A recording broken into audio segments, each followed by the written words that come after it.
Hi everyone, we hope you're doing well. We're hanging in there though honestly, we haven't been getting much sleep lately. Today, we want to answer a question we get a lot: how do we publish our audiobooks? First, we post most audiobooks on Patreon as paid content. They stay paid for a few months. After that, they become free to listen to on Patreon forever. A few weeks later, we post them on other places like YouTube, Facebook, and Twitter, X. Lately, things have been a bit slow in terms of new members. So we'd love your help. Please share our site with your friends or in places like Facebook groups, Twitter, X, Discord, Reddit, or novel forums. Even one share can really help us grow. Thanks so much for your support. Chapter 1, When Ninjas Faced the Unknown. Congratulations, Kagami. You're officially on your way to becoming a real ninja. The older one said with a smile. Kagami couldn't contain his excitement. Thanks, bro. And look at you, a real genin now. The headband looks awesome on you. The warm afternoon sun cast a golden glow over the ninja school gates. I-8 stood proudly, his new forehead protector shining in the light as he clutched his graduation certificate. Hey, little bro, he began, did you spot any potential friends or rivals today? He prompted, a faint smile on his pale face before a small cough escaped him. Kagami thought for a moment. There was this one kid with black hair and a fan symbol on his shirt. He looked super serious, like a grown-up, even though he's just a kid like me. Ah, the Uchiha clan, I-8 nodded. They're a pretty big deal around here. Yeah, I got that feeling. Especially after last year. Kagami remembered, his voice trailing off. The name Uchiha carried a certain weight within the village, and the events of the previous year still lingered in his mind. That boy, I'm pretty sure it was Itachi Uchiha, he said, his eyes narrowing slightly as he recalled the encounter.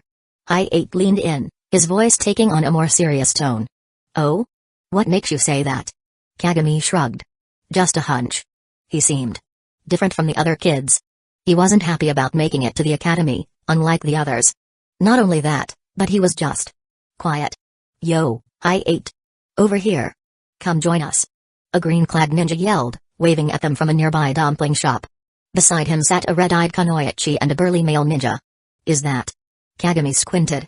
Yep, that's Sky, Kurenai, and Asuma, his brother confirmed. Sorry, guys, I was gonna head home and get some training in, he called back, but Guy was already signaling him over. No way, no way. Today's the day you made genin, this calls for a celebration. We'll even share some of our hard-earned wisdom, Guy insisted, dragging a mildly protesting Hyatt into the shop. I-8 sighed, but a smile tugged at his lips. Alright. Come on Kagami, let's join them. A toast. Guy declared, raising his cup high. To Hyatt, our newest genin, and to Kagami, future ninja. The room erupted in cheers as everyone clinked their cups together. Guy grinned at Kagami. Don't be shy, kid, raise your glass with us.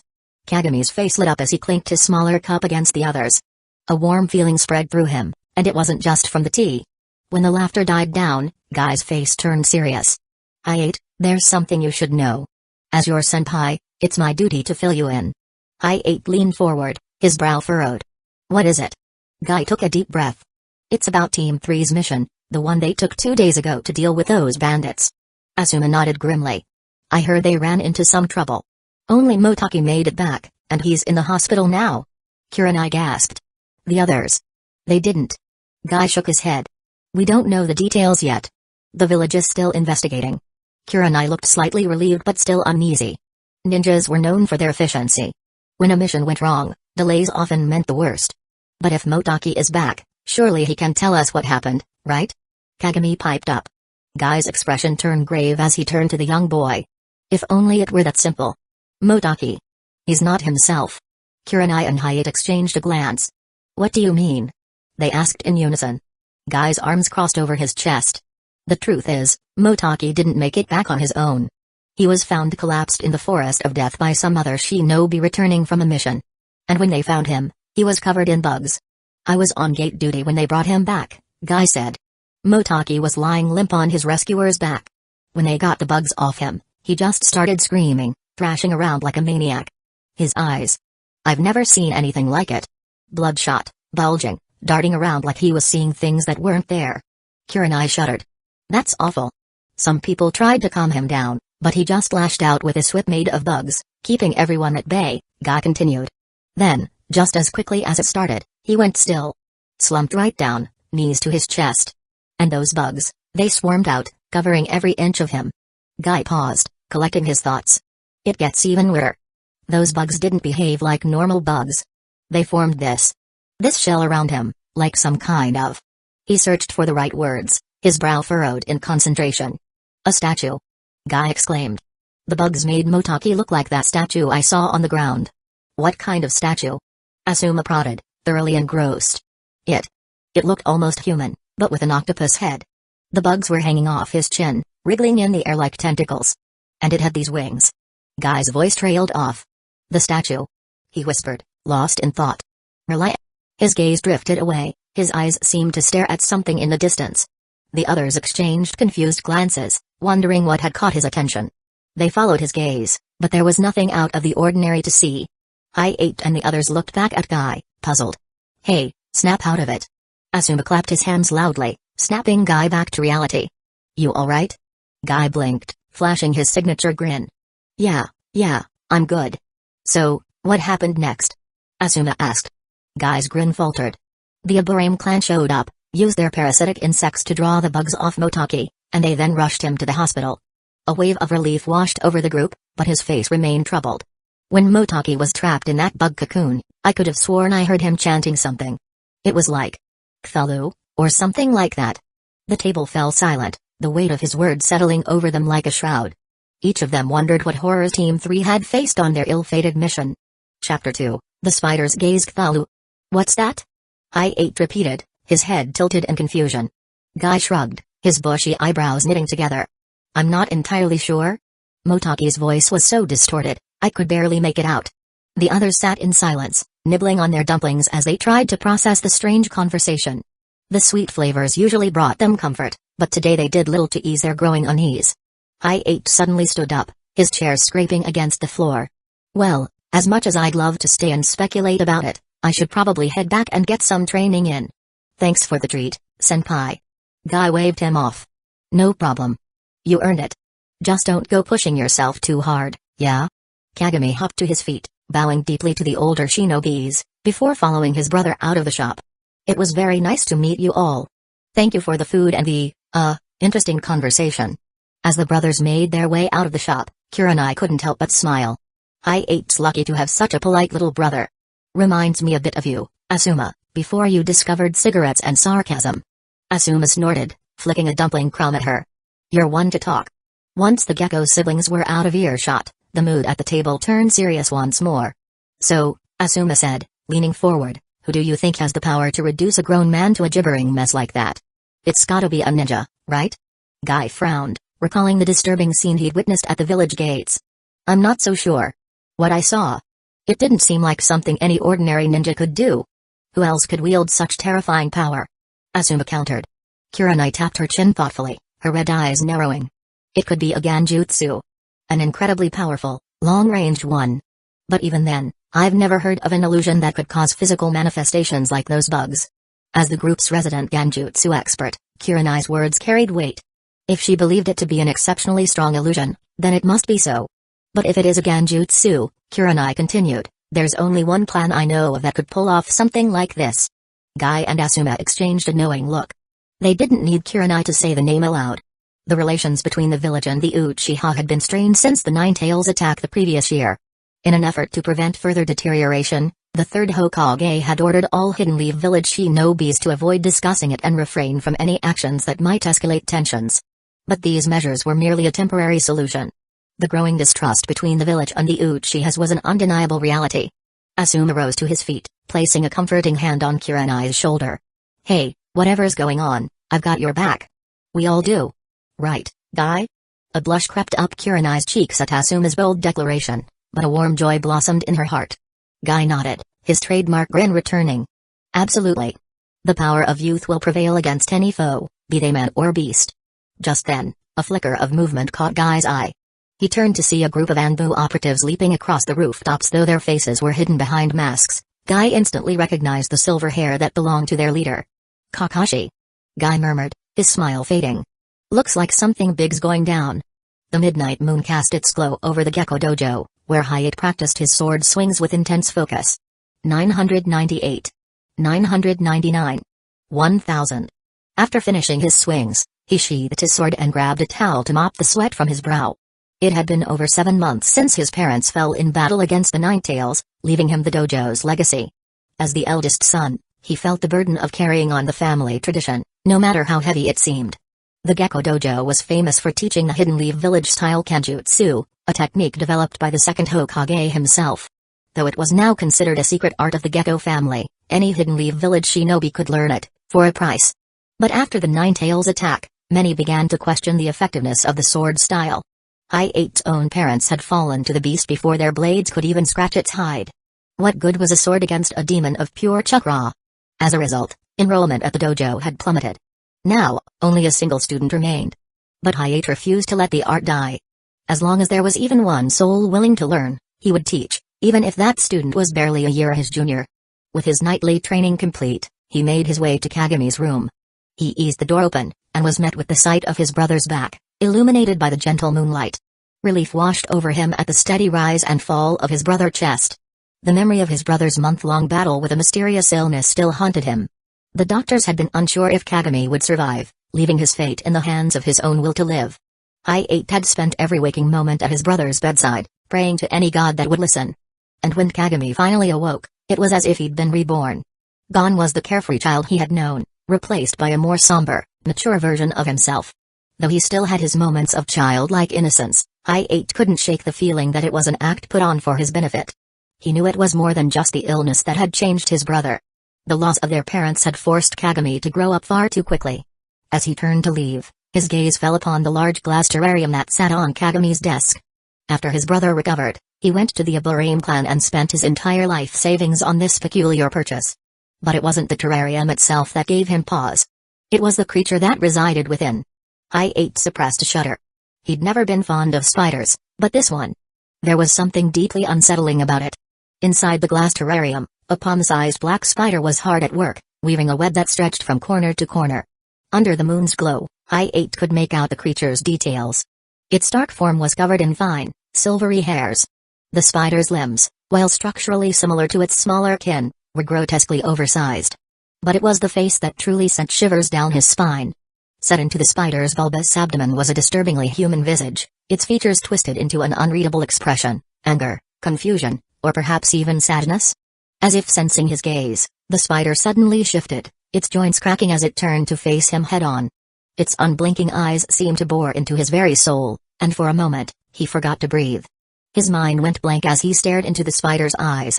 It took every ounce of willpower to tear his gaze away from its intelligent, unblinking stare.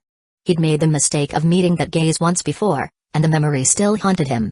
The sensation of having his consciousness being drawn into some dark abyss was a nightmare he couldn't shake. Only Kagami's timely return had snapped him out of that trance-like state, but even that brief moment had left him drenched in cold sweat. It wasn't that Hi-8 was afraid of spiders. But this creature was different. A monster, plain and simple. That was the only way he could define this spider. Any attempt to understand or rationalize its existence was beyond him. And it wasn't just the spider that unnerved him. Kagami, too, had begun to exhibit some unsettling behavior. Hi-8 had caught him conversing with the arachnid on more than one occasion.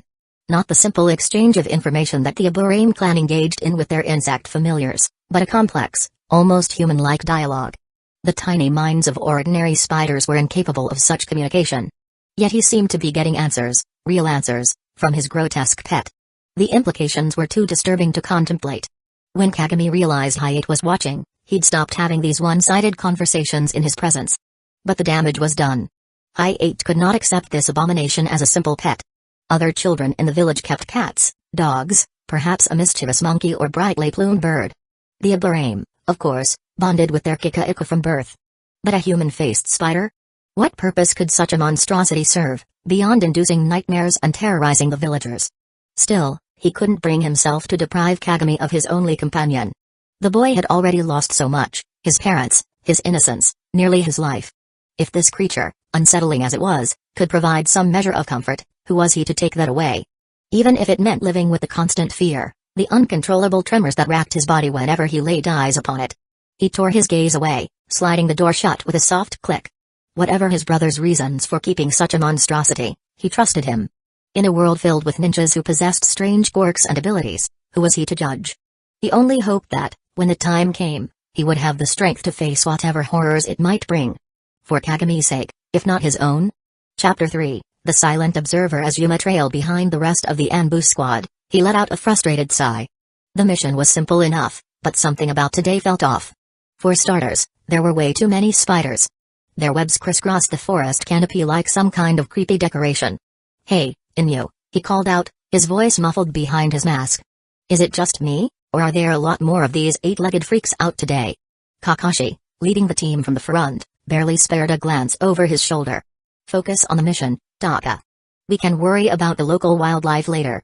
"Easy for you to say," Yuma grumbled under his breath. "You're not the one with spider webs stuck in places they shouldn't be." It was no secret that he despised spiders. As an Anbu operative, he spent most of his days leaping from tree to tree, and those sticky webs were more than just a nuisance. The exposed shoulders of his uniform were particularly vulnerable, and the spider webs would cling to his bare skin, making his skin crawl. After every mission, Yuma had a ritual. He'd meticulously pluck the webs from his body, watching in satisfaction as the spiders swirled down the bathhouse drain. If he could, he'd wipe every last spider off the face of the earth in a heartbeat. But that was just a childish fantasy. In a land of dense forests, the spiders were the true rulers, their domain spanning nearly every inch of the terrain. Lost in thought, Yuma almost missed it when Kakashi suddenly halted on a sturdy branch ahead.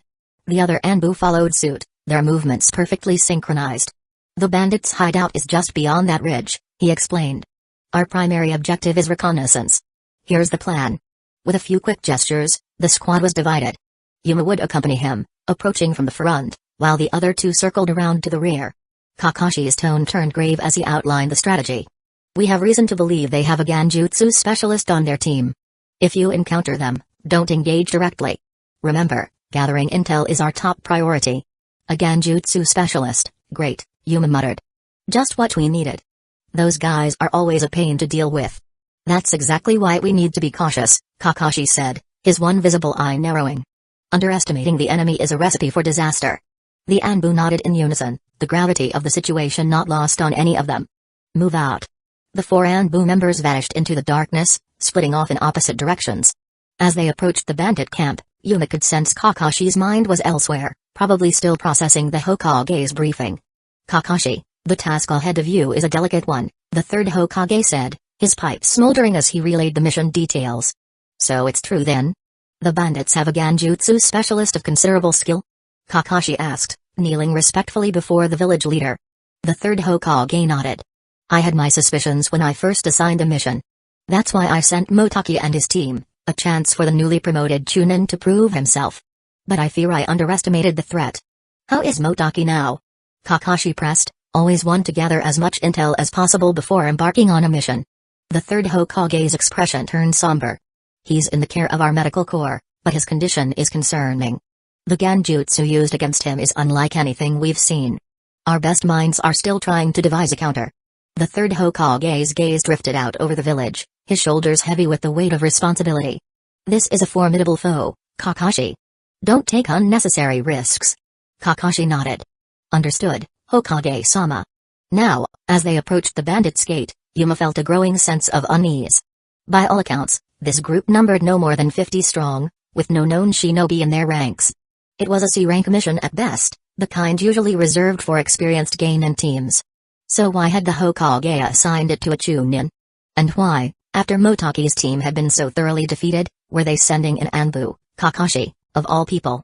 With 3 Jonins and Kakashi, a once-in-a-generation prodigy, they should have more than enough firepower to handle a single enemy ninja, no matter how skilled. Yet Kakashi's caution as they scouted the perimeter was not the demeanor of a man expecting an easy fight.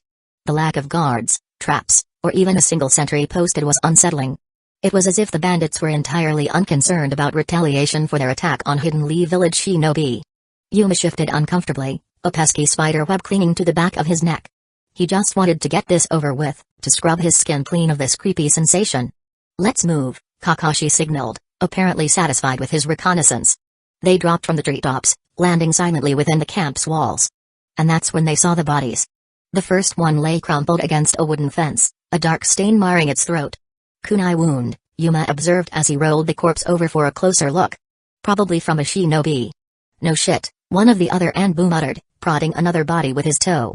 "Look around. They're all like this." But Kakashi's attention was elsewhere, his brow furrowed beneath his mask. Then they saw it. The thing at their feet was barely recognizable as human. Its hairless skin was smooth and distorted, like a half-formed clay sculpture. And the skin? It was textured like fish scales with an oily sheen. But what really sent a chill down Yuma's spine was the puddle of viscous fluid seeping from beneath the corpse. Strands of it clung to the body as he moved it, like sticky, gooey fingers. What the hell is this? Yuma hissed, his stomach churning. Some kind of new jutsu? I don't think so, Kakashi said, his voice grim. I've seen a lot of techniques in my time, but nothing like this. Whatever did this? It's not normal. You think it's connected to that Genjutsu specialist the Hokage mentioned? One of the other Anbu asked. Kakashi's gaze was cautious. It's possible, but we can't jump to conclusions. Our mission is to gather information, not speculate. As his eyes traveled upward, taking in the dozens of identical bodies strewn throughout the camp, he felt that something was very wrong here. Even the usually unflappable copy ninja felt a creeping dread that set his teeth on edge. Spread out and search for survivors, or anything that might give us a clue about what happened here. But be on your guard. Whatever did this could still be nearby. The Anbu dispersed, their senses on high alert. Yuma couldn't shake the feeling that they were being watched, the hairs on the back of his neck standing on end. As he picked his way through the carnage, a glint of something caught his eye. Kneeling down, he brushed aside a tangle of sticky webbing to reveal a small, silver pendant. It was shaped like a spider, its multiple eyes seeming to stare directly into Yuma's soul. A chill ran down his spine as he pocketed the strange trinket. Somehow, he knew it was important. A piece of the puzzle they were trying to solve. But then, a soft clicking sound made him freeze. It was coming from above, from the thick canopy that stretched over the bandit camp. Slowly, hardly daring to breathe, he raised his eyes. And there, perched on a web that spanned the entire clearing, was the biggest, most grotesque spider he had ever seen. Chapter 4, The Spider's Lair. Yuma's heart stopped as he gazed upon the monstrous spider looming above them. Its body was as big as a horse, covered in thick and black fur. 8 eyes, each as large as a human fist, stared at him. Inyo. He hissed, not daring to look away from the creature. We've got company. The other Anbu were at his side in an instant, weapons at the ready. Even Kakashi seemed taken aback by the sheer size of the beast. Easy, he warned, his Sharingan eye whirling to life beneath his mask. We don't know what it's capable of. The spider let out a chilling hiss, as if responding to his words. Then, with a speed that defied its size, it attacked. The Anbu scattered, barely evading the creature's grasping legs. Yuma dove to the side, throwing a brace of shuriken that bounced harmlessly off the spider's armored shell. Fire style, fireball jutsu. Kakashi yelled, unleashing a blazing inferno that engulfed the spider. But as the flames died down, the beast emerged unscathed, its black fur only slightly charred. Its hide is too tough, he muttered, frustrated. The spider seized the opportunity, spitting a stream of webbing that narrowly missed Yuma's head. The sticky strands wrapped around a nearby tree trunk, the bark sizzling and smoking where the web made contact. Watch out! Yuma shouted. That web is acid. The Anbu dodged the spider's attacks while searching for a weakness in its defenses. Kakashi's Chidori severed one of its legs, but the creature hardly seemed to notice, its remaining limb striking back with full force. Yuma spotted their chance. He realized that the spider's underbelly was softer than the rest of its body. If they could just get a clear shot. Inyo. He called out. Use an earth-style jutsu to lift it up. I've got an idea.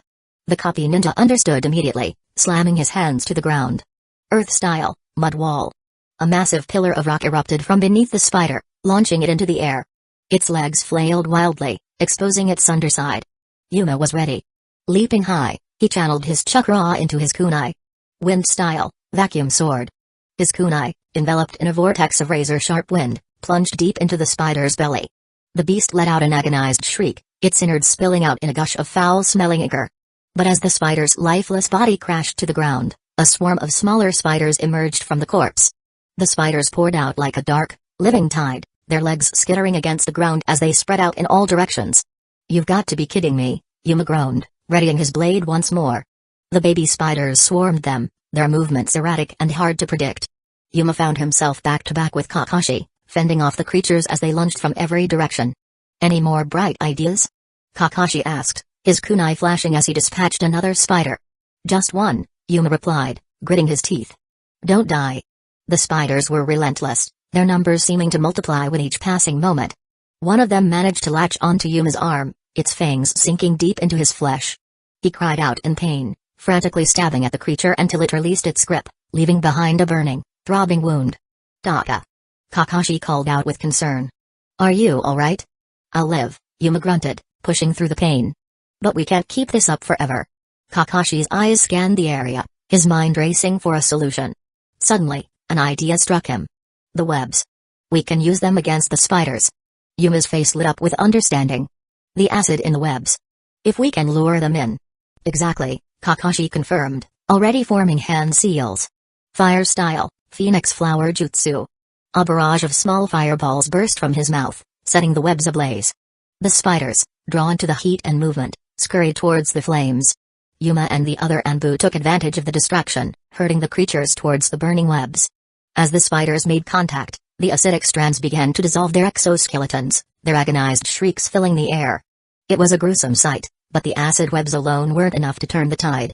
Even as dozens of spiders dissolved into steaming puddles of goo, more surged forward to take their place, driven by an insatiable hunger and a blind rage. There's too many of them. Yuma shouted, his arm throbbing where the spider had bitten him. We need a new plan. As the spiders were getting closer, Kakashi Sharinganai spun, analyzing the swarm for any weakness. And then he saw it, the larger spiders directing the movements of the smaller ones from the center of the horde. Taka, get ready to use your wind style. Kakashi yelled. I've got a plan. Yuma grinned beneath his mask, his hands ready to form seals. Just say the word, Captain. Kakashi quickly formed the necessary seals. Earth style, triple mud wall. 3 thick walls of earth erupted from the ground, blocking the spiders from the right, left, and rear. The Anbu quickly leaped onto the walls, using them as vantage points to rain down attacks on the swarm. Now, Taka. Kakashi roared, sprinting towards the larger spiders at the center. Yuma's hands blurred as he formed the seals. Wind style, great breakthrough. Yuma inhaled deeply, then expelled a powerful gust of wind from his mouth. The blast sent the smaller spiders towards the rear wall. But the larger ones were too heavy to be moved, and they didn't budge. They skittered forward, their fangs bared, ready to strike at the Anbu in reach. The Anbu on the left and right walls leaped out of the way, avoiding the wind jutsu and the spiders it swept up. As the smaller spiders crashed against the rear wall, the Anbu pounced, cutting down the stunned creatures before they could recover. Meanwhile, the cave was filled with the chirping of 1,000 birds as Kakashi closed in on the larger spiders. With his Sharingan guiding him, he ducked the spider's web attacks and struck back with his Chidori, piercing the largest spider's head. One by one, the larger spiders fell, their bodies twitching and spasming as his jutsu fried their nervous systems. Yuma and the other Anbu picked off the stragglers, their blades and jutsu making short work of the disoriented creatures. As the last of the spiders lay dead at their feet, Yuma slumped against the rear wall, exhausted and in pain. He glanced at his arm, wincing at the red puncture marks left by the spider's fangs. Kakashi appeared beside him, examining the wound with a critical eye. We need to get you back to the village. That venom could be deadly. Yuma nodded, then looked down at himself and grimaced. He was covered in the spider's foul-smelling innards, with goo dripping from his hair and oozing beneath his mask. He was paralyzed with disgust, unable to move. Ugh, he groaned, trying in vain to wipe the slime from his face. I hate spiders. I really hate spiders. To his surprise, Kakashi let out a soft chuckle. Well, look on the bright side, Yuma. At least now you smell as bad as you look. Yuma stared at his captain, momentarily stunned. Did Kakashi just crack a joke? Haha, very funny, Yuma muttered, trying to sound annoyed but failing to suppress a small smile beneath his mask. You know, I think I preferred it when you were just a humorless hard-ass. Kakashi's expression turned serious again. Don't get used to it. We've still got work to do. Yuma's smile faded, and he nodded. Right. The cocoons. Together, they turned their attention to the webbed sacks hanging above. They cut them down, revealing the dried remains of the spiders' victims. But as they examined the bodies, it became clear that the spiders weren't the killers. The wounds on the bodies were unmistakably human-made. Kunai wounds, Kakashi said, his voice grave. Just like the bodies we found below. Yuma's frown deepened. So the spiders were just scavenging, feeding on the leftovers of whoever really attacked this camp. It would seem so, Kakashi agreed. Which means we're dealing with something far more dangerous than a simple bandit gang. He turned to face his team, his expression deadly serious. We need to report back to the Hokage immediately. If there's a new threat out there targeting shinobi, the village needs to be prepared. The other Anbu nodded, their own faces grim beneath their masks. As they gathered the remaining bodies, Yuma couldn't resist one final jab at his captain, despite the throbbing pain in his arm. Hey, Kakashi? Next time we're up against a giant, Man-eating spider, you're taking point. I've had enough of being bug bait for one lifetime. Kakashi's eye glinted with amusement. Duly noted. But for the record, spiders are arachnids, not bugs. Yuma rolled his eyes. Smart-ass. Chapter 5, The Sinister Statue. 32 bodies, all taken out by kunai, Yuma reported. Kakashi nodded grimly, his one visible eye scanning the scene. Looks like we found the whole gang. Or what's left of them, anyway. The two Anbu agents had quickly surveyed the area, taking in the scattered corpses. It was clear that whoever had done this was a professional. Each kill was swift and precise, leaving no room for resistance. Yuma's gaze drifted back to Kakashi. You think it could have been Motoki's team? He asked, distractedly brushing a spider from his shoulder. Maybe they finished the job before. You know. But Kakashi wasn't convinced. The wounds, while expertly placed, were surprisingly shallow. Some hadn't even fully penetrated the skin. And then there was the distinct lack of blood. If these bandits had been slain by Hidden Leaf Village shinobis, the ground should have been soaked with it. Even more strange were the bodies themselves. They were hairless, with distorted features and skin that resembled fish scales. And the puddles of slime beneath them. It was all just too bizarre. No, something else was at play here. We keep moving, he told Yuma. There's nothing more to learn here. They pushed deeper into bandit territory, driven by Kakashi's hunch that this camp was just an outpost. The real base, where they stored their ill-gotten gains, would be hidden nearby.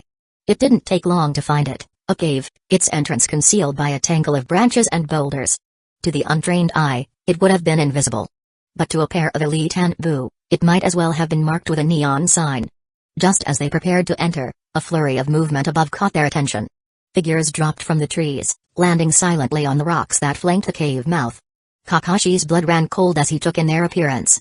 The distinctive armor, the stylized masks. His grip on his blade tightened as he whispered, the Hidden Mist Village Anbu squad. His eyes locked onto the figures. What are they doing here? This was a worst-case scenario. The presence of Hidden Mist Village shinobis, deep in the heart of the Land of Fire, could mean only one thing, an act of war. His mind raced, calculating odds and angles of attack. They were outnumbered, and with no idea how many more lurked in the shadows.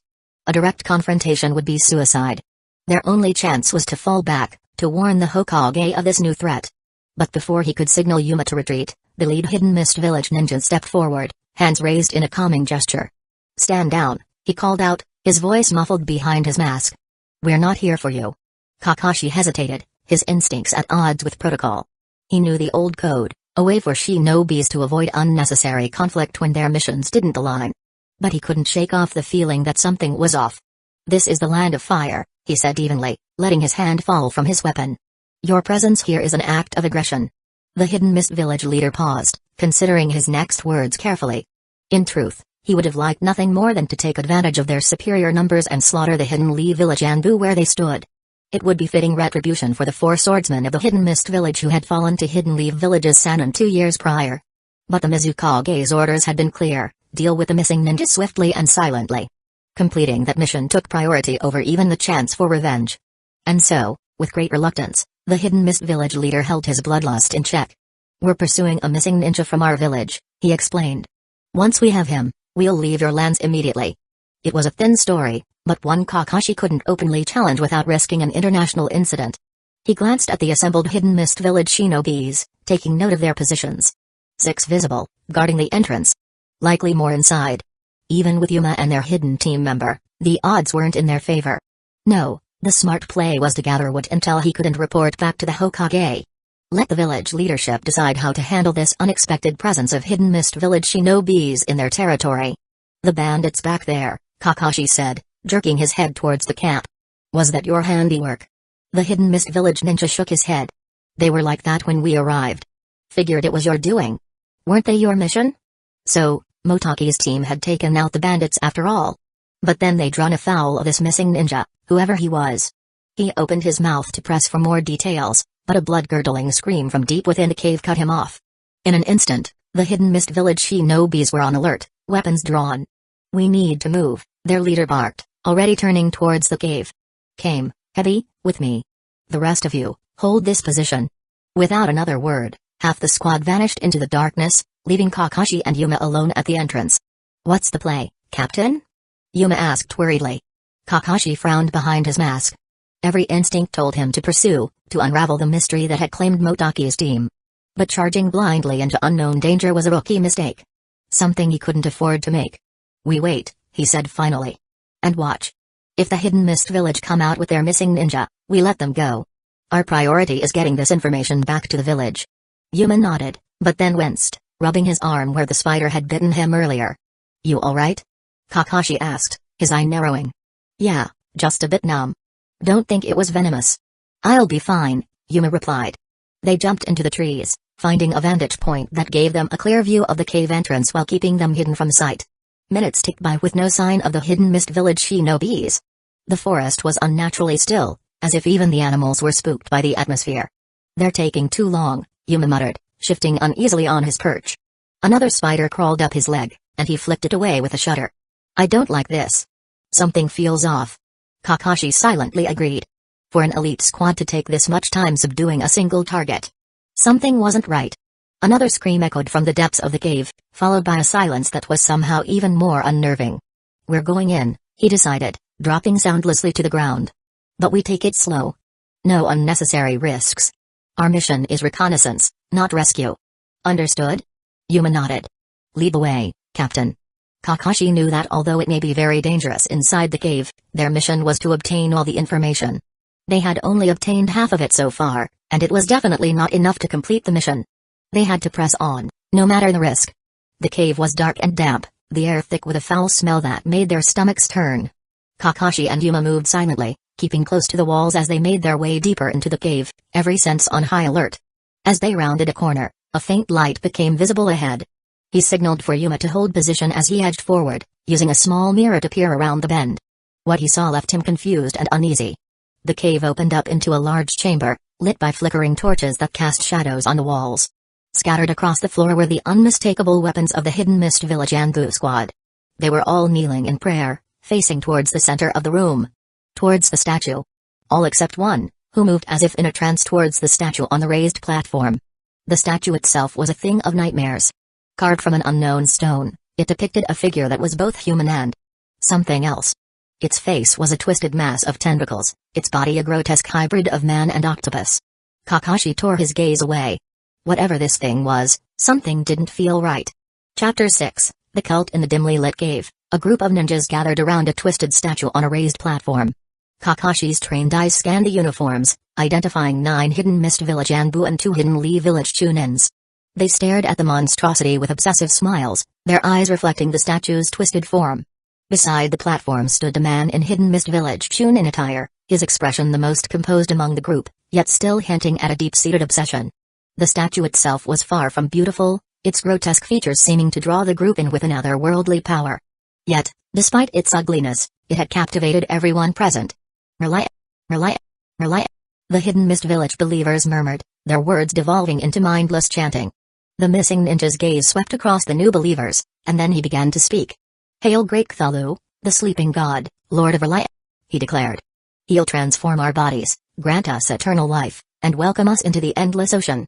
In the underwater city, our ancestors celebrate and rejoice. We'll join them, the most faithful of his followers.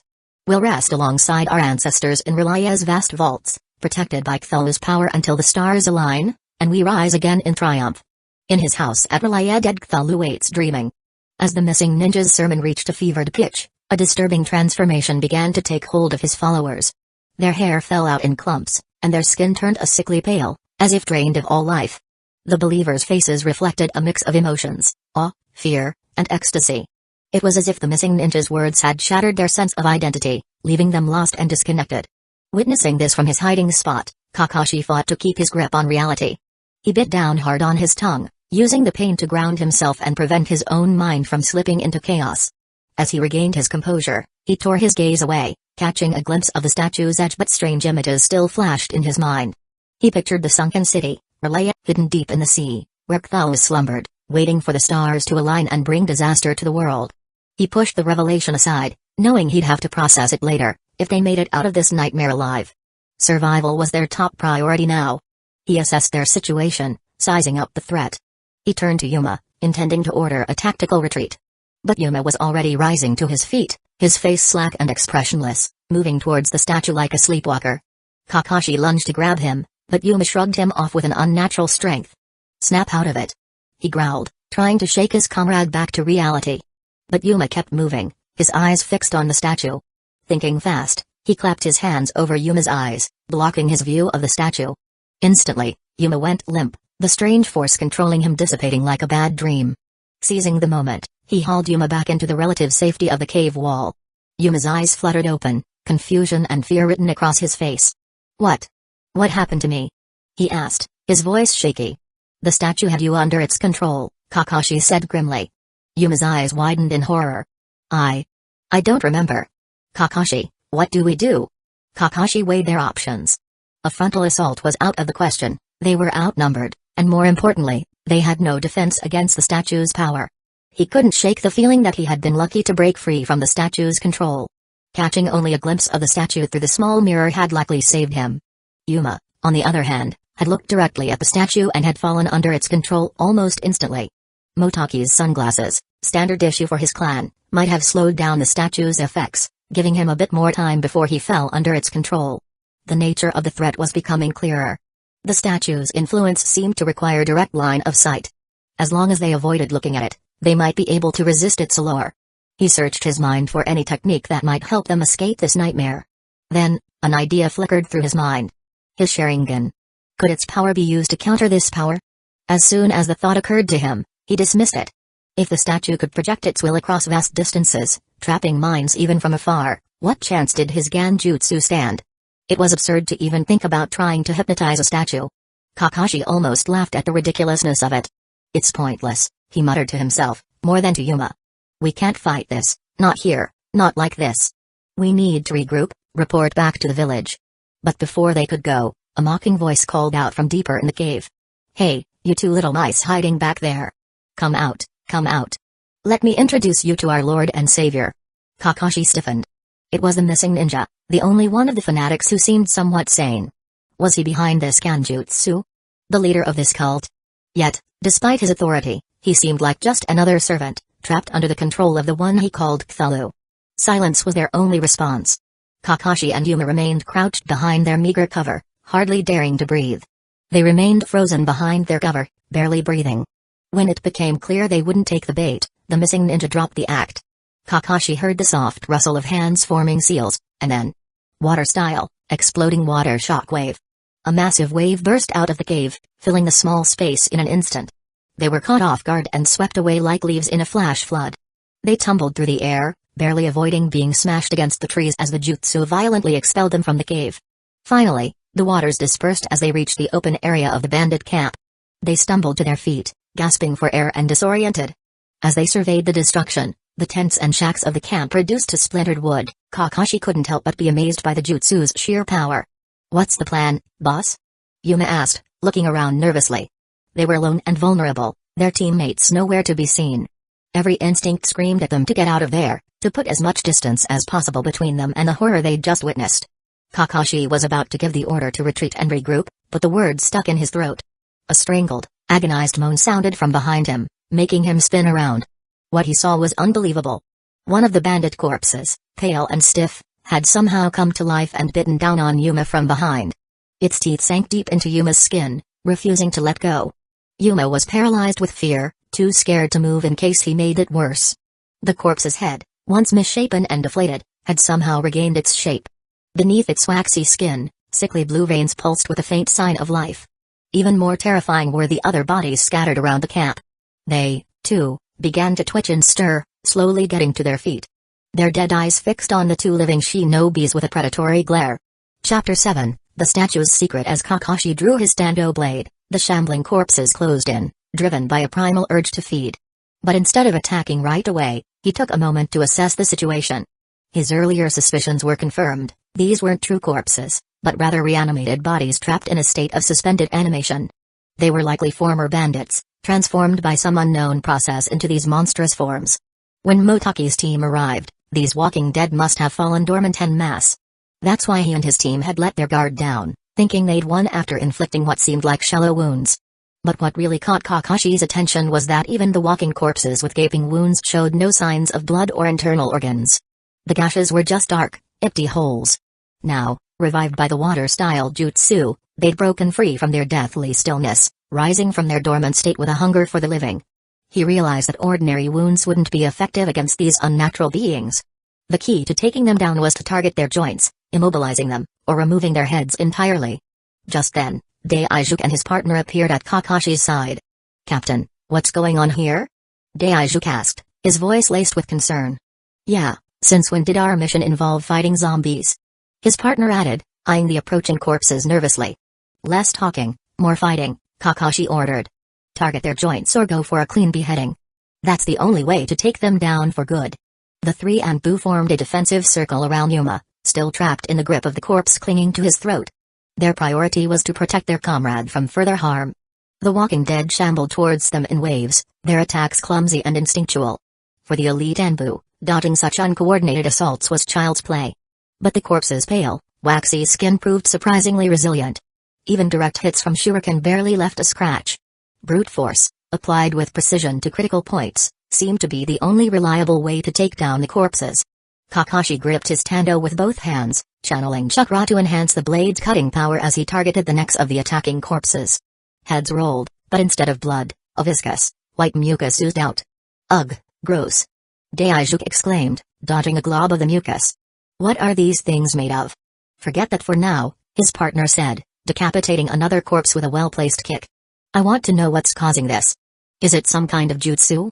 "Maybe," Kakashi grunted, dispatching two more of the creatures. "But let's focus on surviving first, theories later." After a grueling battle, the copy ninja and his team finally managed to dispatch the last of the walking dead. As they caught their breath, Kakashi surveyed the motionless faces of their attackers, sprawled in the shallow water. He allowed himself a brief sigh of relief before turning his attention to Yuma's predicament. The situation was more complicated than he'd hoped. The corpse's bite had inflicted a severe wound. Trying to forcibly remove it now would likely cause blood loss. The prudent course was to secure the area first, then carefully consider their options. The problem was, none of them were medical ninja, making effective hemostasis a dangerous task. After a moment's thought, he came up with a bold plan. He would remove the corpse's head while leaving it attached to Yuma's neck. This way, they could transport Yuma back to the village without risking severe blood loss, while also preserving the head for study. The challenge would be severing the head without making the corpse's jaw move. A blade wouldn't be precise enough, he needed something more exact. "Chidori!" Kakashi cried, lightning chakra crackling to life around his hand. His comrades quickly stepped back, wary of the jutsu. With a precise strike, he cleanly separated the corpse's head from its body, leaving Yuma's neck untouched. As the headless corpse collapsed, Kakashi caught Yuma, preventing him from falling. "Secure the head to his neck and get him back to the village, now," he commanded, entrusting Yuma to Daijuk's care. Daijuk hesitated, sensing his intention to stay behind. "What about you?" "The mission isn't over yet," Kakashi replied, his gaze fixed on the cave. His father's fate and Obito's sacrifice had made one thing clear, the mission and his comrades were equally important. He would see this through. "Inyo, this is crazy," Daijuk protested. "We barely made it out of that first fight. You can't take on an unknown threat alone." "I'm not asking permission," Kakashi said firmly. "Get Taka to safety." "That's an order." Daijuk looked like he wanted to argue further, but Kakashi's sharp glance silenced him. With a frustrated grunt, he carefully lifted Yuma onto his back, making sure not to disturb the gruesome attachment to Yuma's neck. "Just be careful in there, yeah?" Daijuk said, his anger giving way to genuine concern. Kakashi nodded curtly. "I'll do what I have to. Now go." With a final, worried glance, Daijuk and his partner disappeared into the trees, carrying Yuma back to Hidden Leaf Village. Kakashi re-entered the cave, alone once more. The silence was unsettling, as if the chaos that had erupted earlier had never happened. He moved cautiously along the wall, straining his ears to pick up any sign of movement in the chamber ahead. But there was nothing. Nothing.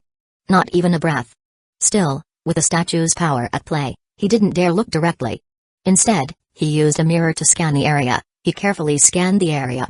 The platform stood empty, the assembled ninja from before nowhere to be seen. But as the mirror's reflection swept over the platform, he caught a glimpse of a sickly green glow.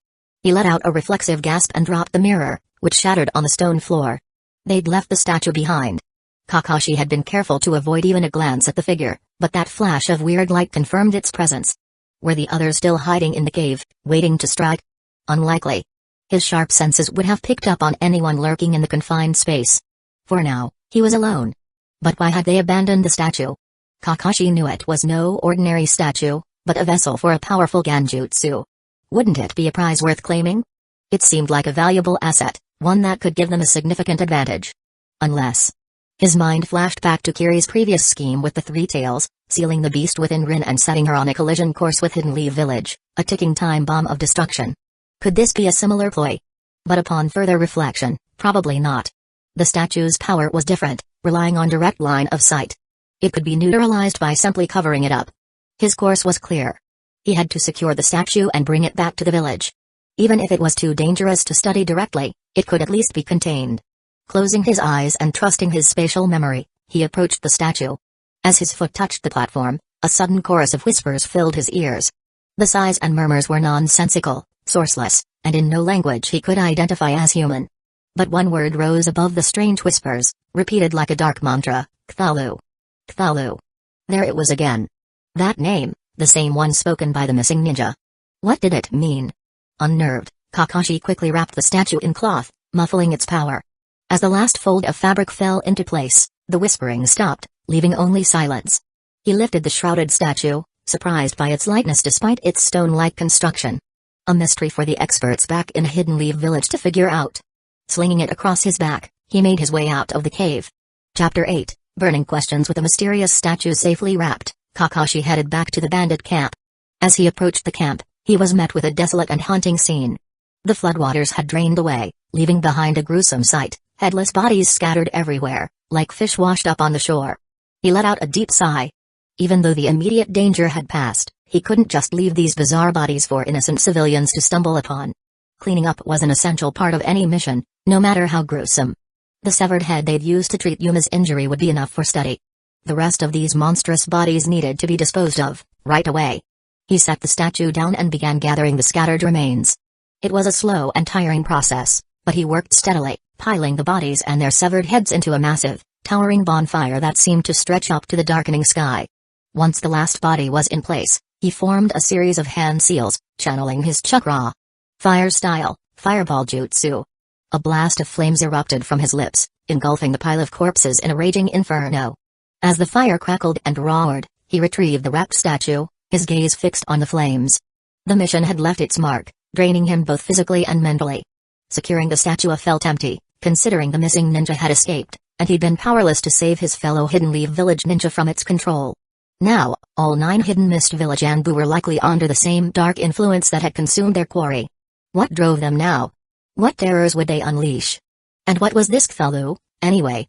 Lost in thought, Kakashi almost missed the funeral pyre burning out, leaving only ashes of the fallen. With one last glance at the scorched earth, he turned and disappeared into the trees, the statue feeling strangely heavy on his back. Unbeknownst to Kakashi, his departure didn't go unnoticed. High in a nearby tree, 2 figures watched in silence.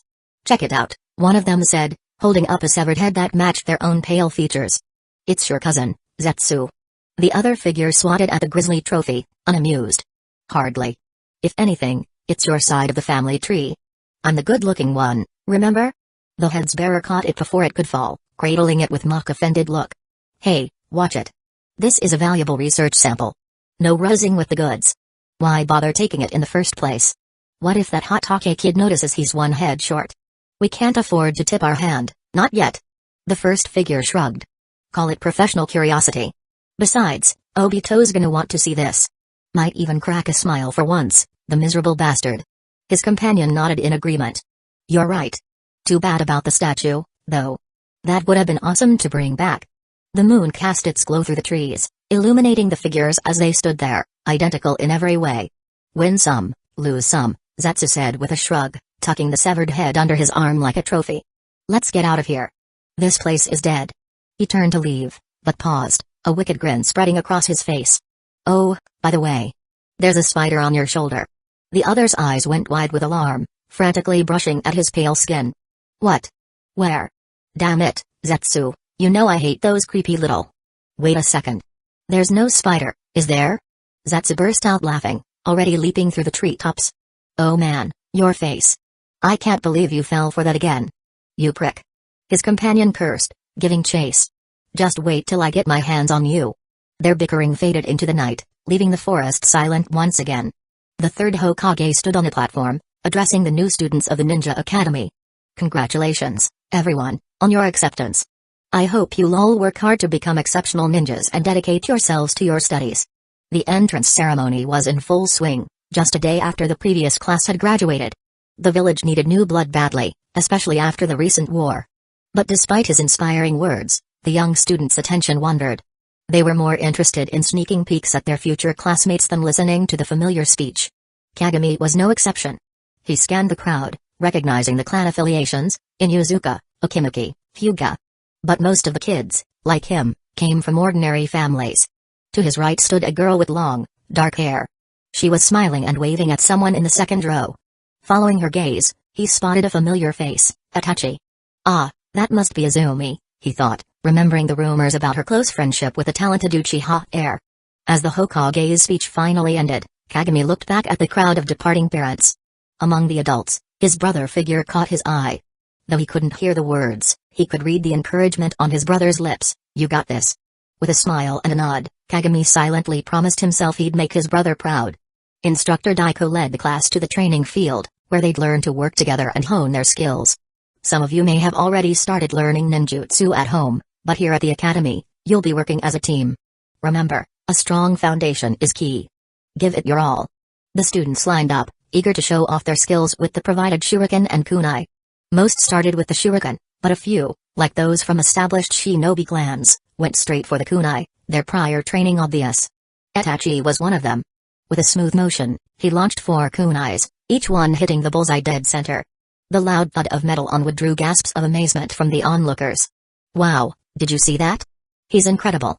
Kaigo, a boy with spiky hair and a small sickle strapped to his back, scowled beside him. He had been hoping to wow his classmates with his own skills, but it seemed that wasn't going to happen. But compared to Itachi's flawless performance, his own scattered kunais looked clumsy. Kagami, on the other hand, hadn't made a single throw yet. It wasn't because he wasn't trying, he just had no idea how to hold the unfamiliar weapons. Despite his brother being a ninja, he had never learned the basics of ninjutsu. His brother had always put it off, saying he needed to focus on recovering from his illness. As a result, he was a complete beginner, not even knowing his family's signature Hidden Lee village-style kinjutsu. Kagami suspected that his brother had been hesitant to teach him because he wanted to keep him out of the shinobi life. The worry in Hiate's eyes when he saw his name on the academy roster said it all. It made sense. As a ninja, death was always a possibility. The Nine-Tails attack had driven that point home. Civilians could flee to safety, but shinobi had to rush towards danger. But for now, Kagami had a more pressing problem. How was he supposed to throw these shurikens? First time handling one of those? A girl asked, interrupting his thoughts. He turned to see a classmate smiling at him. She had short, brown hair and wore a bright red jacket with white fur trim. But what really caught his attention were the twin red fang markings on her cheeks, a clear sign she was an Inuzuka. Yeah, Kagami admitted sheepishly. I have no idea what I'm doing. Let me show you, she said, demonstrating the proper grip. You want to hold it like this, keeping your fingers clear of the sharp edges. Then, the girl sent the shuriken flying. It hit the target with a loud thud, sticking point first in the center circle. He mimicked her stance and took aim. To his surprise, his own shuriken flew straight, hitting the bullseye. The girl grinned. Nice one. You're a natural. Feeling more confident, he reached for another shuriken. And another. Each throw was just as accurate as the first. Daiko stopped by Kagami's target, nodding in approval at the tight grouping, before moving on to the next student. He seemed satisfied that Kagami didn't need any more instruction. I'm in Yuzuka Hana, by the way, the girl said, turning back to Kagami. And you are? I'm Gecko Kagami. Nice to meet you, he replied. Hana's eyes widened in recognition. Ah, that explains it. No wonder you picked it up so quickly. Guess it runs in the family, huh?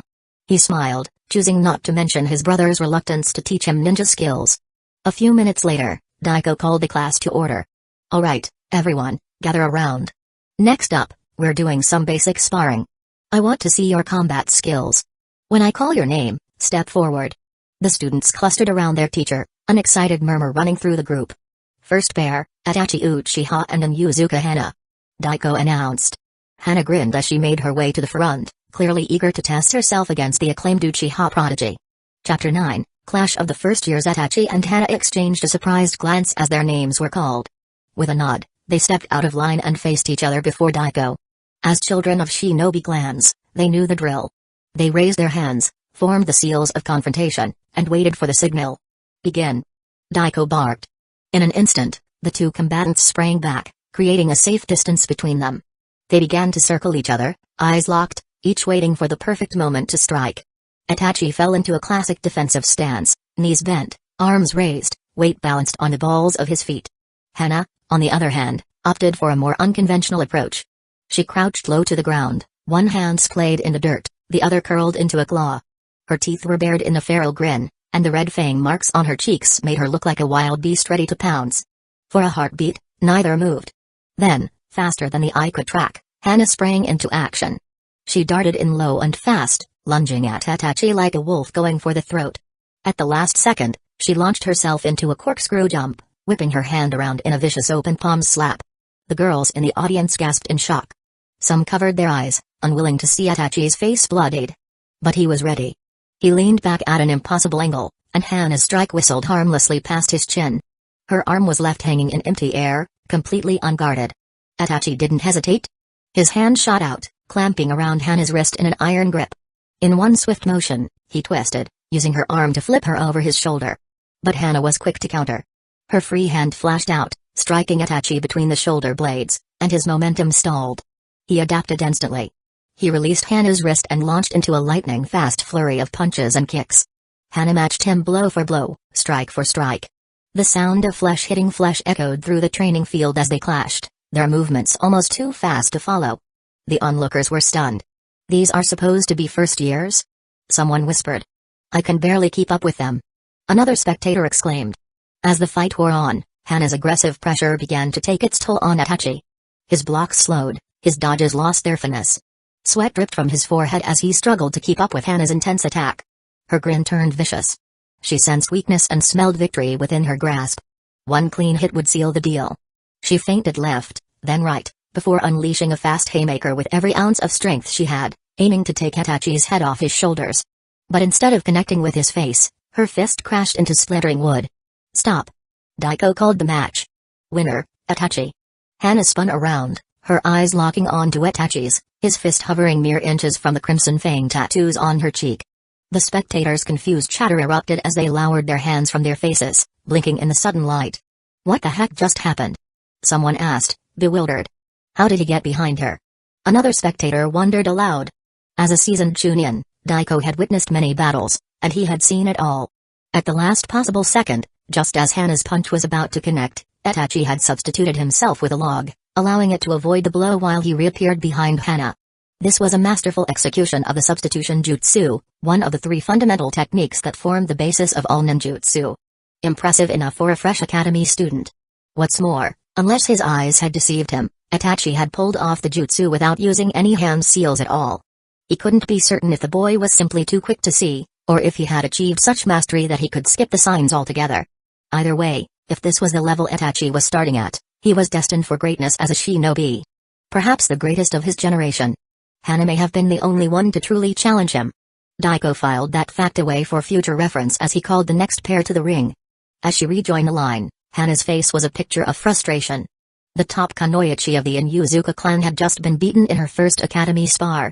How was she going to explain this to her strict mother? Itachi approached her. "Your taijutsu is impressive, worthy of the Inuzuka. Doesn't change the fact that I lost." Hana scowled, but her anger was fading. Itachi's expression turned thoughtful. "If you had your ninja hound with you, I doubt I'd stand a chance." At this, Hana brightened. "You really think so?" "Absolutely," he said. "I'm looking forward to facing you again, when we can both fight at our best." He held out his hand. Hana ducked her head, trying to hide the blush rising to her cheeks as they shook hands. The other girls watched with envy, noticing the exchange. The rest of the class flew by in a blur, with students pairing off in spirited but mostly one-sided matches. Before long, only the final match was left. "Final match." Daiko barked. "Izumi Uchiha and Gekko Kagami, take your positions." The two students walked out to face each other. Izumi moved with a confident stride, while Kagami's steps were heavier, almost hesitant. They faced off, Kagami dropping into a basic academy stance, while Izumi stood with her hands on her hips, a small smirk on her face. "Begin." She burst into action, attacking Kagami with a flurry of quick movements and powerful strikes. He struggled to defend himself, stumbling backward as Izumi pushed him towards the boundary line. Her eyes were fixed on her opponent as she kept the pressure on. Daiko's brow furrowed as he watched Kagami struggle. He had heard that the boy was a bit fragile, maybe not cut out for the demands of being a shinobi. But even considering Izumi's obvious talent, he shouldn't be having this much trouble. Just as Izumi was about to deliver the finishing blow, Kagami vanished in a puff of smoke. A log thudded to the ground where he'd been standing a heartbeat before. Izumi didn't hesitate. Her instincts screamed at her to react. She spun around, throwing a back fist, expecting him to reappear behind her. But her fist went through his figure, leaving her to swing at empty space. Kagami suddenly appeared at her side, already throwing a picture-perfect straight punch aimed directly at her jaw. No time to block, no time to dodge. Izumi braced for impact, squeezing her eyes shut. "Stop!" Daiko roared, but it was too late. The sound of flesh striking flesh echoed through the training field. But to Izumi's surprise, no pain followed. She cautiously opened one eye to find herself staring up at Itachi's face. His hand was locked around Kagami's wrist, halting the punch mere inches from her face. Something in his expression gave Izumi pause. His dark eyes were hard as flint as he stared Kagami down, his jaw clenched tight. Izumi's eyes widened as she finally identified the unfamiliar emotion that had been playing on Itachi's face. It was anger. Chapter 10, a hurried goodbye. They held their poses for a long moment, their eyes locked in a tense stare. Neither was willing to back down. Finally, Itachi released his grip on Kagami's wrist. Kagami lowered his fist, taking a step back as Daiko called off the match. The two boys made the sign of reconciliation before returning to their places in line, but Kagami couldn't stop himself from stealing glances at Itachi. The prodigy's face had already returned to its calm mask, as if the flash of anger had never happened. But he was certain of what he'd seen. The question was, why? Was Itachi upset that he had gone all out against Izumi? He shook his head. After living through war, Itachi had to know that a real shinobi duel held nothing back, no matter the opponent's age or gender. Maybe Itachi was upset because he had copied his tactics from his match with Hana, using the substitution jutsu. It was true that his skills were limited to the 3 basic techniques he'd learned from watching Hiei train. But what he lacked in variety, he made up for with raw power and precise chakra control, honed through hours of solo practice. Besides, Itachi wasn't so petty as to begrudge the use of the basic techniques. Was he? In the end, the simplest explanation was probably the right one. Itachi's anger hadn't been about Kagami at all, but about protecting his own clan. He must have thought Kagami was targeting the Uchiha. It was the kind of misunderstanding that happened easily in the ninja clans, where family ties and loyalty meant everything. He pushed the puzzle aside for now and focused on the day's final lesson, a relaxed introduction to basic shuriken throwing. After that, it was time to head home. As Kagami walked down the path, a voice called out behind him. "Kagami, wait up." He turned to see Hana hurrying to catch up, slightly out of breath. "What's the big rush?" she asked, falling into step beside him. "You got somewhere to be?" "No, not really," he said, glancing up at the towering Hokage residence. "Did you need something?" Hana's hands fluttered behind her back, and she looked suddenly shy. "I just wanted to say, your ninjutsu back there was really awesome." Kagami blinked. "Oh. Thanks, I guess. Do you think? Could you teach me? I mean, the 3 basic jutsu?" She bit her lip. He stopped dead in his tracks, taken aback. "You want me to teach you? But you're from a ninja clan. Can't you ask one of your senpais?" Hana looked down, scuffing her sandal in the dirt. "I have my reasons, okay?" He frowned, thinking it over. He didn't mind teaching her, but he wasn't sure his methods would work for her. His training relied on his chakra reserves, which Hana couldn't replicate. And besides, he was pretty sure the Inuzuka clan had their own techniques, different from the standard academy ones. He didn't want to mess with her family's traditions. Seeing his hesitation, Hana spoke up quickly. "I can teach you taijutsu in exchange. You know, the foundational styles they don't cover in class." That caught Kagami's attention. Taijutsu was a major gap in his skills, and her performance in their match showed she knew her stuff. "All right," he said finally. "It's a deal." Hana's face lit up like a lamp. "Great. When do you want to start?" He held up a hand, stopping her. "Sorry, not today. I've got something I need to do. How about this weekend instead? We can meet up and train then." "Sure, that works," Hana said. "Let's say Saturday morning, 8 o'clock? At the Inuzuka training grounds." Kagami raised an eyebrow. "Won't I need permission to enter your clan's grounds?" She waved it off. "Leave that to me. I'll make sure you can get in, no problem." "Okay then." He nodded. "Saturday at 8 it is." With their plans set, he turned to leave, but she called out one more time. "Hey, Kagami? He turned back. Yeah? She flashed him a bright, quick smile. I'm really looking forward to it. Before she could wave goodbye, Kagami was already walking away, his pace a little faster than usual. He could feel his face growing hot, but he didn't look back, keeping his eyes fixed on the path ahead as he headed towards the Gecko Dojo. Really? Is he in such a hurry? Hana watched his back with a hint of annoyance. Kagami burst into the Gecko Dojo, setting a new personal record for speed. As he slid open the training room door, he found his brother in the middle of a sparring match with a purple-haired girl around his age. She didn't have a forehead protector, so she wasn't a Genin yet. Hi-8 paused mid-swing when he caught sight of his brother. Kagami. Welcome home.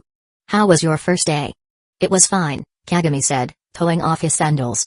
Just school stuff, you know. Hi-8's brow furrowed. You sure? You're not hungry or anything? I can start on dinner if you want. Kagami shook his head. I'm good, thanks. I'll eat later. And with that, he dashed up the stairs to his room, leaving Hi-8 looking puzzled. He seems a bit off, the purple-haired girl said. You don't think he got bullied or something, do you? I know he hasn't learned much ninjutsu or taijutsu yet. It might be tough for him to keep up.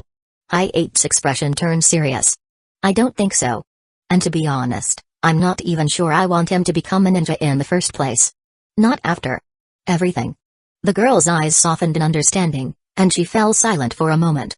Then, she reached out and gently placed a hand on his arm. I'll keep an eye on him at school, she promised. I'll make sure he's settling in okay. The first years are on a different floor, but I'll check in when I can. He covered her hand with his own. Thank you, Yudao, he whispered. That means a lot to me. Their eyes met, and for a long moment, they just looked at each other. Their hearts were racing, their cheeks were flushing. Then, slowly, carefully, Hi-8 leaned in, but his stomach chose that exact moment to let out a loud, rumbling growl. Yudao burst out laughing. Hi-8's face turned bright red as he buried it in his hands, the moment shattered. I guess that's my cue to start dinner, he said with a wry smile. She took his hand, and they walked together towards the kitchen. Why don't I help you out? She offered. My mom taught me some great recipes that are perfect for growing shinobi. Hand in hand, they left the training room behind, both of them trying to ignore the way their hearts were still racing. Chapter 11, The Next Generation. Kakashi knelt before the Hokage's desk, a large black bundle placed respectfully in front of him. The bundle, about the size of a wine jar, was tightly wrapped, its contents hidden from view. The third Hokage stood behind his desk, eyeing the bundle critically, but didn't make a move to unwrap it. Is this the statue, the one with Ganjutsu capabilities? He asked. Yes, Hokage-sama, Kakashi confirmed. The third Hokage took a deep breath, then turned to gaze out the window, deliberately turning his back on the mysterious object. He knew all too well how human curiosity worked. The more forbidden something was, the more tempting it became. He decided that keeping his distance was the wisest choice. Tell me about the mission, he said, his eyes fixed on Kakashi. Leave nothing out. Kakashi recounted every detail, from investigating the bandit camp to the clash with a hidden mist village ambush. But he left out the strange visions the statue had shown him. When he finished, the third Hokage leaned back in his chair, his expression thoughtful. So, let me get this straight. We're dealing with a statue of a deity named Cthulhu from a cult in the Land of Water. Kakashi nodded. It was the most logical conclusion, given the evidence. A missing ninja stole the statue and fled to the Land of Fire, pursued by Kiri's Anbu, the third Hokage continued. He paused, his brow furrowed. And this statue? It can trap anyone who looks at it with a powerful Ganjutsu. Civilians lose their minds, while shinobi. He trailed off, frowning. Their bodies are ravaged, but their minds are enslaved, turned into followers of this cult, like those hidden mist village shinobis. Is that about right? Kakashi nodded again. Yes, Hokage-sama. The room fell silent as the third Hokage turned the problem over in his mind. As a master of ninjutsu, he racked his brain for any technique that could compare to the statue's power. The Mangekyo Sharingan of the Uchiha clan came close, with its ability to cast a powerful illusion through mere eye contact. But even that paled in comparison to what Kakashi described. His thoughts turned to Motoki's treatment, and he realized that the difficulty of breaking this Ganjutsu seemed to exceed his understanding of the Mangekyo Sharingan. And this statue clearly had nothing to do with the Sharingan. What really baffled him was how the illusion could affect the human body. This went far beyond the power of typical Ganjutsu. A Ganjutsu that could warp both body and mind? It was unprecedented. Unnatural. For a brief moment, the third Hokage wondered if there truly were gods in this world. He quickly shook off the thought, focusing on the task at hand. Now was not the time for idle speculation. After a long pause, he spoke. This artifact is too powerful and dangerous to be trifled with. Hidden Mist Village couldn't control it, and we'd be foolish to underestimate it. I think it's best we seal it away permanently, using the Scroll of Seals. No good can come from meddling with such things. His tone was final, and Kakashi knew the decision was made. The loss of one Anbu, one Chunin, and two Gainans was a harsh lesson, but a necessary one. He wouldn't risk more lives in pursuit of this dark power. Just then, a sudden knock at the door broke the silence, snapping Kakashi back to attention. The third Hokage swiftly hid the statue beneath his desk. Remember, this conversation never happened, he warned. The statue's existence is now an S-rank village secret. I'll take care of its sealing myself.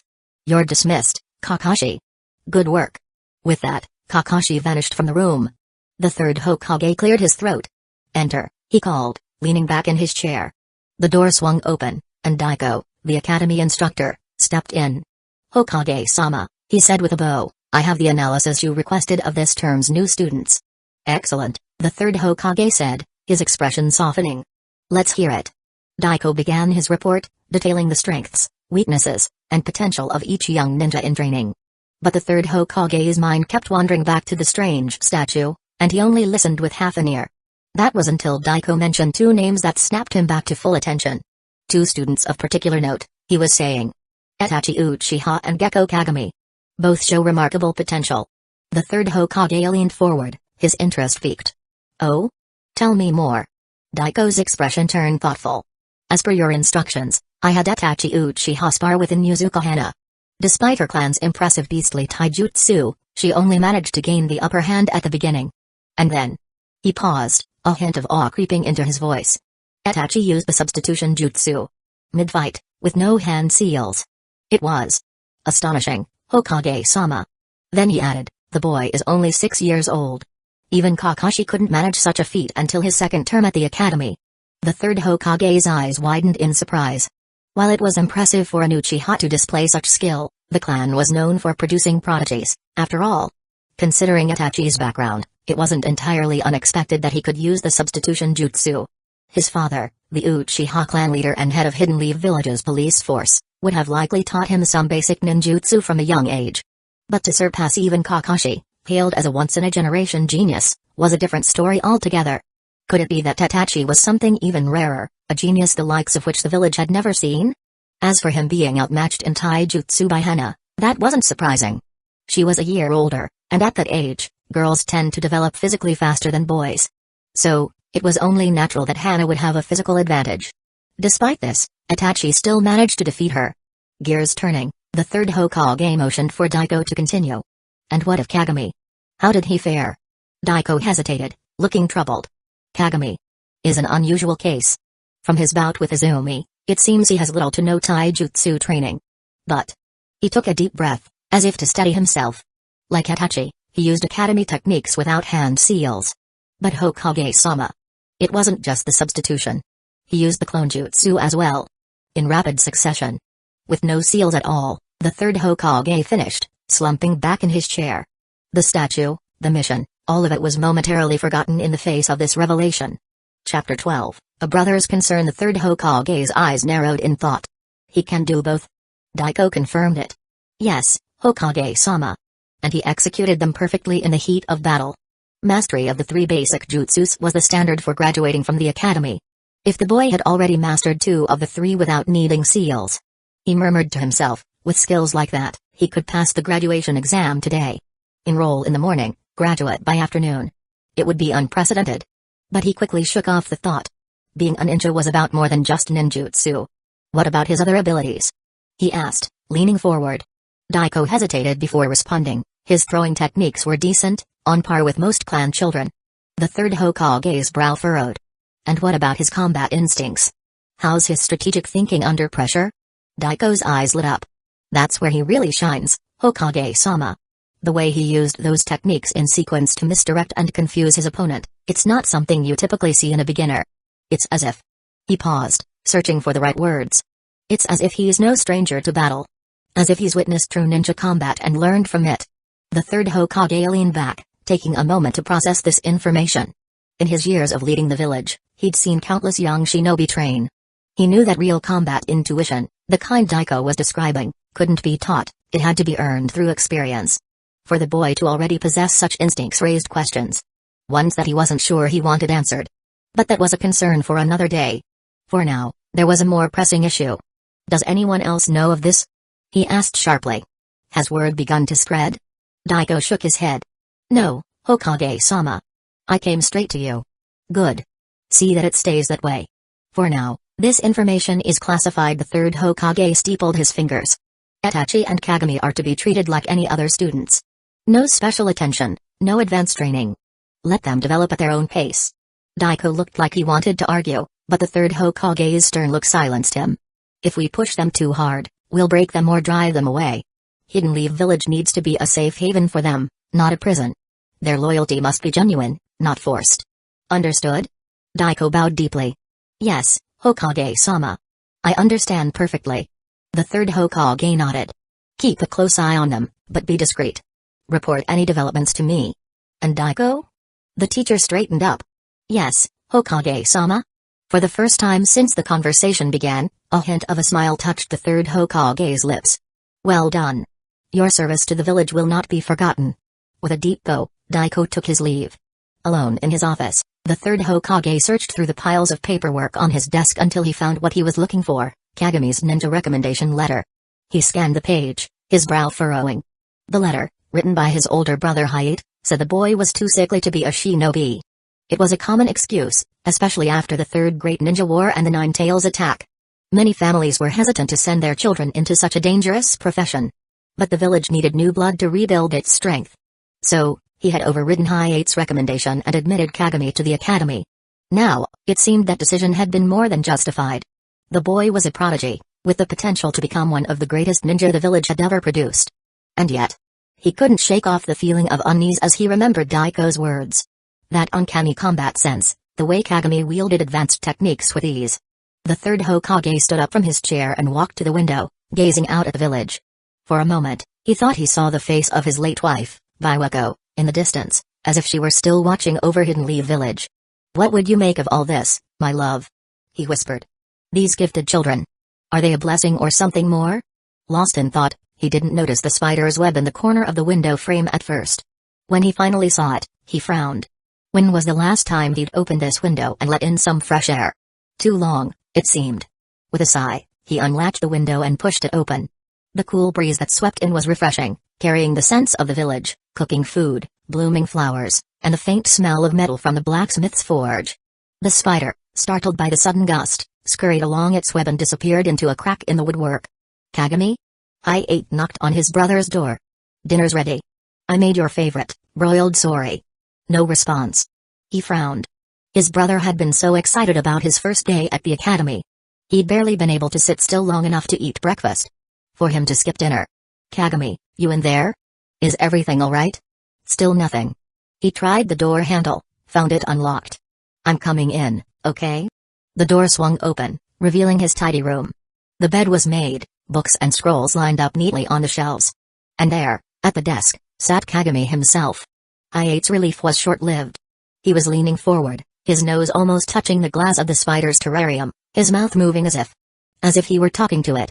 And the spider, with its creepy human-like face, seemed to be listening. Its big eyes followed Kagami's every move, its mouth parts twitching in a weird rhythm. Hayate's blood ran cold. He'd seen his brother like this before, caught glimpses of these weird one-sided conversations. But never this close, never this intimate.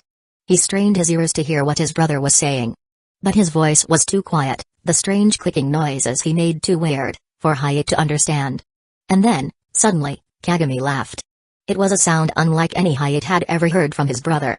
High-pitched, almost crazy, with a dark edge that made the hairs on the back of his neck stand up. Kagami?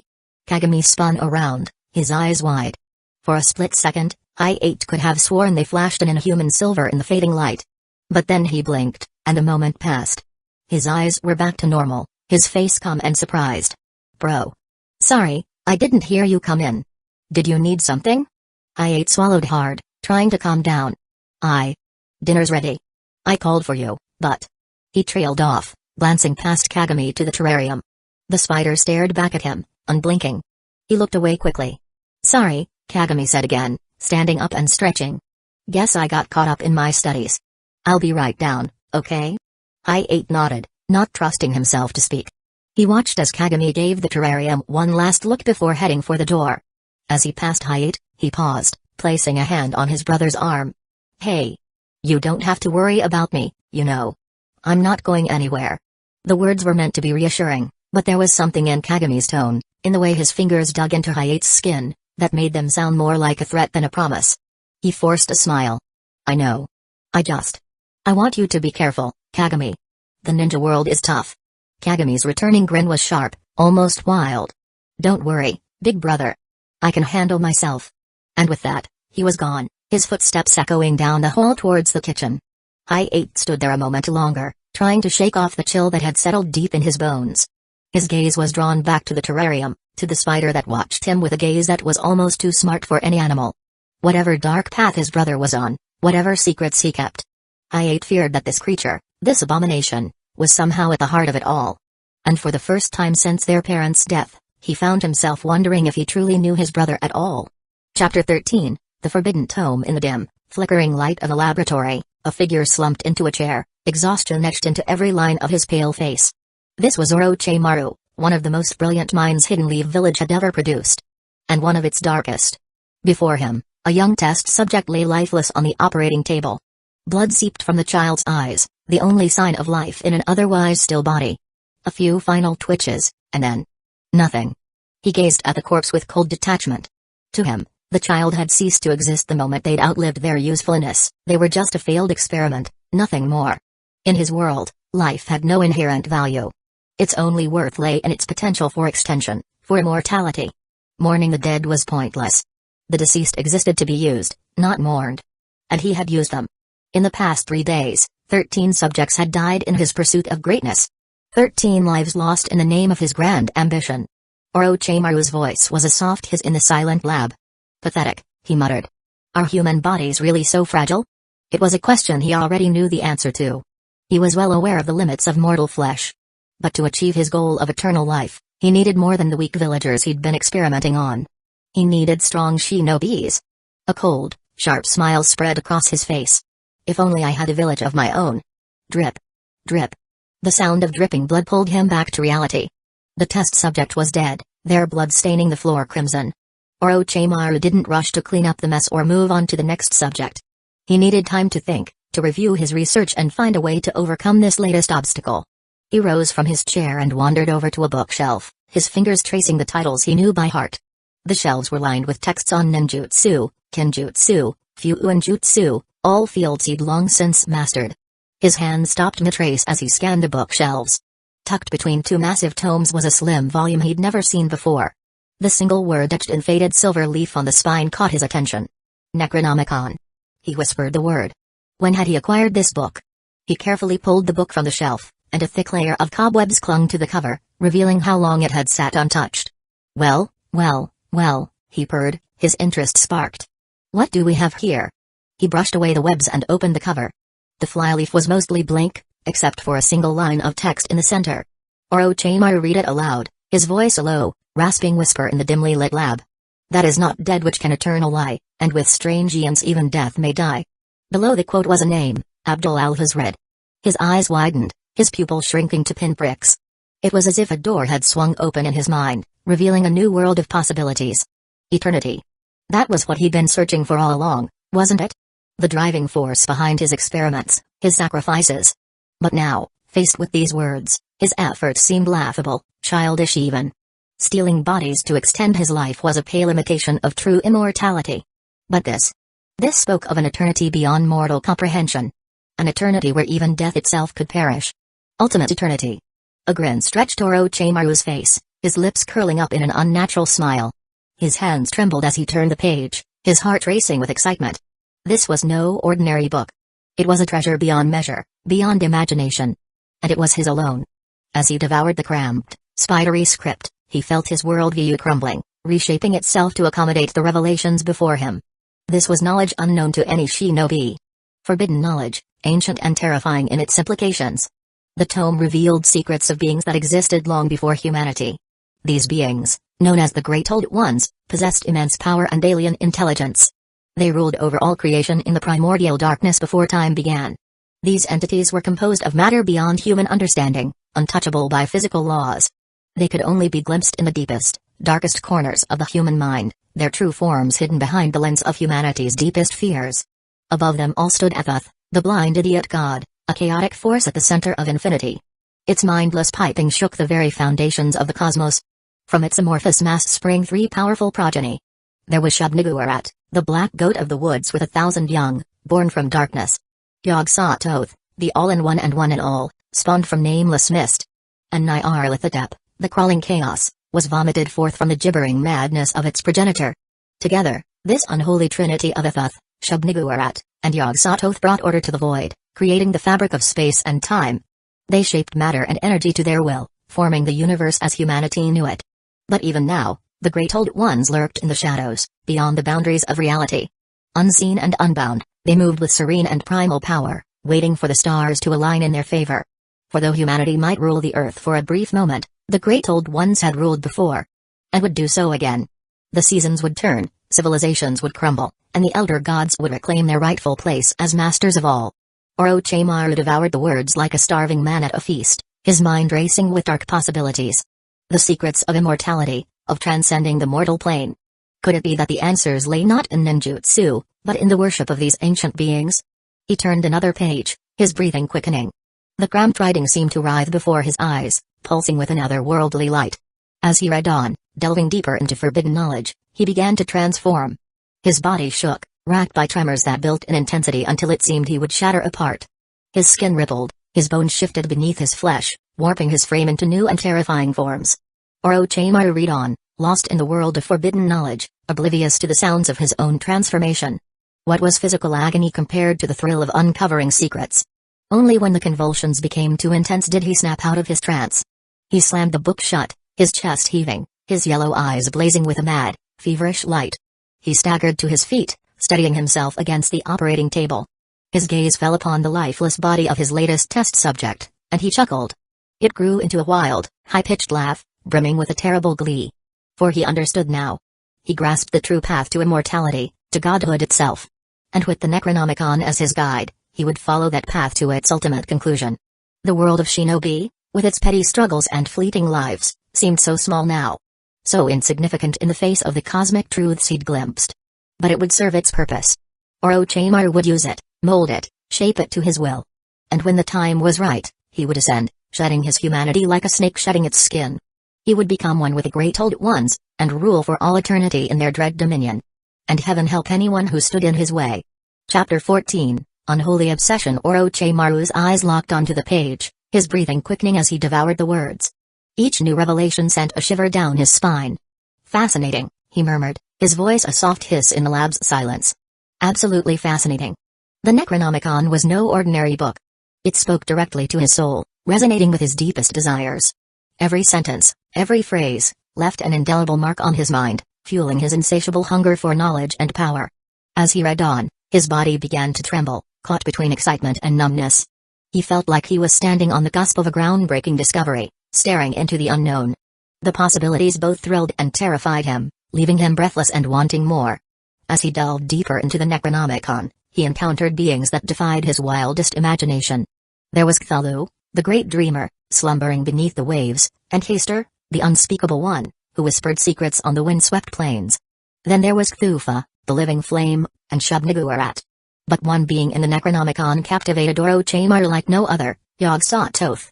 Second only to Ephoth in the pantheon of the Great Old Ones, Yog-Sothoth was said to be the master of time and space, the keeper of all knowledge and wisdom in the universe. His form was infinite, spreading across countless dimensions and realities like ripples on a pond. Every moment, every existence, was connected to him. And he knew all. Past, present, future, nothing was hidden from Yog-Sothoth's all-seeing gaze. According to the Necronomicon, those who proved worthy could even communicate with this god, learning the secrets of the cosmos from his ageless lips. All one needed was a silver key. Orochimaru's heart pounded in his chest as he read on. A silver key, the key to unlocking the secrets of immortality and ultimate power. It was the ultimate prize, the final piece of the puzzle that would make all his dreams come true. According to the Necronomicon, the key would unlock a door to a great stone tower, where the priest Umar-et-Tol sat upon his throne. Those brave enough to gaze upon his face would be granted a glimpse of Yog-Sothoth himself, and with it, the secrets of the universe would be theirs to claim. An immortal, older than the Sage of Six Paths. Older than ninjutsu itself, he murmured as he struggled to comprehend the enormity of the claim. The implications were mind-boggling. If the Great Old Ones were truly eternal, as the Necronomicon claimed, then their secrets could grant him immortality as well. All he needed was the key, and the universe would be his to command. But where to find such an artifact? The Necronomicon hinted at its existence, but offered no clues about its whereabouts. For all Orochimaru knew, it could be hidden anywhere in the world. Or beyond. Doubt began to creep in, whispering in his ear. What if this was all just a myth, a madman's raving scribbled in some ancient tome? The claims of omniscience and immortality defied all human logic and reason. Even the most deluded dreamer wouldn't dare make such outlandish claims. And yet, his grip on the book tightened, his knuckles white with tension. No, he refused to believe it was all a lie. The Necronomicon spoke to something deep within him, a primal yearning for truth that could not be denied. He would find the key, no matter the cost. He would unlock the secrets of the Old Ones, and then... Just then, something slipped from between the pages of the book, falling to the floor with a metallic clink. He froze, his gaze snapping to the glinting object at his feet. Slowly, he bent to retrieve it, his heart pounding in anticipation. Orochimaru's eyes fixed on the silver fragment in his hand. It was a piece of a key, exquisitely crafted with swirling patterns that seemed to shift and twist like living vines. Even incomplete, it was a masterpiece, unlike anything he'd ever seen. The silver key, he whispered. The key to the door of truth. But how did it end up hidden within the pages of the Necronomicon, waiting for him to discover it? Was it a clever trick, designed to make the book's wild claims more believable? His lip curled in a sneer. If so, it was a cheap ploy, unworthy of his attention. And yet, the key felt real enough in his hand. Cool and solid, pulsing with an unmistakable aura of power. Just as he pondered this, a sharp knock at the laboratory door made him tense. His hand instinctively went to the hidden pocket where he'd stashed the key and the Necronomicon. Enter, he called, his voice steady despite the racing of his heart. The door swung open, and a man in a brown robe walked in. His hair was messy, and one eye was hidden behind a patch. Denzo strode into the room like he owned the place. His gaze flicked over the body on the operating table without flinching. Another failure, I see, he said, his tone as dry as dust. Orochimaru shrugged. Ordinary bodies can't handle my experiments. As I've told you, I know what you need, Denzo cut in, waving his hand dismissively. And I've told you, my root operatives are off limits. At least for now. There was a warning note in his voice, one that Orochimaru knew better than to ignore. For now, Denzo was content to supply him with test subjects from the dregs of the village. But if Orochimaru pushed too hard, demanded too much, well, even a snake could be crushed underfoot. In any case, Denzo continued, I didn't come here to discuss your experiments. I have news. Orochimaru cocked his head. Oh? What is it? Kakashi and his Anbu team had a run-in with some hidden mist village shinobis yesterday. They were after some kind of statue. A statue? Orochimaru repeated, his interest piqued. Denzo nodded. One with the power to cast Ganjutsus on all who look upon it, if the reports are to be believed.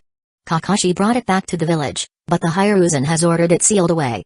Like the scroll of seals. Orochimaru's brow furrowed. A statue that could trap people's minds. It sounded like something from the Necronomicon. Something connected to the Old Ones. Where did it come from? He asked, trying to sound casual. This statue? Denzo replied, some cult in Kiri, if the reports are right. They worship something called Cthulhu. Orochimaru's heart skipped a beat. His breath caught in his throat, and his eyes widened in shock. Cthulhu. The name jumped out at him from the pages of the Necronomicon, a siren call he couldn't resist. The Great Dreamer. The High Priest of the Old Ones. The key and the gate. It all clicked into place. The statue, the Necronomicon, the silver key. They were all part of a larger puzzle, one that he knew he had to solve it.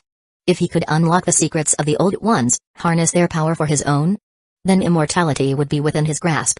And with it, the entire world. Cthulhu, Orochimaru mused, a menacing smile spreading across his face. How very, very interesting. Denzo eyed him warily, sensing the shift in his demeanor. You know something about this? Cthulhu. Orochimaru chuckled, a low, sinister sound that sent shivers down even Denzo's spine. Oh, I might have come across the name in my studies. Ancient legends, dusty old tomes. You know how it is. He waved a hand, as if dismissing the matter entirely. But beneath the surface, His mind was racing, his genius intellect working at lightning speed. His teacher had the statue. The statue was linked to Cthulhu. And Cthulhu held the key to everything. Orochimaru's smile grew, his eyes burning with an obsessive intensity. He would stop at nothing to claim that statue, to unlock its secrets and tap into the power of the old ones. And then, nothing would stand in his way. Not his teacher, not the village, not even death itself. For he would be immortal. A god in human form. Chapter 15, The Path of No Return. Denzo's eyes narrowed as he watched Orochimaru, his tone sharp with suspicion. "What were you saying?" he asked. Orochimaru didn't look up from the corpse on the operating table, his head bowed low in concentration. "Nothing," he replied, his voice neutral. Denzo's gaze pierced through his back, searching for any sign of deception. He knew the snake Sanin all too well, recognizing the same driving ambition that fueled his own actions. For now, Orochimaru still showed the proper respect, playing the loyal soldier. But he wasn't naive. He knew that if Orochimaru ever left the village, he'd be impossible to control. That's why he had always sought a way to keep him in check. He needed leverage, something to balance the scales. But Orochimaru seemed to care for nothing and no one. He had no family, no friends, and not even his own student, Anko, could be used against him. He was the epitome of a shinobi, devoid of human attachments, driven solely by his insatiable curiosity and ambition. That same curiosity made him a formidable threat. His thirst for knowledge, for the secrets of ninjutsu and the very nature of truth, was unquenchable. Denzo feared that one day, that thirst would lead him down a path from which there would be no return. For now, their alliance held. Each had something the other needed, Denzo's access to test subjects and village intel, Orochimaru's unparalleled genius in the shinobi arts. But if that delicate balance ever shifted? He cast one final, searching glance over his shoulder before turning to leave the lab. The heavy iron door slammed shut behind him, the clang echoing through the room. Orochimaru remained frozen, hunched over the operating table, his eyes the only thing that moved. They darted to the side, confirming Denzo's departure before returning to their intense focus on the task at hand. As soon as he was sure he was alone, Orochimaru straightened up, pulling the Necronomicon from the folds of his robe. He flipped through the pages with feverish intensity, his fingers coming to rest on the passage that had so captivated him before. "Cthulhu," he read aloud. "The sleeping god, lord of Relia, one of the old ones representing water." His mind raced, connections forming at lightning speed. A god of water, worshipped by a cult in the land of water. It couldn't be a coincidence. If Cthulhu was real, and the statue Denzo had spoken of seemed to suggest he was, then what of the other beings described in the Necronomicon? What of Yog-Sothoth, the all-knowing and all-powerful one? The gate and the key to the secrets of the universe itself? His hands trembled as he held the book aloft, its red cover shining like a bloody sunrise in his vision. In that moment, the Necronomicon transcended mere pages and ink. It was a roadmap to his destiny, a promise of power beyond his wildest dreams. Immortality. Everything he had ever coveted was within his grasp. The thought sent a shiver down his spine. He laughed, high and wild and tinged with madness. It echoed off the walls of the lab, making the spiderwebs in the corners dance and shiver. "Good morning, Kagami." Kagami turned at the caliph, his name, a smile already forming on his lips. He'd recognize that voice anywhere. And there was Hana, jogging to catch up with him on the way to the academy. But this wasn't the Hana he was used to seeing. Gone was the bulky, old-fashioned coat she'd worn the day before. In its place was a sleek white vest adorned with a cartoon wolf dog, paired with stylish black cropped pants. The transformation was striking. With her new outfit highlighting her natural good looks, Hana looked adorable. Really adorable. "Morning," Kagami said, trying to sound casual. "You look nice today." She ducked her head. "Thanks. I was forced to wear that old coat yesterday. It was my mom's, from when she was a kid. She made me wear it, saying it was like reliving her own first day of school all over again." Kagami chuckled. Moms, right? They fell into step beside each other, chatting easily as they made their way to class. Hana seemed a bit self-conscious about all the curious looks they were getting, but Kagami paid them no mind. He was just happy to have a friend to walk with.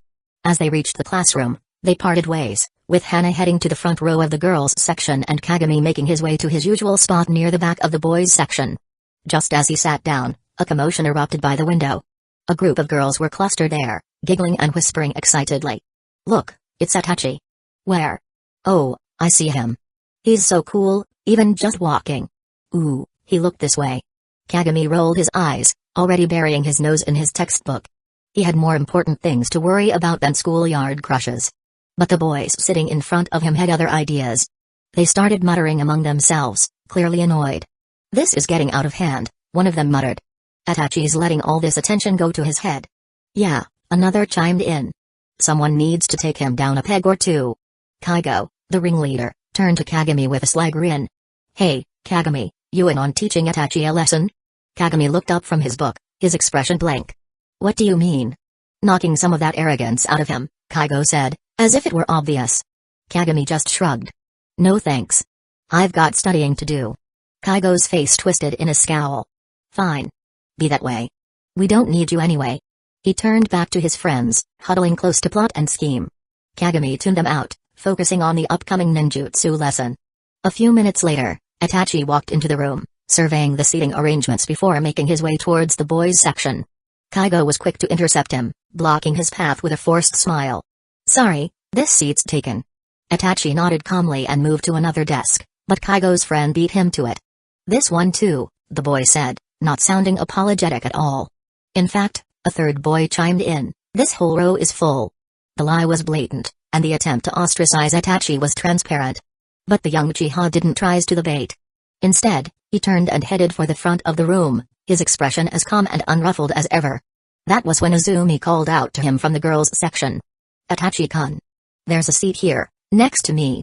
She patted the empty desk beside her, surrounded by a sea of admiring female faces. Itachi hesitated for only a moment before nodding his thanks and taking the offered seat. Instantly, he was surrounded by girls, all clamoring for his attention. They chattered and giggled, fawning over him like he was a rock star. From the back of the room, Kagami could see Kaigo's face turning an alarming shade of purple. The boy was practically vibrating with jealousy. If looks could kill, Itachi would have been a pile of ash. Just as things were getting heated, their teacher, Daiko-sensei, walked in and put a stop to the drama, at least for the time being. "All right, class," Daiko said, clapping his hands for attention. "Today we'll be reviewing the hand seals for fire and water style techniques." He turned to the blackboard and started drawing diagrams, each one a perfect representation of a different hand seal. When he was done, he turned back to the class with a smile. "Let's see who was paying attention last time. Itachi, can you identify this first seal?" Itachi barely glanced at the board before answering. "Water style, water bullet jutsu." Daiko nodded, impressed. "Good job." He pointed to Kaigo next. "How about this one?" Kaigo studied the diagram, then shrugged. "No idea." Daiko's eyes narrowed. "What do you mean, you don't know?" "We just covered this yesterday." Kaigo smirked. "I forgot, sensei. It's a tough one. I bet no one else knows it either." Daiko's gaze swept the room, stopping at Kagami. "Is that so? Kagami, do you know this seal?" Kagami looked at the board, then answered. "It's the fireball jutsu. Fire style." "Excellent," Daiko said. "And this one?" Kagami looked at the board again, then replied. "Water bullet again. Same as the first." Daiko turned back to Kaigo. "See? Kagami knows them all. So what's your excuse?" Kaigo retorted. "It's not fair. You already gave away the answers." Daiko smirked. "Fine then. Kagami, how about this one?" "No one's named it yet." Kagami didn't hesitate. "Fire style, Rage of Sages, Flame of Phoenixes." Daiko's smiled. "Well done, Kagami.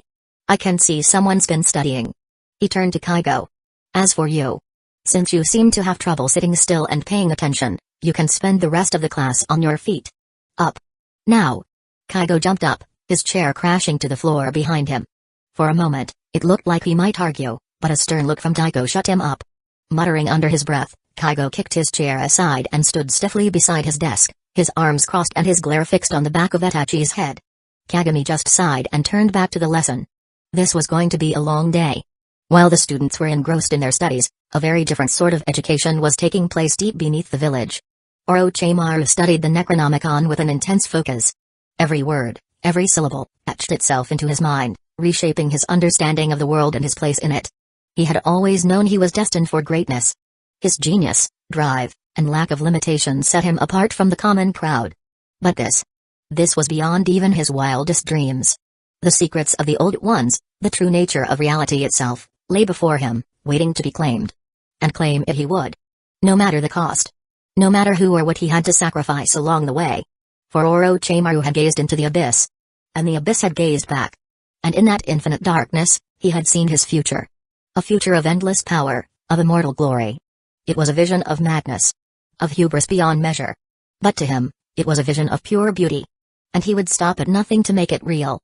Chapter 16, The Shadow in the Background. As ninjutsu class came to an end, Daiko gathered his notes and exited the classroom, leaving behind a fuming Kaigo. The young student slumped back into his seat. Throughout his punishment, he had been brewing with resentment, his thoughts growing darker by the minute. Now, with the class over, he'd made up his mind. "I'll deal with him," he growled, his hands clenching into fists. His two friends exchanged a confused glance. "You mean Itachi?"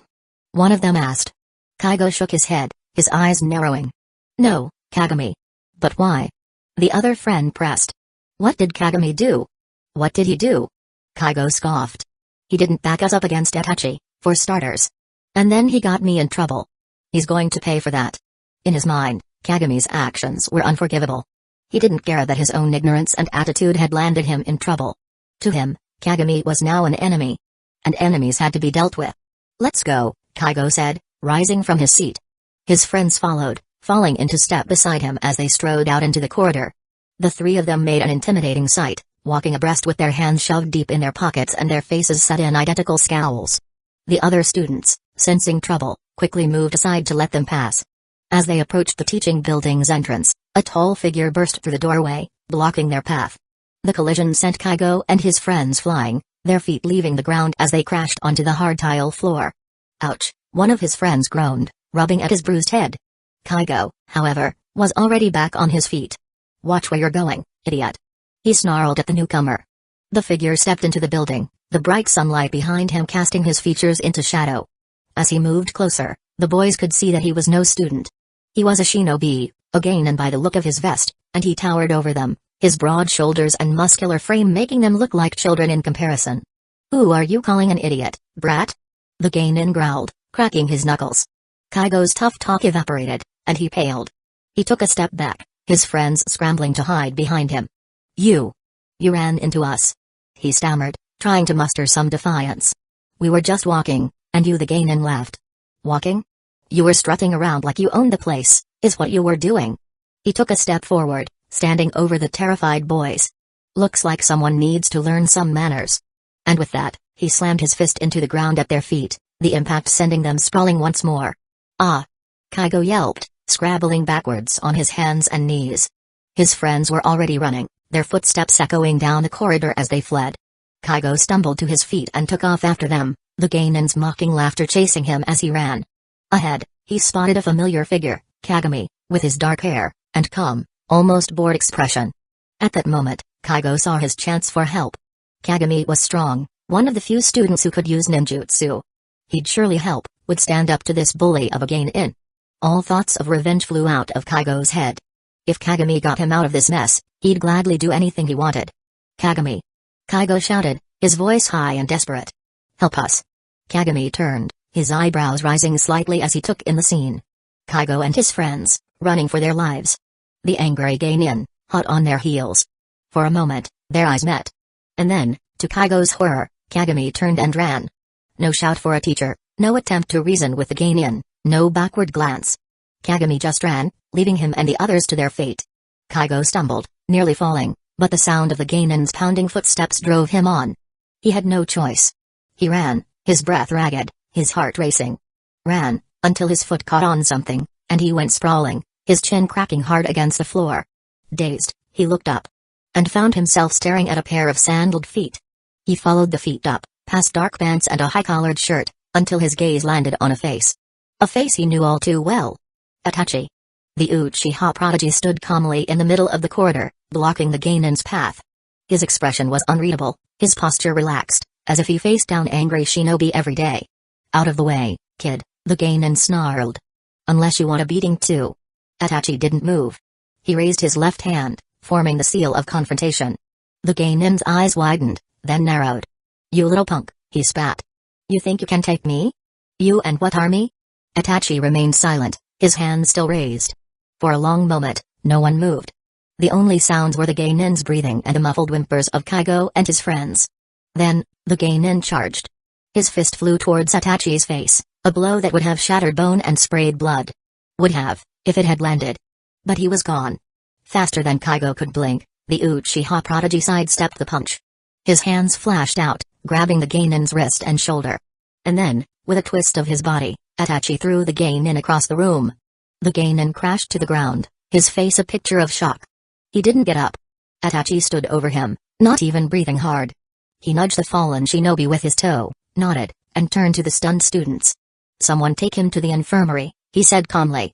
"He'll be fine, but he might have a concussion." Kaigo stared, his mouth hanging open. He couldn't wrap his head around what he'd just seen. Itachi, the boy he'd underestimated and plotted against, had just saved him. Had taken down a Geinin like it was nothing. "Itachi-kun," he blurted, scrambling to his feet. "That was. You were amazing." Itachi raised an eyebrow at the sudden honorific, but said nothing. Kaigo couldn't help but keep going. "The way you fought was incredible, you're so strong, Itachi-sama." The other boys quickly joined in, showering Itachi with praise. "Yeah, you're the best, Itachi-sama. We've never seen anyone fight like that. Please teach us, Itachi-sama. We'll do anything." Itachi remained silent, his face a mask of calm. But Kaigo thought he saw a flicker of annoyance or resignation in those dark eyes, as if this was all too familiar to the young Uchiha. Meanwhile, Kagami watched from the sidelines, his face as impassive as ever. But his mind was racing. Earlier, he had turned and run because he didn't want to get involved in Kaigo's trouble. Even if he had intervened, he might not have easily defeated the Geinin. He knew the 3 basic jutsus, but that was it. He lacked other special attack methods, including physical techniques. This was one of his major weaknesses, and he knew it. He'd seen how Itachi took down the Geinin. The Uchiha heir's movements were effortless, precise, and far beyond what a first-year student should be capable of. What struck him most was the way Itachi had ended the fight. Not with some flashy jutsu or a flurry of punches, but with a simple, almost gentle throw. The same throw he'd used against Hana during their sparring match. He realized that Itachi's choice was smart. It was a quick and efficient way to take down an opponent without causing unnecessary harm. It was the mark of a shinobi who understood that violence was a tool, not the goal. Now he was even more excited about the weekend's physical training. As he stood by the window, Kagami glanced towards the Hokage monument and spotted someone climbing the spiral stairs. But the distance was too far, and he couldn't make out who it was. Oh well, it didn't matter. The next class was about to start, and he didn't want to be late. With one last look at Itachi, Kagami turned and headed back to the classroom. High atop the Hokage monument, Kakashi climbed the endless stairs. The sun beat down on him, but he didn't break a sweat. As one of the village's elite, he was no ordinary shinobi. After what felt like an eternity, he reached the top. Before him stood a simple, unassuming building carved directly into the rock face. A wooden sign above the entrance read, Hidden Leaf Village Archive Library. Chapter 17, Beneath the Surface. Deep within the heart of the Hidden Leaf Village, a secretly hidden in the stone of the Hokage Rock. Many people knew about the shelter hidden in the mountain, a place of refuge during times of crisis. But few knew about the Hidden Leaf Village Archive Library, located deep within the granite stronghold. This treasure trove of knowledge held ancient texts and scrolls that dated back to the village's founding, and even further back to the legendary era of the Sage of Six Paths. Kakashi headed to this place, searching for answers to the questions that had haunted him since his encounter with the mysterious statue. As he pushed open the heavy wooden door, the musty smell of old parchment and leather filled the air. At the entrance, 3 Chunin guards sat behind a long, curved desk, their eyes fixed on him as he approached. One of them stood up, hand outstretched in greeting. "Can I see your authorization?" the guard asked, his tone brisk but friendly. Kakashi pulled out a small, official-looking scroll from his vest and handed it over. The guard unrolled it, scanned it quickly, and nodded. "All right, you're good to go." He handed the scroll back to Kakashi and gestured to his colleagues. "They'll show you around." The other 2 Chunin stood up and motioned for him to follow them. They led him into the main chamber of the archive, a massive circular room lined with towering bookshelves that seemed to touch the ceiling. "As you can see," one of the guides explained, "we have a specific system here. Each section is organized by era or discipline, history, ninjutsu, ganjutsu. It's all here." Kakashi's eyes widened as he took in the endless rows of books and scrolls. It was almost overwhelming. He could spend a lifetime here and still not read everything. The other Chunin led him to a far corner of the room. "This is the section you'll want. Pre-village history. Some of these texts date back to the time of the sage himself."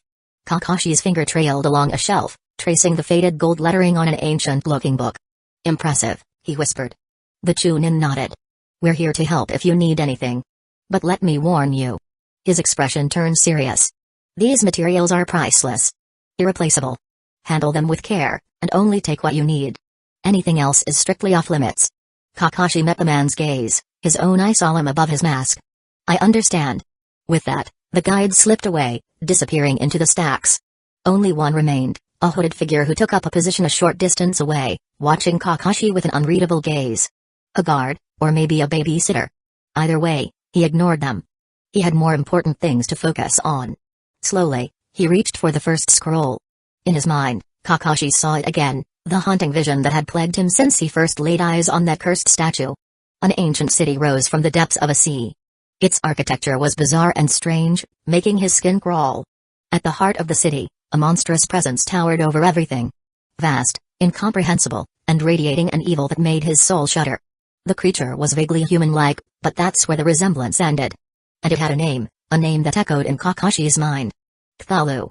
It was one of the Old Ones, beings of immeasurable power that ruled the earth long before mankind drew its first breath. 14 billion years ago, they came from the stars, from dimensions beyond human understanding. And Cthulhu was the most powerful of them all. Now, it slumbered, buried beneath the waves in its city of Relia, waiting for the stars to align, for the time to be right. For the day it would rise again, and plunge the world into madness and ruin. This was the knowledge that had been burned into Kakashi's mind in that instant. The terrible truth that he couldn't shake, couldn't forget. Part of him still refused to accept it.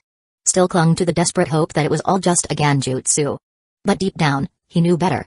The Hokage himself had studied the statue, pouring all his vast knowledge of ninjutsu into unraveling its secrets. And even he had been stumped. No, this was no trick of the mind. The threat was real. And if he was going to have any chance of facing it, he needed to understand.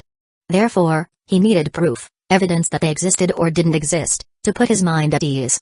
Kakashi pushed a cart through the shelves, searching for ancient texts about gods, beliefs, and legends. He gathered texts from every historical period and country, no matter how old or obscure. Then, he dove in, devouring scroll after scroll, book after dusty book. He was on the hunt for any hint of Cthulhu, Relia, or the Old Ones in the myths and legends from around the world. As the hours dragged on, the Chunin guards grew tired, their attention waning. But Kakashi's focus remained sharp. He read until his eyes blurred, and his head throbbed, driven by sheer force of will. Time lost all meaning in the archive's depths. There were no windows, no way to mark the sun's passage.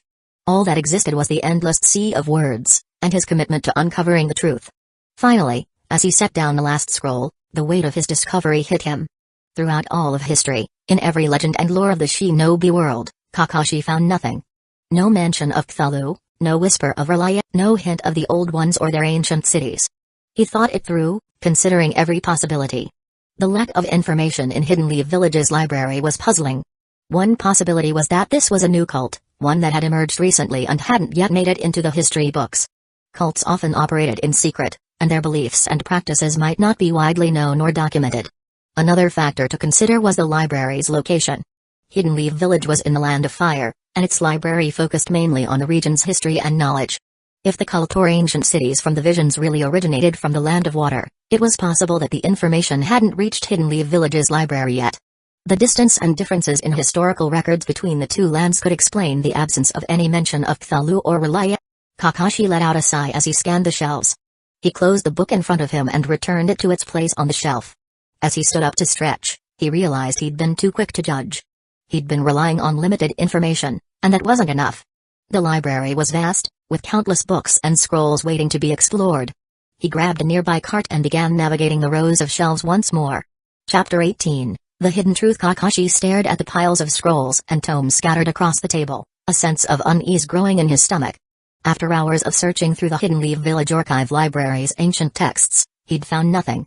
No mention of Cthulhu, Relia, or any cult that worshipped this god. It was as if the visions he'd experienced, the memories that haunted him, were just a product of his imagination. But that couldn't be true. He'd seen the statue with his own eyes, felt its power coursing through his veins. So why was there no record of it? No hint of the horrors it promised? He leaned back, his brow furrowed in thought. Maybe this Cthulhu cult was really a new development, a fledgling religion that hadn't left its mark on history yet. In remote, impoverished areas, villagers might develop blind faith due to their isolation and lack of livelihood. But such beliefs were just a form of self-consolation, with no real power behind them. Even if that were the case, it didn't explain the statue. An artifact with such undeniable power couldn't have come from mere blind faith. Kakashi had once thought that people from remote regions might have mistaken tailed beasts for gods, gaining power from them. But the more he thought about it, the more he realized it was impossible. For one, tailed beasts were known for their destructive power, not for granting power to statues or casting genjutsus. And secondly, the land of water would never allow a tailed beast to wreak havoc on their territory. No, there was something more at play here. Something ancient and unspeakably powerful. His mind raced as he tried to make sense of the legends that had been implanted in his mind. Cthulhu, the Old Ones, Relia. What did it all mean? And then, it hit him like a bolt of lightning. The key wasn't in the details of the myth, but in its timeline. 14 billion years ago, Cthulhu was said to have descended to Earth. That was eons before the first human was born, before civilization even existed. If this were true, and Kakashi's gut told him it was, then it was no wonder he couldn't find any record of the creature. Human history simply didn't go back that far. The oldest texts in the library, the most ancient legends and myths, spoke of the Sage of Six Paths. But even those were just whispers, fragmented tales passed down through generations. The sage, revered as he was called, had lived only 1,000 years ago.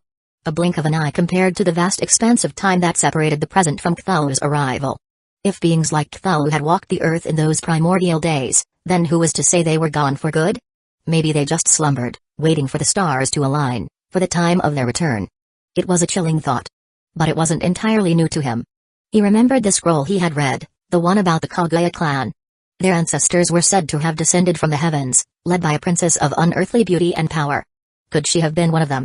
An old one, or something like it, who came to Earth in an age long past. There was no way to know for certain. But the parallels were too hard to ignore. He straightened in his chair. The truth was out there, hidden in the mists of prehistory.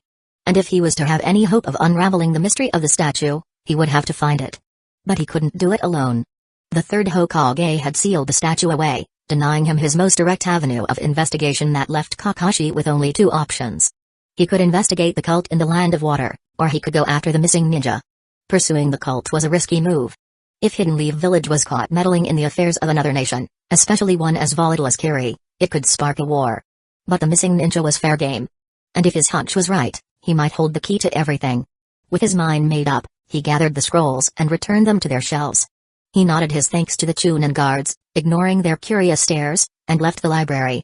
Outside, the sky was darkening, the first stars twinkling over the distant mountains. His stomach growled, reminding him that he hadn't eaten since dawn. He thought about going home and making himself a meal. But the thought of his empty apartment didn't appeal to him.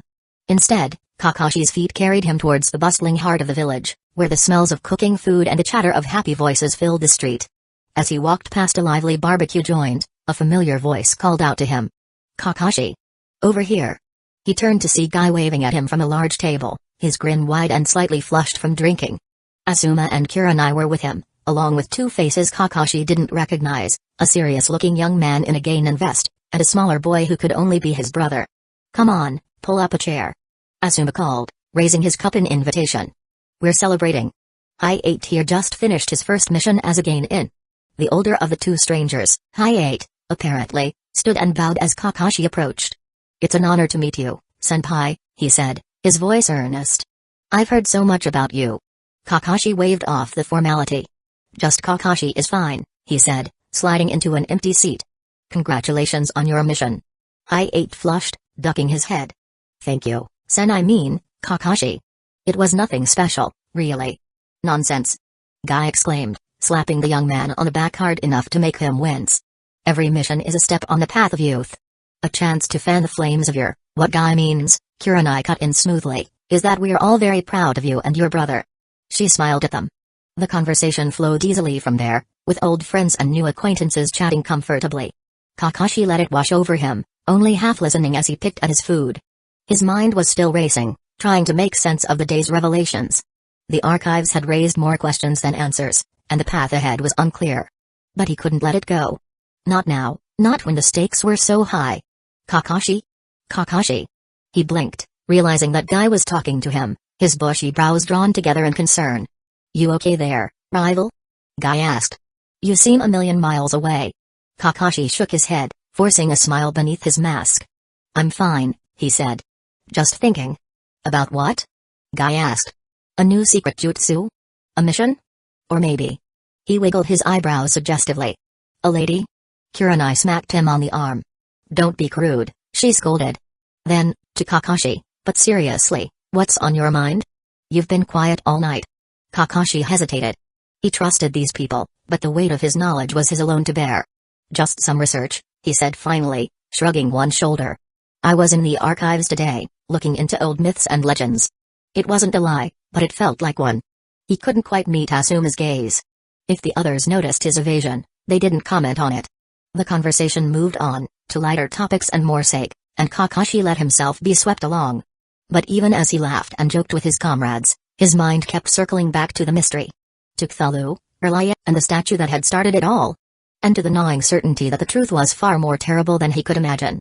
Across the table, unnoticed by Kakashi or anyone else, the figure smiled into his water glass. A small smile, full of amusement. For he alone knew the truth. And he had no intention of sharing it. Not yet, anyway. Chapter 19, The Eyes That See. The barbecue restaurant was alive with laughter and chatter, a warm refuge from the evening chill. Kakashi sat among friends, cradling a cup of sake, his mind drifting away. Hey, Kakashi, you in? Asuma waved a hand in front of his face. Want another round? He blinked, forcing a smile beneath his mask. I'm good, thanks. Guy, his face flushed from the drinks, leaned in. Come on, Kakashi. The night's young, and so are we. Kurenai chuckled. Speak for yourself, Guy. Some of us have missions in the morning. I sitting beside Kakashi, chuckled softly. His little brother Kagami sipped on a glass of water, observing the scene. As the conversation flowed around him, Kakashi's gaze kept drifting to the corner of the room. A spider was spinning its web, almost hidden in the shadows. It was a small, easily overlooked thing, but something about it made his skin crawl. He couldn't shake off the uneasy feeling. He shook it off, turning back to his friends. Well, that was fun. Guy declared as they stepped out into the night, the restaurant's warmth fading behind them. We should do this more often. Asuma chuckled. Definitely. Maybe with a little less sake next time, though, Guy?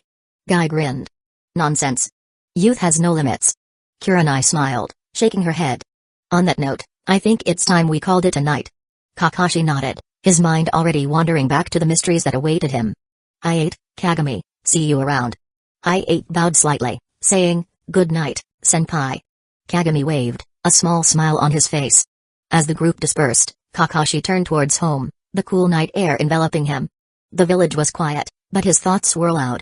As they strolled home together, I kept a watchful eye on his younger brother. The night air was quiet, with only the occasional cricket breaking the silence. Hey, Kagami, I said, breaking the comfortable silence. You know you can always talk to me about anything, right? I know I'm not always around, but I'm here for you, little brother. Kagami looked up at Hayate, a small smile on his face. I know, bro. And I appreciate it. Honestly, I'm doing okay. Hayate nodded, though he couldn't shake the feeling that Kagami was hiding something.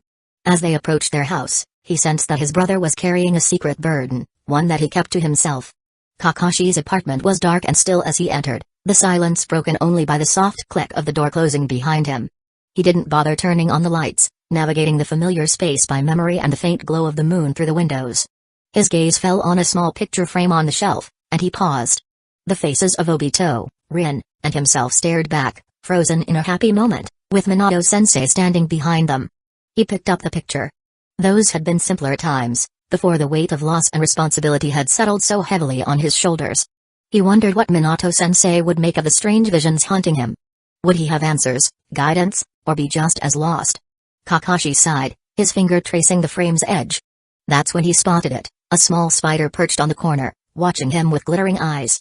A shiver ran down his spine as he stared at the spider. It was just a tiny creature, he told himself, no different from the many others sharing his space. But something about it felt off, like it was a sign of something darker lurking just out of sight. He set the picture back, his hand trembling slightly. He forced himself to focus on the present and surveyed his apartment. It was a mess, scrolls and books scattered everywhere. When had he last bothered to clean? Kakashi chuckled wryly, shaking his head. He was supposed to be an elite shinobi, but his apartment was a mess. Minato-sensei would have had a field day with this. Rolling up his sleeves, he got to work. He needed a clear head and a clear space to unravel the mysteries plaguing him. He gathered scrolls, stacked books, tossed out trash, and wiped down surfaces. It was mundane work, but it brought a sense of control he'd been lacking lately. As he cleaned, his mind wandered, piecing together the fragments of knowledge he'd gathered. The name Cthulhu, the strange statue, the cult in the land of water, it was all scattered and disjointed. But he would make sense of it. He had to. For the sake of his village, his friends, and his own sanity. He paused, his gaze drawn back to the picture on the shelf. The spider was gone, vanished as silently as it had appeared. He took a deep breath. Whatever the future held, he would face it head-on. For the sake of those he had lost, and those he still had to protect. He turned back to his cleaning, finding comfort in the simple tasks. They kept him grounded in the present, away from the mysteries and horrors that lurked in the shadows. For now, he had a home to set right and a heart to ease. It was enough, for now. It had to be. Deep beneath the village, in a labyrinth of tunnels and hidden rooms, Orochimaru pored over the Necronomicon's pages. Days blurred into nights, and the passage of time became irrelevant as he devoured the forbidden knowledge. Power, knowledge, the keys to eternal life, it was all here, waiting to be unlocked. As he read on, a shiver ran down his spine, and he felt an unsettling presence watching him. He looked up to find a spider lurking in the corner, its multiple eyes fixed on him. A cruel smile twisted his lips. "Watch over me, little one," he whispered. "Soon, I'll unleash horrors upon this world unlike anything it's ever seen. And you, my friend, will feast on the terror I sow." The spider stared back, its gaze unreadable and patient. Waiting. Always waiting. The Hokage stood at his office window, gazing out over the peaceful village he'd sworn to protect. The night was quiet, but a sense of unease prickled at the back of his neck. In his long life, he'd faced many threats, both within and outside the village. But this was different. The Hokage's gaze fell on a small spider crawling across the window frame. Most people would have dismissed it as insignificant, but he knew better. In the world of shinobi, coincidences didn't exist. Every action, every event, was connected, influencing the course of history in subtle but powerful ways. As the spider disappeared, he couldn't shake the feeling that these hidden threads were converging, drawing them all towards an unknown destiny. He let out a heavy sigh, the weight of his responsibility settling on his shoulders. All he could do was stay vigilant, guiding and protecting his people to the best of his ability. And hope that when the storm finally broke, they'd be strong enough to weather it. Kagami sat cross-legged on his bedroom floor, his eyes fixed on the glass terrarium in front of him. "I know," he murmured, as if responding to an unspoken question. "I feel it too." He reached out a hand, his fingers hovering just above the glass. The spider paused, as if waiting for something. A moment of silent understanding passed between them, and then he smiled. He pulled out a handful of glowing blue spheres from his pocket and sprinkled them into the terrarium. The spider pounced, devouring with lightning speed. As it fed, he felt a flicker of worry. The spider was growing, changing. It wouldn't be long before this small enclosure wouldn't be enough to hold it. What then? Kagami didn't have an answer, but one thing was certain, he wouldn't be alone. Never. Chapter 20, The Birth of a New Era. In the lavish throne room of the daimyo's palace, a stout figure sat on the ornate throne, his crown slipping down his forehead. He gazed with disinterest at the small man standing before him, hands clasped together in respect. The man was impeccably dressed in a tailored suit, complete with small sunglasses and a neatly trimmed mustache, giving him a refined look. "Daimyo-sama," the man began, his voice dripping with flattery, "I am Gato, president of the Gato Company. I've come to propose a deal." The daimyo didn't respond right away. He opened his mouth, allowing a maid to pop a grape into it, before he deigned to speak. "And what," he drawled, "might that be?" Gato's smile grew even wider. "Why, to bring prosperity to the land of waves, of course." He produced a map of the island nation, spreading it out before the throne. "Daimyo-sama, the land of waves is rich in natural resources, but its remote location makes it hard to turn those resources into real wealth. As a result, the country's finances have suffered." He paused, letting the words sink in. "But if the Gato Company took over all shipping and trade for the nation, we could turn those resources into real wealth. The land of waves would thrive like never before." Gato's gaze flicked to the daimyo, his eyes glinting behind his shades. "Imagine it, daimyo-sama, this palace could be even more magnificent. Golden thrones, lavish tapestries, the finest delicacies from around the world." A murmur of approval went up from the assembled ministers, many of them nodding in agreement. Even the daimyo seemed intrigued, a spark of greed igniting in his eyes at the thought of such luxuries. It was clear that Gato had done his research. He had already won over key ministers, and he knew exactly how to appeal to the daimyo's desires. But not everyone was convinced by his persuasive words. "I object." A lone minister stepped forward, bowing low before the throne. "Daimyo-sama, the sea is the lifeblood of our nation. Our economy, our way of life, depends on it. Handing control of our shipping to an outsider is unthinkable. I agree, another minister chimed in. The risk is too great. More voices joined the chorus of dissent, until the throne room erupted into argument. Gatto's smile faltered, his eyes narrowing in annoyance. If only he had arrived sooner, he thought bitterly. He could have bribed a few more officials, arranged a few convenient accidents. But no matter. He would still come out on top. He always did. The daimyo, for his part, seemed uncertain. He raised a hand, silencing the bickering ministers. What, then, do you propose as an alternative? He asked. How would you fix the Land of Waves' maritime problems? I believe the answer lies in cutting back, daimyo-sama. The first minister stepped forward again, his head held high. If we reduced spending, both in the palace and in the ministries, we could save enough over a few years to fund the construction of a bridge to the mainland. He turned, spreading his arms wide. And if we called on the people of the Land of Waves to help build it, as a national project, it would bring the country together like never before. The bridge would be a symbol of our strength, our independence. And it would open up new opportunities for trade and travel, securing our prosperity for generations to come. The throne room erupted again, the ministers divided. Ridiculous. One cried. Cut back on palace spending? Unthinkable. The daimyo's court is the face of our nation.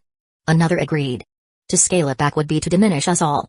The argument raged on, with voices growing louder and more heated. Finally, the daimyo slammed his fist on the throne, silencing the room. Enough. He bellowed. I've had enough of this bickering. I'm tired of this nonsense, he said, his voice petulant. We'll table this discussion for now and revisit it later. He waved his hand dismissively. You're all dismissed. The ministers bowed and began to file out, some shooting angry glances at their opponents. Gatto remained standing, his smile now a tight, forced thing. But before anyone could leave the throne room, a figure emerged from the shadows. It struck one of the ministers in the forehead, sending him crashing to the ground. As he fell, the others saw clearly what had brought him down. A shuriken, its edges glinting in the torchlight.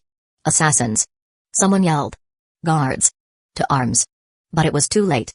As the palace guards rushed in, a dozen figures emerged from the shadows. They fell upon the ministers and guards like wolves among sheep.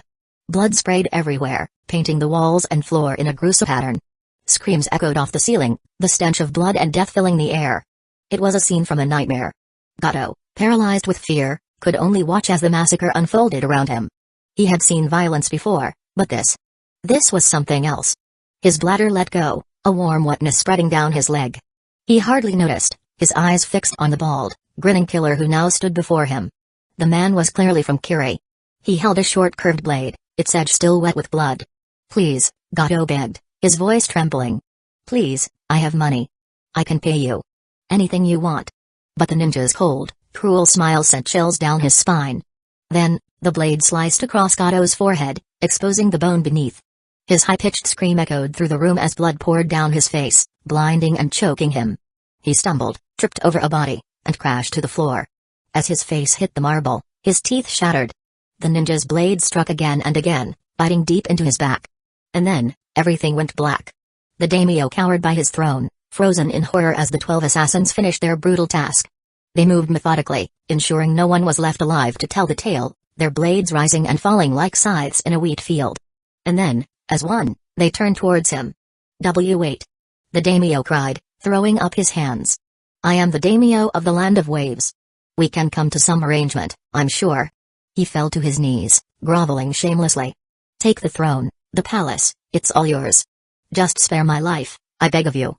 The lead ninja, a towering figure with blue skin and gill-like slits on his cheeks, stepped forward. His cold, dead eyes regarded the daimyo with contempt. Is this what passes for faith in this land? He asked, his voice a rasping growl. Offerings of wealth and power?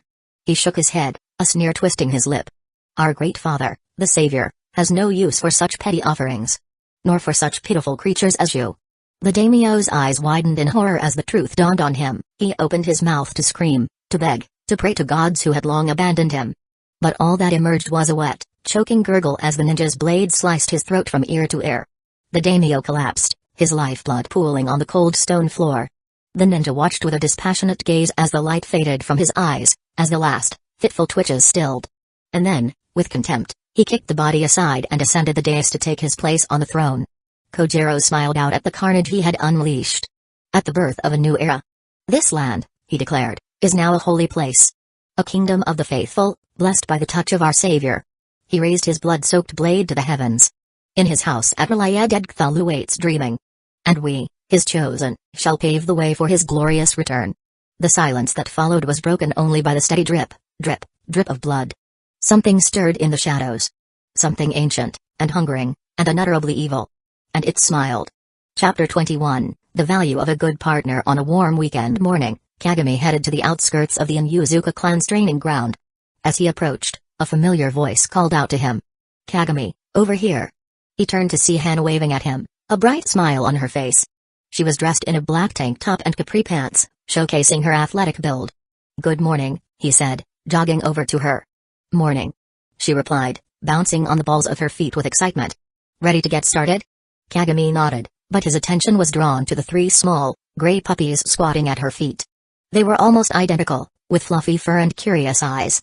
Oh, these are my Ninken. Hana said, noticing his gaze. The Himaru brothers. They're triplets, so they all share the same name. Kagami raised an eyebrow. Isn't that confusing? How do you tell them apart? Hana laughed, looking a bit sheepish. It can be a challenge, yeah. That's why I don't bring all three to school, I don't want to cause any mix-ups. As she scratched one of the puppies behind the ears, a soft smile spread across her face. Don't worry, though.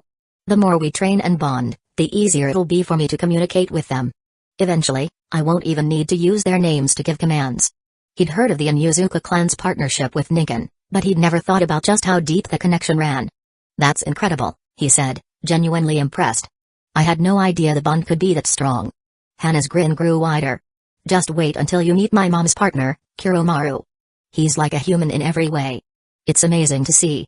It made sense, given the world's dynamics, that animals with high intelligence and longevity could develop the ability to speak.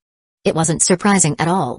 Given that Hana had 3 ninja dogs of her own, it was clear that the Inuzuka clan held her in high regard. After all, the Inuzuka clan was renowned for their partnership with ninja dogs, and the number of dogs a clan member had could significantly impact their combat prowess. A collaboration of 3 dogs and 1 person using the fang over fang technique would be far stronger than a single dog and 1 person. But he wasn't interested in playing with dogs right now, his priority was getting started with the training. Hana clapped her hands, turning her attention back to the task at hand. Enough chit-chat, let's get started. Himaru, you 3 go play for a bit, but don't stray too far, okay? The puppies yelped in agreement and took off, chasing each other's tails as they went. She led Kagami across the training field, past the various obstacles and equipment, until they reached the quiet of the forest's edge. This should be a good spot, she said, turning to face him. All right, shall we begin? She asked, her voice a little softer than before. He nodded, taking a deep breath to calm himself. All right, let's start with the clone jutsu. Show me what you've got so far. Go through the hand signs and try to create a clone. He thought back to his own learning process. He remembered how it had clicked for him, like breaking through a thin barrier. Once you got it, it became second nature. The only real limitation was chakra capacity. But for now, he was more interested in seeing Hana's progress. Show me what you've got, Kagami said, his eyes locked on Hana. She complied, her hands went through the hand signs with impressive speed. There was a puff of smoke, and a second Hana appeared at her side. Except this Hana was only a quarter of the original size, like a miniature version of herself. Kagami bit back a smile, trying not to laugh at the tiny clone. It was a common mistake, one that every ninja made when learning the technique. Noticing Hana's frustration, he made a mental note to offer some encouragement. That's a great start, he said encouragingly. You've got the basic form down. Now it's just a matter of fine-tuning your chakra control. He spent the next hour coaching her, sharing the tips and tricks he'd learned, and offering motivational boosts when frustration threatened to take over. By the session's end, her clones looked much more realistic, even if they still tended to be a bit on the small side. You're really getting the hang of it, Kagami said with a thumbs up. Just keep practicing and don't rush. You'll get there. Hana beamed at the praise, her earlier frustration melting away. Thanks, Kagami. I couldn't have done it without you. Your turn, Hana said, a hint of a smile on her face. Ready to get into some taijutsu? He grinned. Bring it on. Hana proved to be a natural instructor when it came to martial arts. She effortlessly broke down the basics, explaining the difference between hard and soft styles of combat. Most ninjas focus on the hard style, she said, demonstrating a series of punches and kicks that left the air ringing. It's all about dealing direct, physical damage to your opponent. You build up your strength and speed through constant training and sparring. As she shifted her stance, her movements became more fluid and almost dance-like. But some clans, like the Hyuga, specialize in the soft style, she continued. They target the enemy's internal organs and chakra network, using precise strikes to disable them from within. Kagami watched, captivated, as Hana demonstrated the different techniques. He could see the appeal of both styles, the raw power of the hard fist, the elegant efficiency of the soft. As he watched Hana, he nodded thoughtfully. So it's all about finding the right balance, he mused, his eyes never leaving hers. Building up your physical abilities, but also learning to channel chakra to enhance them. Hana nodded, pleased with his insight. The human body can only handle so much chakra at once, so there's a limit to how far you can push it. But with dedicated training, you can increase that limit, bit by bit. She grinned, dropping into a fighting stance. Want to give it a try? Kagami mirrored her stance, his muscles tensing as he prepared to spar. Absolutely, he said. They spent the next few hours sparring, Hana correcting his form and offering advice as they went. The training was grueling, pushing Kagami's body to its limits and beyond, but he reveled in the challenge. By the time they called a halt, both of them were drenched in sweat and breathing hard. As they lay there, watching the clouds drift lazily by, he felt a respect for Hana. She was more than just a cute face and a team of adorable ninja dogs. She was a talented ninja in her own right. He realized he was lucky to have her as a training partner, and even luckier to have her as a friend. Same time next week? He asked, turning his head to grin at her. Hana's laughter rang out, bright and carefree in the warm summer air. You can count on it. And don't think I'll go easy on you just because you helped me with my clones. He chuckled, pushing himself up to his feet and offering Hana a hand up. Wouldn't dream of it, but we still have time for another round. They continued training under the watchful eye of the sun. As they sparred, Kagami felt content. This, he thought, was what being a ninja was all about, not just the flashy moves or high-stakes missions, but the bonds forged through shared struggle and mutual respect. With friends like Hana by his side, he felt like he could tackle anything the world threw his way. And he was going to need that confidence, because the world was getting stranger and more dangerous by the day. Chapter 22, The Inyuzuka Way. Kagami collapsed onto the grass, his chest heaving as he struggled to catch his breath. Every muscle ached like it was on fire, and he was pretty sure he'd lost half his body weight in sweat. It is really tough, he panted, squinting up at Hana through the glare of the midday sun. I don't think one day is going to be enough to master taijutsu. She chuckled and plopped down beside him, looking annoyingly fresh and unbothered. It's not that bad, I promise, she said, nudging him with her elbow. The first time's always the toughest. It gets easier, I swear. But then she paused and looked at him. Unless you're not having fun training with me? Kagami sat up, surprised by her tone. He'd only been complaining about the difficulty, but somehow she had taken it personally. No, it's not that at all, he said quickly, waving his hands. I'm really glad to be learning from you, Hana. Honestly, I am. Her smile was so beautiful, it made his heart skip a beat. Good, she said, jumping up and offering him a hand up. Because we've still got a lot of work to do. And so they worked. Hana put Kagami through his paces, forcing him to run lap after lap around the Inyuzuka training ground. Each circuit was a grueling 2 kilometers, and he had to do 10 of them, a total of 20 kilometers that seemed like an impossible feat for a 6-year-old. But he gritted his teeth and pushed through the pain. She had explained that this was the key to unlocking his chakra's potential, pushing his body to the brink, forcing it to draw on that inner well of power when his physical strength gave out. As he ran, he could feel the eyes of the Inyuzuka clan members on him, curious and assessing. He was an outsider here, a rare breed in their close community. But no one challenged his presence, not with Hana vouching for him. By the 7th lap, Kagami felt it happen. One moment his legs were like lead, dragging with every step. The next, a surge of energy flowed through him, lifting him up and making him feel light as a feather. He laughed out loud, marveling at the sensation. Was this what it felt like to tap into his chakra? No wonder ninja could perform such incredible feats. With this new reserve of strength, the remaining laps flew by. By noon, Kagami had completed the full 20 kilometers, much to Hana's delight. You did it, she exclaimed, bouncing up and down on her toes. You've got the basics of taijutsu down pat. His eyes widened in surprise. Already? But I thought. Hana grinned. I could tell by watching you. The way you moved, the look on your face. You tapped more into your chakra, didn't you? She jerked her chin towards the track. Go on, give it another lap. But this time, try the ninja run. He knew the one she meant, the arms back, head down style. He'd seen the way the ninjas were running. He dropped into a crouch, feeling a goofy grin spread across his face, and took off. The difference was incredible. He flew around the track, eating up the distance in a fraction of the time it had taken him before. When he skidded to a stop in front of Hannah, barely winded, she smiled at him. See? You're already channeling chakra to boost your speed and stamina. It's just a trickle right now, but that's how it starts. Kagami nodded, happy about his progress. But a question still bugged him. So why the different running styles? Wouldn't the ninja run have been better for training? Hannah shook her head. The ninja run is all about minimizing air resistance and maximizing speed. Great for getting places fast, not so much for building strength and endurance. That's what the arm pumping is for. It engages your upper body, makes your whole form work harder. She reached out and gave his bicep a friendly squeeze.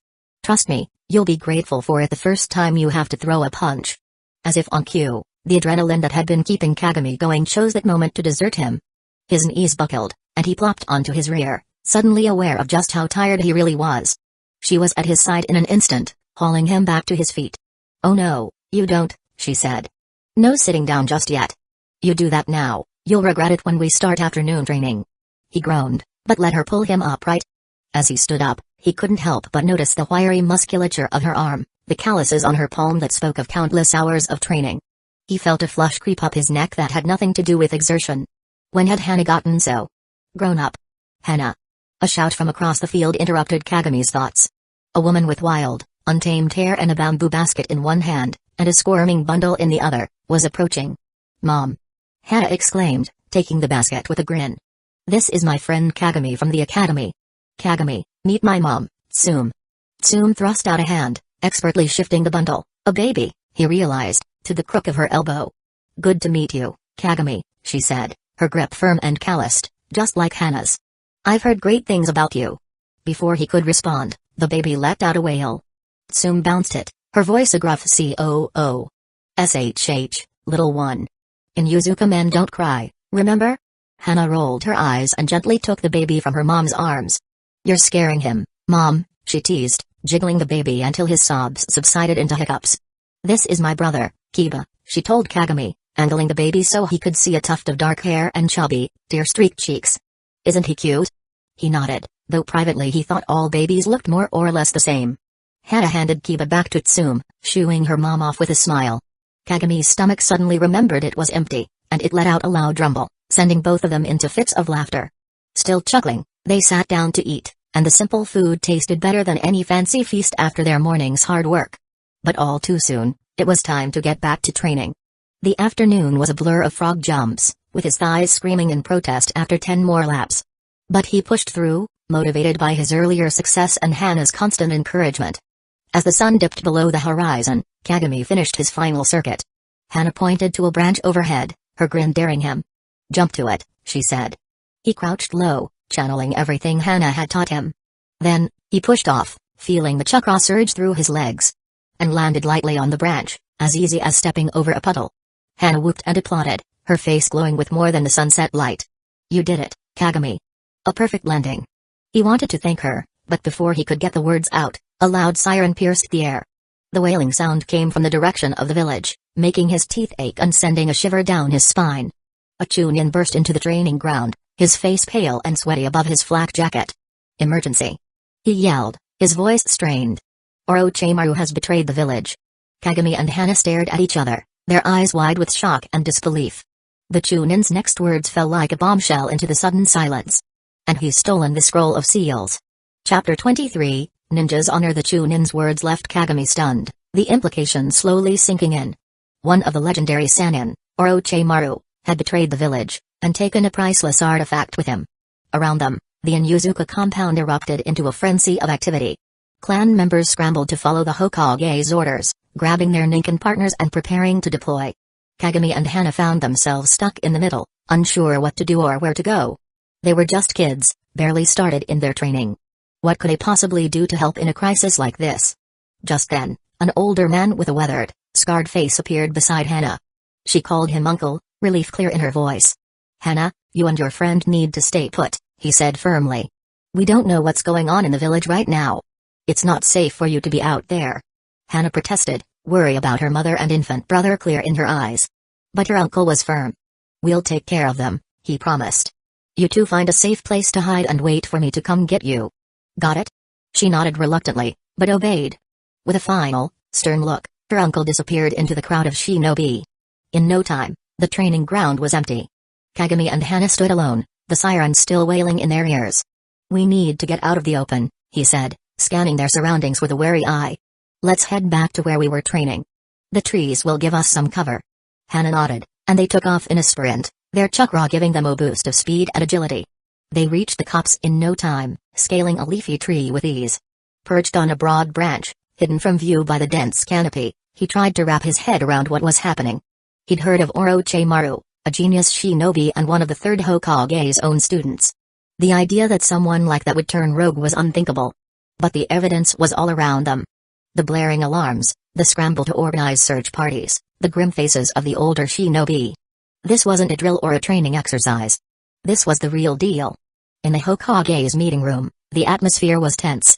The village's top shinobi knelt before their leader, awaiting their orders. He briefed them on the situation. Orochimaru's betrayal is confirmed, he said. Our top priority is to capture him and retrieve the stolen scroll of seals. A murmur rippled through the assembled ninja. The scroll of seals was one of Hidden Leaf Village's most prized treasures, a collection of forbidden jutsu and secret techniques dating back to the village's founding. In the wrong hands, it could unleash unimaginable destruction. Reports indicate that Orochimaru is still within the village perimeter, he continued. We have a narrow window to cut him off before he escapes. But be warned, he is extremely dangerous. If any search team makes contact, don't engage directly. Send up a signal flare and wait for Anbu reinforcements. His gaze swept the room, his eyes hard and unyielding. Understood? The shinobi responded in unison, yes, Hokage-sama. Before disappearing in a flash, off to join the hunt. As the last of them departed, his shoulders sagged, just for an instant. Then he straightened, his expression grim. He whispered, Kakashi. I need you. A figure emerged from the darkness, dropping to one knee before the Hokage. The silver hair and masked face were unmistakable. Kakashi, one of Hidden Leaf Village's most skilled operatives. The item Orochimaru stole, the third Hokage said, his voice heavy with significance. It's not the scroll of seals. It's the statue. The one from your last mission. Kakashi's visible eye widened in surprise. But how there's more, the third Hokage cut in. Motaki has disappeared from the hospital. We believe Orochimaru took him. For a long moment, Kakashi was silent.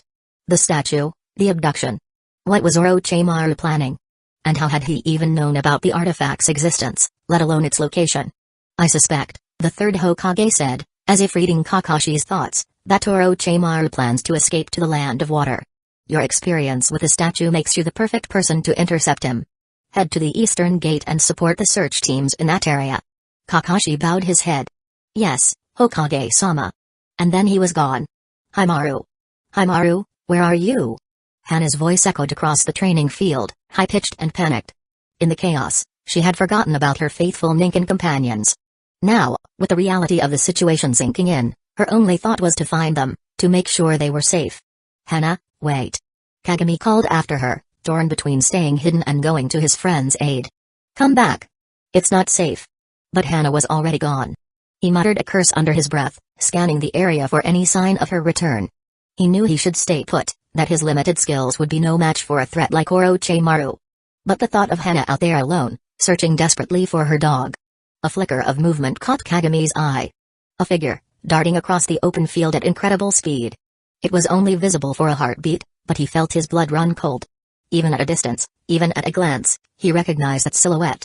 The long, dark hair, the pale skin. It was Orochimaru himself, speeding directly towards Kagami's position. And towards Hana, who had no idea the danger she was in. Adrenaline surged through his veins. He had to do something, had to warn Hana, had to get her to safety. But what could he do? He was just a student, a child playing at being a ninja. Against one of the legendary Sannin, he stood no chance. Yet, he couldn't just leave Hana to face Orochimaru alone. She was his friend, his comrade. They had trained together, laughed together, pushed each other to be better than they ever thought they could be. If he abandoned her now, in her moment of greatest need, what kind of shinobi would he be? What kind of person? Kagami's fists clenched. He would not run. He'd stand and fight, even if it meant his life. For that was the way of the ninja. The way of the friend. As Orochimaru's dark form drew closer, as Hana's desperate cries echoed in his ears, Kagami leapt from his perch. He hit the ground running, chakra pumping through his legs, propelling him forward at a speed he'd never achieved before. Towards Hannah. Towards danger. Towards his fate, whatever it might be. He had to try. For Hannah's sake, he had to try. Chapter 24, The Web of Fate. Orochimaru fled across the plains, the alarms of Hidden Leaf Village fading into the distance behind him. A smile spread across his face as he whispered, "Until next time, Hidden Leaf Village." The wind swept his words away. He had outsmarted the village, disappearing before they even knew what was happening. Now, they had no chance of catching him. As a bonus, he'd even managed to snatch a souvenir, the Genin from the hospital, whose mind had been shattered by the statue's power. Ah, the statue. The statue. He patted the scroll at his hip, feeling a thrill of excitement.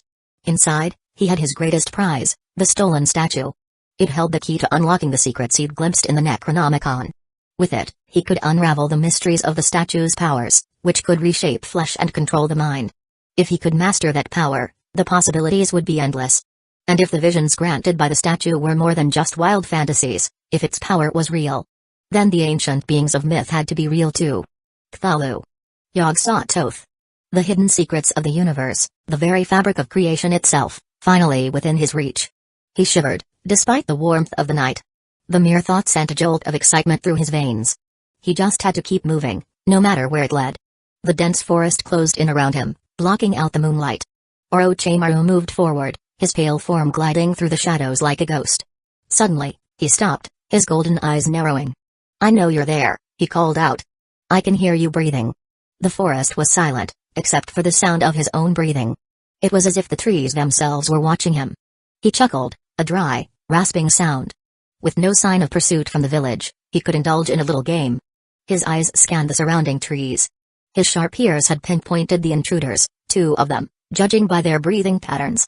One was trying too hard to be silent, their racing heart giving them away. The other breathed too loudly, a clumsy attempt at stealth. Come out, wherever you are," Orochimaru sang, his voice mocking and playful. "Don't be shy. I promise I won't bite." Yet. He slid silently to the first tree and peeked around. Nothing. A cold smile crept onto his lips as his tongue darted out, tasting the air. He flashed to the second tree, moving faster than the eye could follow. Still nothing. Only one tree remained.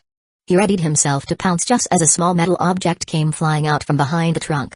Reflexes screaming, he leapt back as the thing clattered to the ground at his feet. He stared down at it warily, a dark metal box, smoke beginning to seep from its seams. Then, with an ominous hiss, the box cracked open. Smoke poured out, thick and dark. Orochimaru felt his blood turn to ice. A massive spider, its bulbous body pulsing with unnatural life, emerged from the box. 8 hellish eyes blazed with alien intelligence, fixed on him. And 8 spindly legs flexed, claw tips glinting, as the monstrous creature pulled itself from its metal cocoon. Multiple striking shadow snakes. Orochimaru's instincts took over, and he lashed out at the monstrous spider before him. Dozens of serpents erupted from his sleeves, fangs bared and hissing as they struck at the creature. But they passed right through it, as if the spider was made of nothing more than smoke and shadow. His eyes widened in shock and disbelief, mixed with the cold realization of his mistake. The snakes, still moving forward, tangled themselves in the spider's legs. And then, impossibly fast, those legs solidified into jointed, chitinous things. Their razor-sharp edges sliced through scale and sinew like a hot knife through silk. Orochimaru had only a heartbeat to register the pain, before the spider's forelegs seized his own and whipped him around, flinging him like a rag doll into the trunk of a tree. The impact knocked the breath out of him, stars exploding across his vision. He slumped to the ground, tasting copper on his tongue, feeling the warm trickle of blood down his chin. Orochimaru, the greatest genius of his generation, was stunned. A spider, smoky and solid at the same time, had bested him. It was impossible, defying all logic and the laws of nature and chakra. Yet, it was happening. Memories flashed through his mind. He recalled the Iburi clan that could transform their bodies into smoke. Their technique had seemed perfect, until he discovered their weakness, wind. A simple gust could scatter their smoky forms, erasing them from existence. If this spider shared that vulnerability. His hands moved swiftly. Wind style, great breakthrough. He shouted, unleashing a powerful gale that whipped through the trees and slammed into the spider. He was sure it would be enough. But the spider didn't flinch. The wind howled around it, through it, and it kept coming, relentless as the tide. Orochimaru's mind raced, desperate for a solution. Maybe fire could consume the creature if wind couldn't disperse it. His hands moved swiftly again, the seals coming fast and furious. Fire style, dragon flame jutsu. A torrent of fire burst from his lips, a blazing inferno that engulfed the spider, setting the air ablaze. For a moment, Orochimaru dared to hope. But then, through the flames and swirling smoke, the spider emerged. Unscathed. Unhindered. And furious. It lunged at him, a blur of shadow and heat, its jaws wide open. He dodged aside, feeling the venomous sting on his cheek and the rake of a claw across his back. He rolled to his feet, his heart racing. This was no ordinary creature, no simple trick of smoke and chakra. This was something ancient and unknowable. The spider reared up, its eyes blazing with malevolent fury. As its shadow fell over him, blocking out the moon and stars, Orochimaru knew he was going to die. And for the first time in his life, he was afraid. But even as fear threatened to consume him, a spark of defiance ignited in his chest. No. He wouldn't go down like this. Not cowering in the dirt, defeated by some monstrous creature. He was Orochimaru of the Sannin, the White Snake. He hadn't come this far, sacrificed so much, to fall now. Not when the secrets of the universe were finally within his grasp. With a snarl of rage, he charged forward, his hands forming the signs of a familiar jutsu. The spider lunged, its jaws open wide, venom dripping from its fangs. Its forelegs twitched, razor-sharp claws flexing. It struck, a final, fatal blow. And Orochimaru's body burst into a mass of writhing snakes. The spider recoiled, hissing in confusion and fury as the serpents scattered in all directions. But before it could recover, the ground beneath it erupted.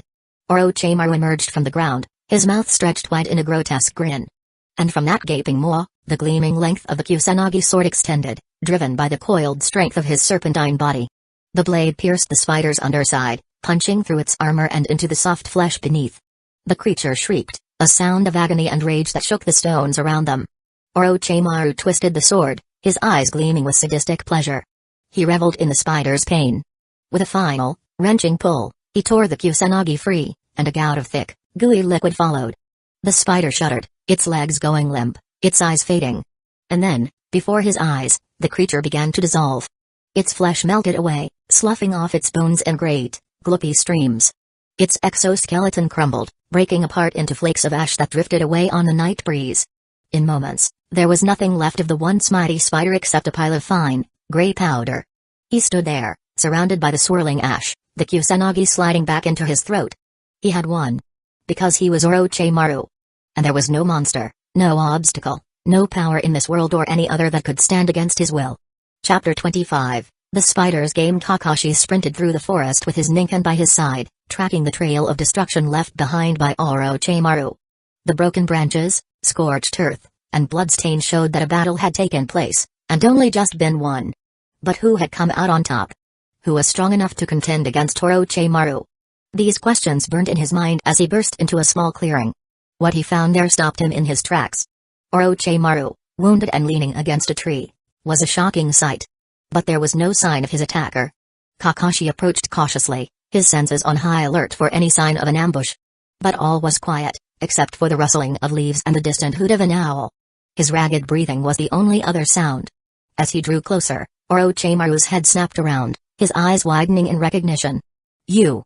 he hissed, his voice rough with pain. Kakashi didn't respond.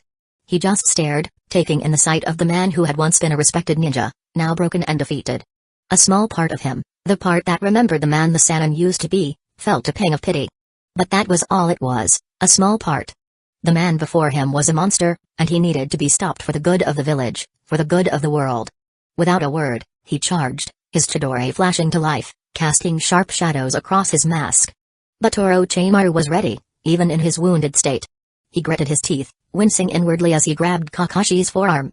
Using the copy ninja's momentum against him, he launched himself into the air, twisting like a snake to land in a crouch behind him. His arms transformed into a mass of snakes, which shot forward like whips. Kakashi leapt back, his Sharingan tracking the snakes as he slashed at them with his kunai, keeping them at bay. Just as he was busy with the snakes, two more snake-like arms burst from the ground, snatching his ankles and holding him in place. His eyes widened in surprise as he found himself trapped. Seeing his chance, Orochimaru struck. His head shot forward like a cobra, aiming for Kakashi's neck. Kakashi twisted his body at the last moment, and his fangs just grazed his shoulder. But Orochimaru wasn't finished. As his head retracted, his mouth opened wide, and a long, sword-like snake shot out. Kakashi, still held by the snake arms, could only bring up his kunai to block the attack. The impact was powerful, sending him flying back, and the snake arms released their grip. He crashed to the ground, scrambling to his feet. His shoulder burned where Orochimaru's fangs had scratched him, and his arms ached from the impact of the snake sword. Orochimaru retracted his snake sword, his arms and head returning to normal. A smile spread across his face. "Is that all you've got, Kakashi? I expected more from the famous copy ninja." Kakashi was stunned. He had known the Sannin was strong, but this was beyond anything he had expected. Orochimaru seemed to sense his thoughts, his eyes lingering on the Sharingan as their gazes met. Then, he turned and vanished into the trees, disappearing into the night. The copy ninja stood rooted to the spot, still trying to process what had just happened. He had just faced a Sannin in battle. And he had been thoroughly outmatched. Completely. If not for his wounds, he had no illusions about how that confrontation would have ended. He stood frozen, lost in thought, until the sound of footsteps snapped him back to reality.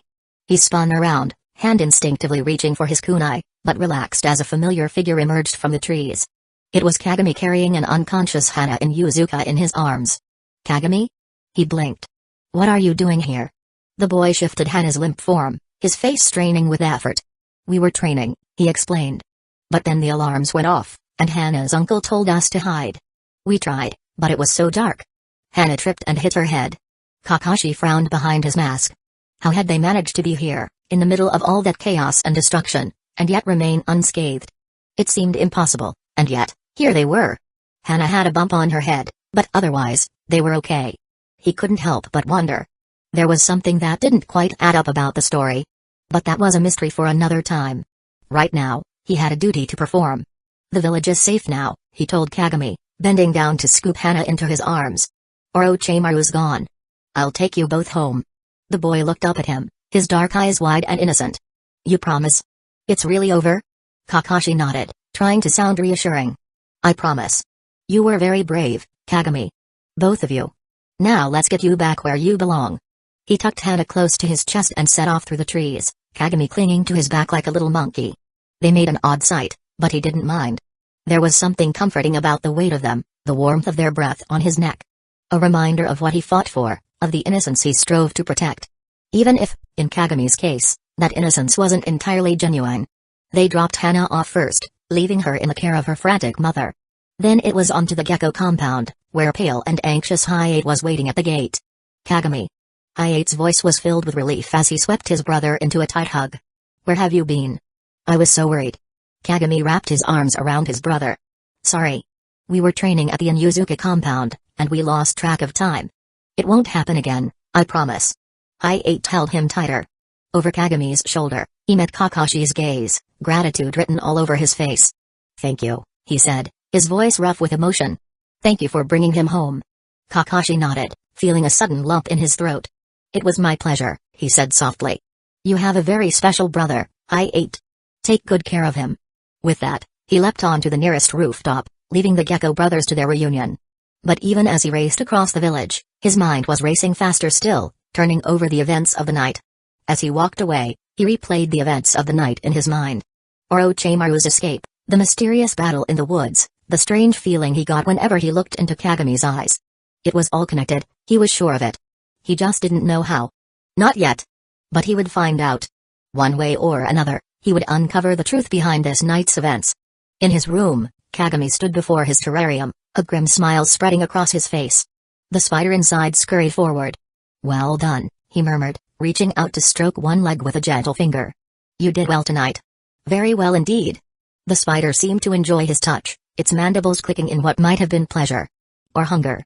"Rest now," he whispered. "There will be more work for you soon enough." With that, he turned away, leaving the spider to its own thoughts. Chapter 26, A Web of Lies. After Orochimaru's escape, the Hidden Leaf Village was abuzz with activity.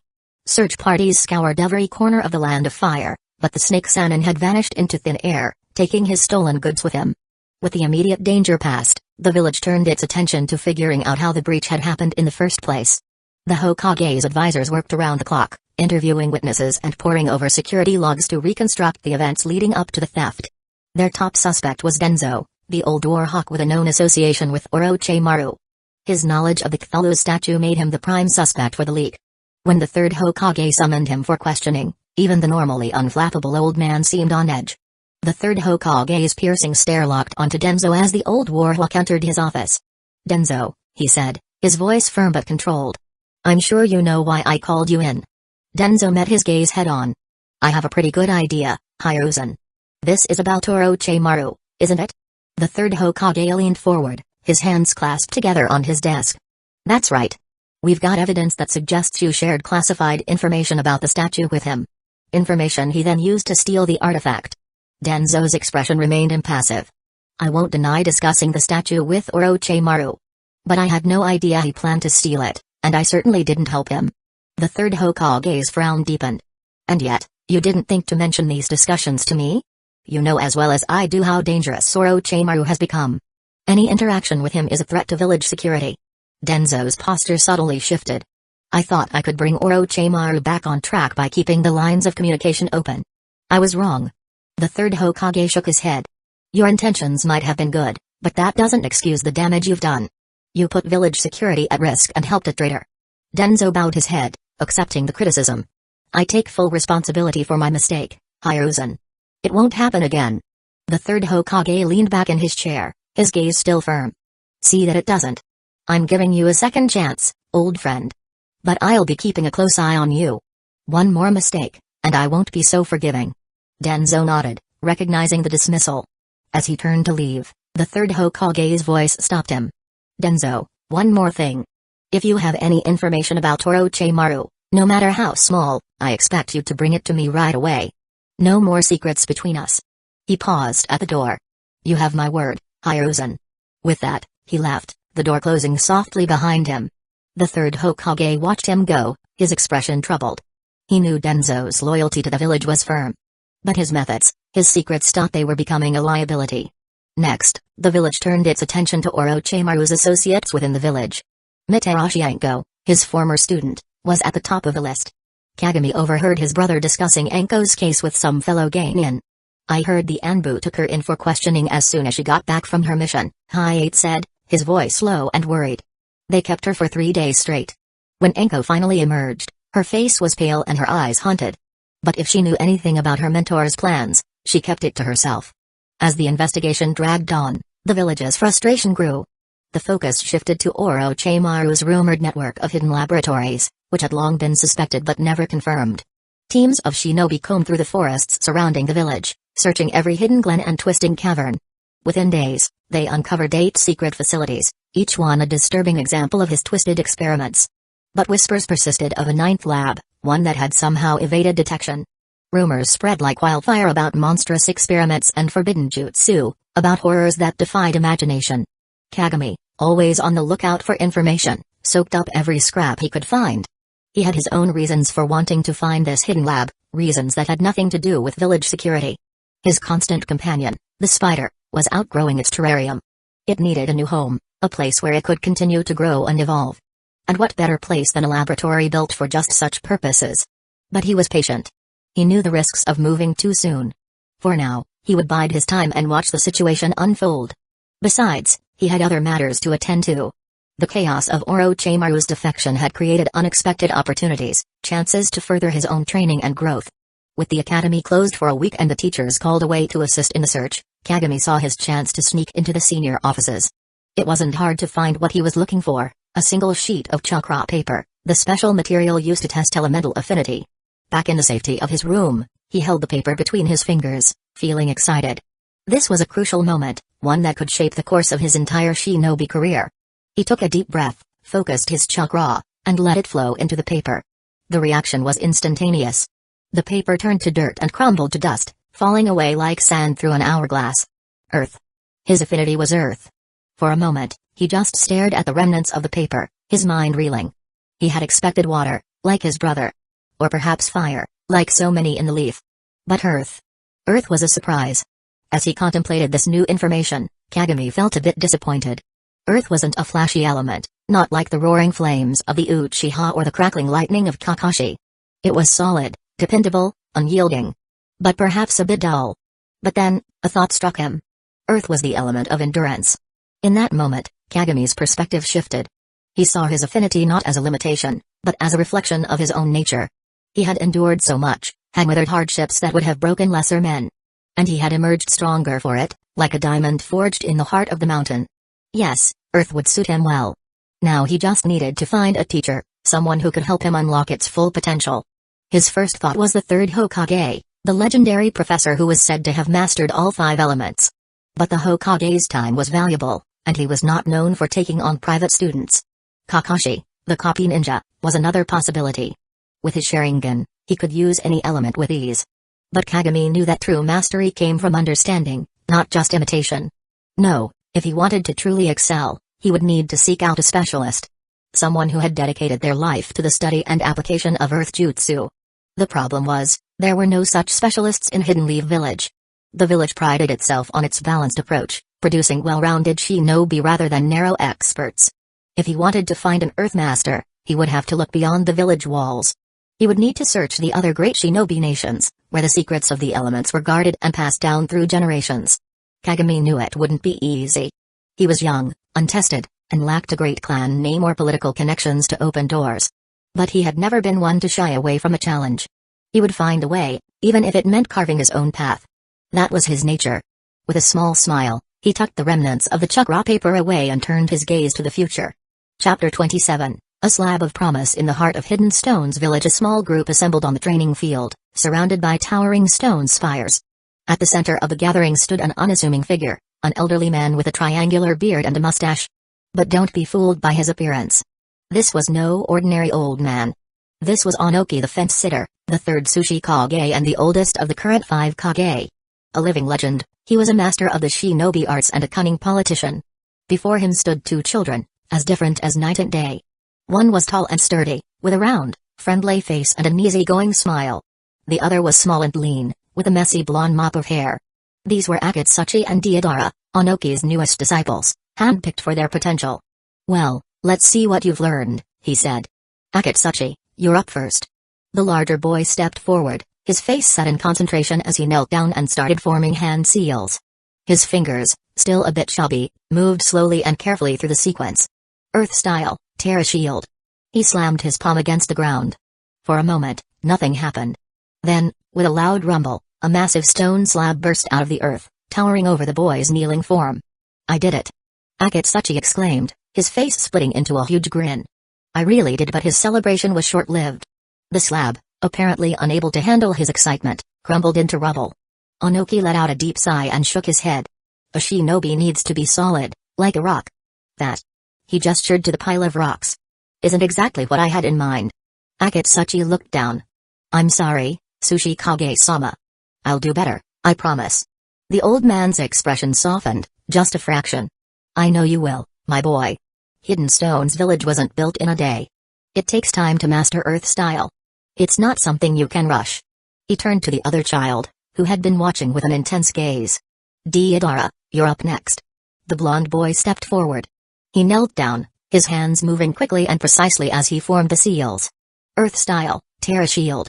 He slapped his palm against the ground, and another slab of stone rose up, identical in size and shape to Akatsuchi's.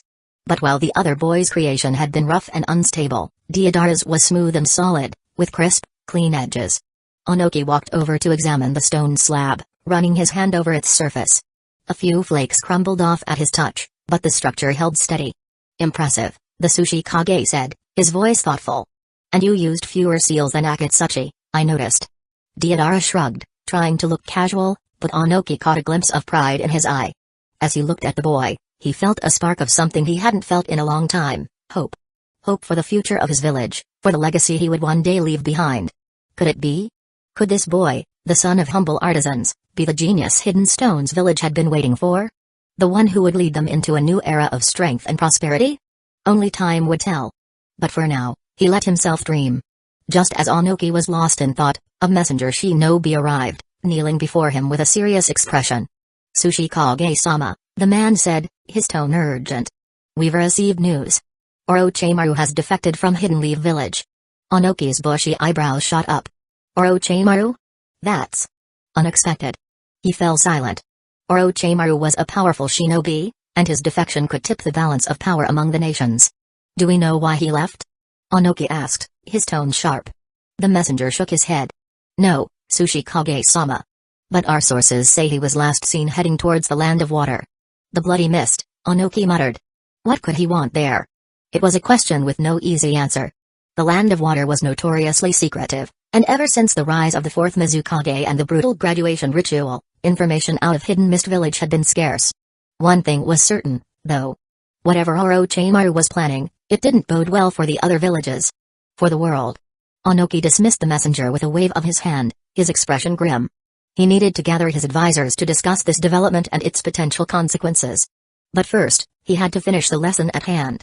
He turned back to Akatsuchi and Deidara, who had been watching the exchange with curious eyes. Listen up, both of you, he began, his voice heavy with experience and authority. Being a shinobi is a tough road, full of surprises and dangers. Friends can turn against you in an instant, and even the strongest among us can get corrupted by power. He looked each boy straight in the eye. That's why we need to stay on our toes and keep our skills and willpower sharp. For the sake of our village, and everyone we care about. Akatsuchi nodded seriously. Deidara, on the other hand, tilted his head, a sly smile playing on his lips. It was as if Onoki's words were a challenge. He let out a deep sigh. Young people were always so eager, so convinced they were invincible.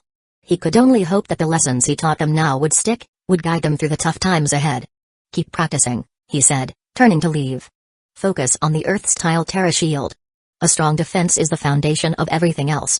With that, he walked away. Akatsuchi and Deidara exchanged a glance before setting off to find a new spot to practice their skills. They found Kurotsuchi in her usual spot, surrounded by a miniature city of sandcastles. Her face lit up when she saw her two favorite playmates. Akatsuchi. Deidara. She called out, waving them over. Come see what I made. Akatsuchi crouched down to admire the intricate structures. These are amazing, Kurotsuchi, he said, his voice warm with affection. You have a real gift for art. Yuri, but before he could finish, Deidara slammed his palm into the ground, using the Terra Shield jutsu to raise a slab of stone right in the middle of Kurotsuchi's sand village. The girl's joyful expression crumbled, tears welling up in her eyes as she watched her creations tumble and break. Deidara, why? She wailed, her small hands falling into fists. Why did you do that? Akatsuchi's face turned red with anger. What's wrong with you? He demanded. Apologize to Kurotsuchi, right now. But Deidara wasn't listening. He was staring at the ruined sandcastles. At that moment, something shifted inside the young boy. A truth dawned on him, one that would shape his entire life. Art wasn't about creating something that would last forever. It wasn't about making something that would stand the test of time. No, true art was fleeting, a brief flash of beauty and destruction. Art was an explosion, and Deidara felt it in his bones as he stood in the ruins of Kurotsuchi's sand village. A grin spread across his face. He had found his calling, his purpose. Nothing could deter him now, not the tears of a girl, not the disapproval of his peers. He was Deidara, the mad artist of Hidden Stones Village, and his art would change the world. As he stood there, thinking about his future, he noticed a tiny movement near his feet. A small spider, no bigger than his thumbnail, scuttled across rocky ground. Without hesitation, he lifted his foot and brought it down hard, crushing the creature beneath his sandal. Chapter 28, The Weight of Ambition. As the Hidden Leaf Village returned to normal, the Ninja Academy students settled back into their classrooms. The unexpected week-long break, a welcome surprise after Orochimaru's betrayal, had been a treat for most. I can't believe we're back already, grumbled one boy, his face still tan from long days spent playing in the sun. 7 whole days of no school, no homework. It was paradise. His seatmate nodded vigorously. I know, right? If only every week could be like that. Similar conversations buzzed around them as the kids swapped stories of their impromptu vacation. For most, Orochimaru's name meant little. The adult world's intrigue and politics were a distant concern, far removed from the simple joys of childhood. But for Kagami, the past week had been a far cry from carefree. While most of his classmates had spent their days lounging in the sun, he'd dedicated himself to intense training. His focus was mastering the Terra Shield. This C-rank jutsu was a defensive move, challenging but within reach for a talented young ninja like himself. His chakra reserves, honed through meditation, surpassed those of his peers. All he needed was guidance and drive. Luckily, he had both. With Hayate now a full-fledged Geinin, busy with missions from dawn till dusk, Kagami had the training grounds to himself. He spent every waking moment perfecting the hand signs, shaping his chakra, and willing the earth to obey his command. The training was brutal, leaving him exhausted and sore in muscles he never knew he had. But he thrived on the challenge, feeling himself grow stronger with each passing day. By the time the academy reopened, He'd finally mastered the jutsu. A sturdy stone slab rose at his command, capable of withstanding any attack. It was a feat that would have impressed even a Genin. For an academy student, it was nothing short of astonishing. But Kagami kept his achievement a secret, just like many other aspects of his life. Let his classmates think he was just a lazy student coasting on natural talent. It made it easier to observe, to learn, and to build his own strength. As he settled into his seat, he couldn't help but overhear the chatter surrounding a certain dark-haired Uchiha. "Itachi, it's been ages." One girl gushed, her eyes shining with admiration. "I missed seeing you every day." Her friend nodded enthusiastically. "I know, right? I heard someone spotted him at the dango shop the other day." "No way. You think he has a sweet tooth?" "Who knows? Maybe he was just..." The conversation faded into background noise as Kagami tuned it out, his mind already drifting to more important things. Itachi's popularity was a given, as predictable as the sunrise. With his exceptional talent and aristocratic hair, he naturally drew admirers. It didn't hurt that Kaigo and his friends had become his personal fan club. The three boys now trailed behind him everywhere, singing his praises to anyone who would listen. To outsiders, Itachi's popularity might have seemed like a coveted position of power and influence. But he noticed the subtle signs of annoyance. He saw how Itachi's jaw tightened ever so slightly when his fans approached, and how his eyes flickered with irritation before his mask of polite indifference slipped back into place. Itachi wasn't a boy who sought attention, but he handled it with ease, just like he handled everything else that came with his family name and exceptional talent. In contrast, Kagami found himself lower on the social ladder. He wasn't disliked, per se, but his perpetually listless expression, a genetic quirk that gave him a permanent air of bored detachment, didn't exactly win him friends. Classmates would often ask, with varying degrees of tact, if he was feeling unwell. Some even whispered that he might be sickly, like high 8. If only they knew the truth, that behind those dead fish eyes, as his brother jokingly called them, lay a mind as sharp and hungry as any predator. But Kagami was happy to let them underestimate him. It made it easier to fly under the radar, to gather the skills and secrets that would one day make him a powerhouse.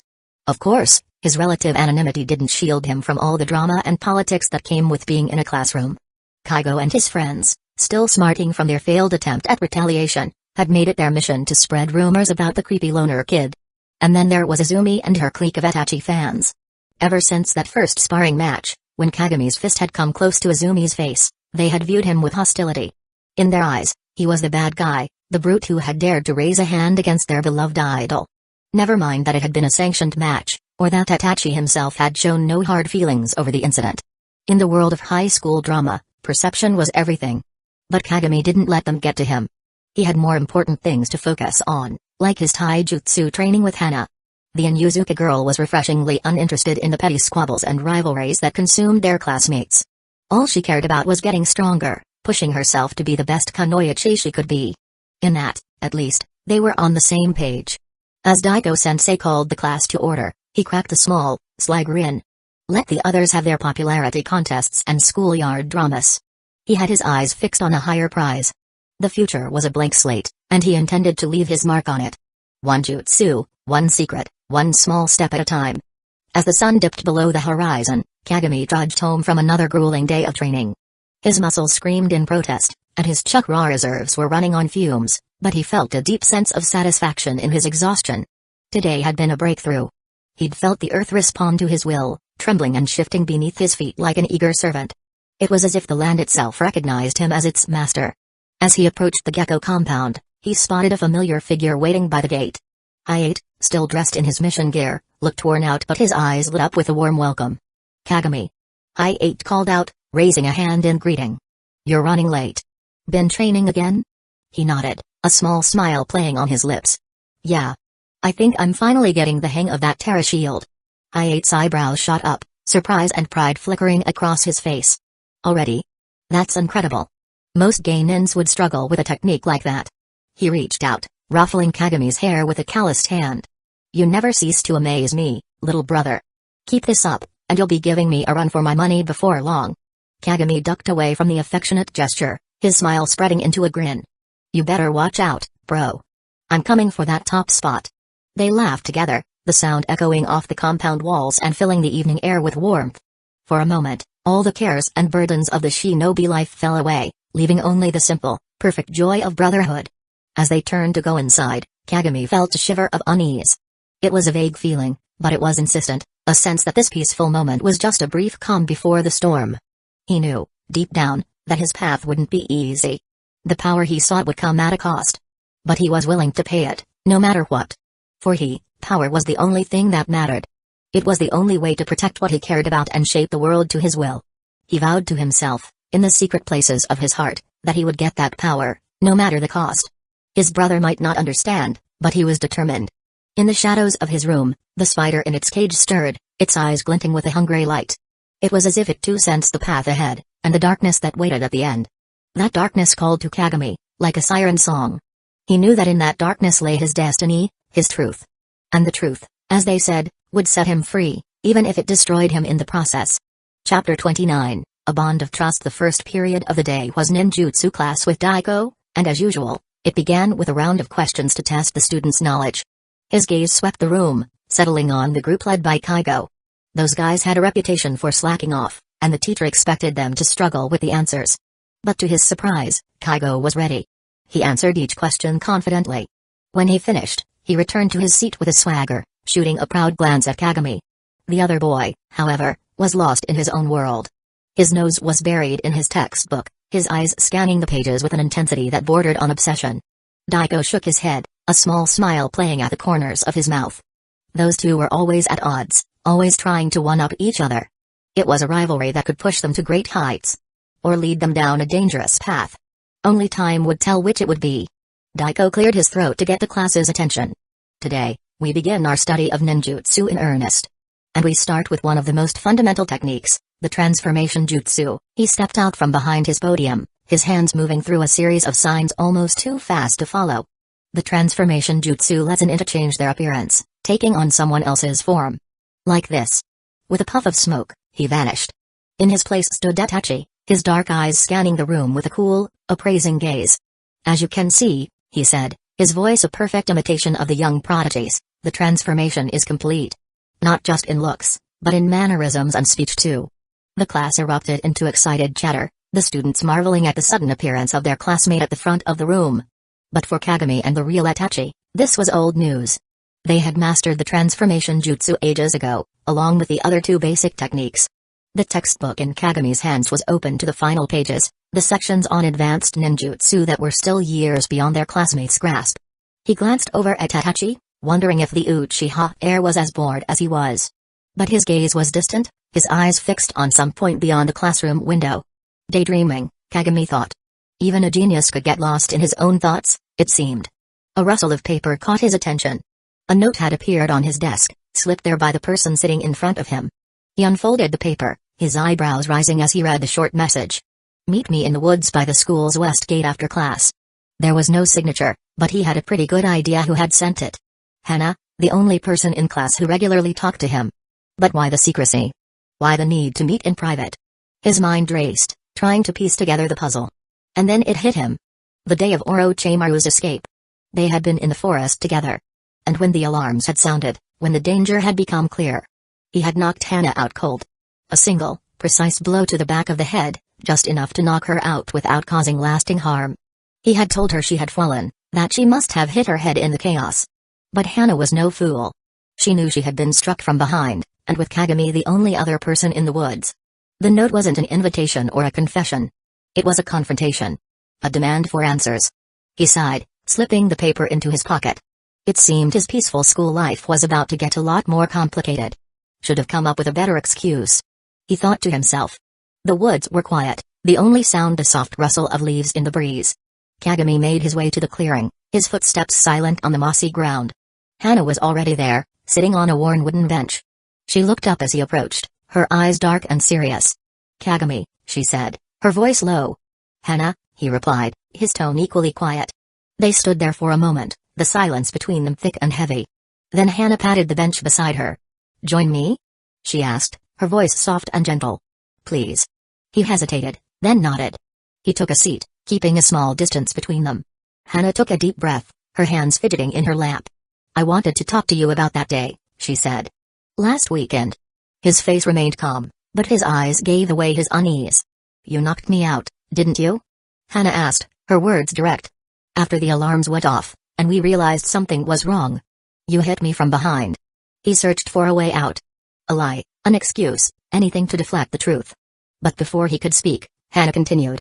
My mom told me what happened. About the rogue ninja who defected from the village. He passed right by the Onyozuka training grounds. Hannah's eyes welled up with tears as she looked at Kagami. You did it to protect me, didn't you? She whispered. You knocked me out so you could lure him away, so you could face the danger alone. Kagami's eyes widened, caught off guard by Hannah's words. He hadn't expected this conversation to take this turn.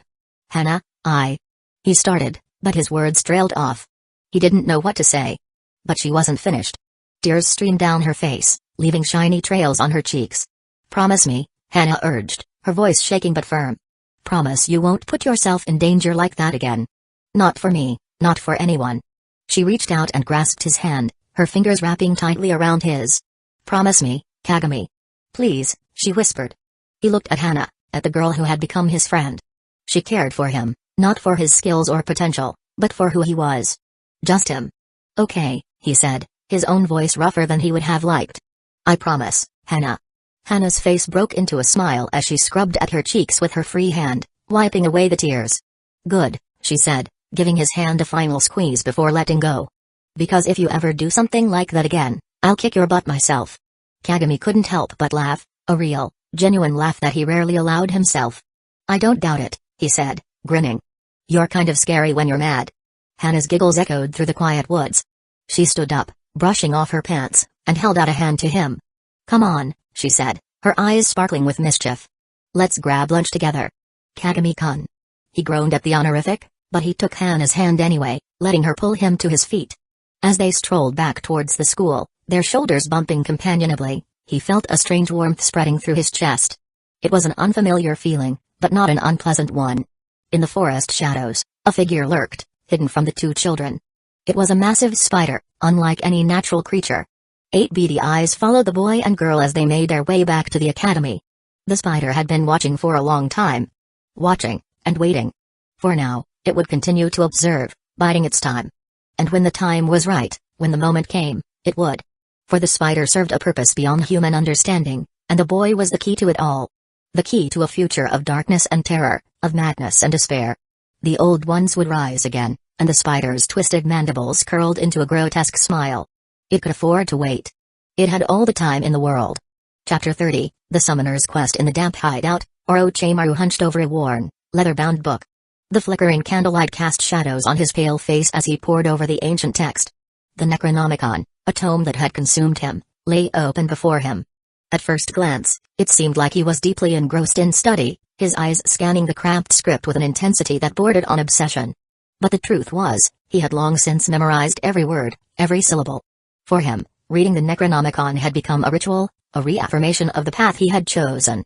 He'd read it over a dozen times, yet each time, he discovered new insights, new connections, and a deeper understanding of the forbidden knowledge within. A large black cloth bag sat beside the book, its contents known only to Orochimaru. He ignored it, his focus fixed on the secrets laid out before him. As he delved deeper into the Necronomicon, he realized that the book in his possession was only a fragment of a much larger whole.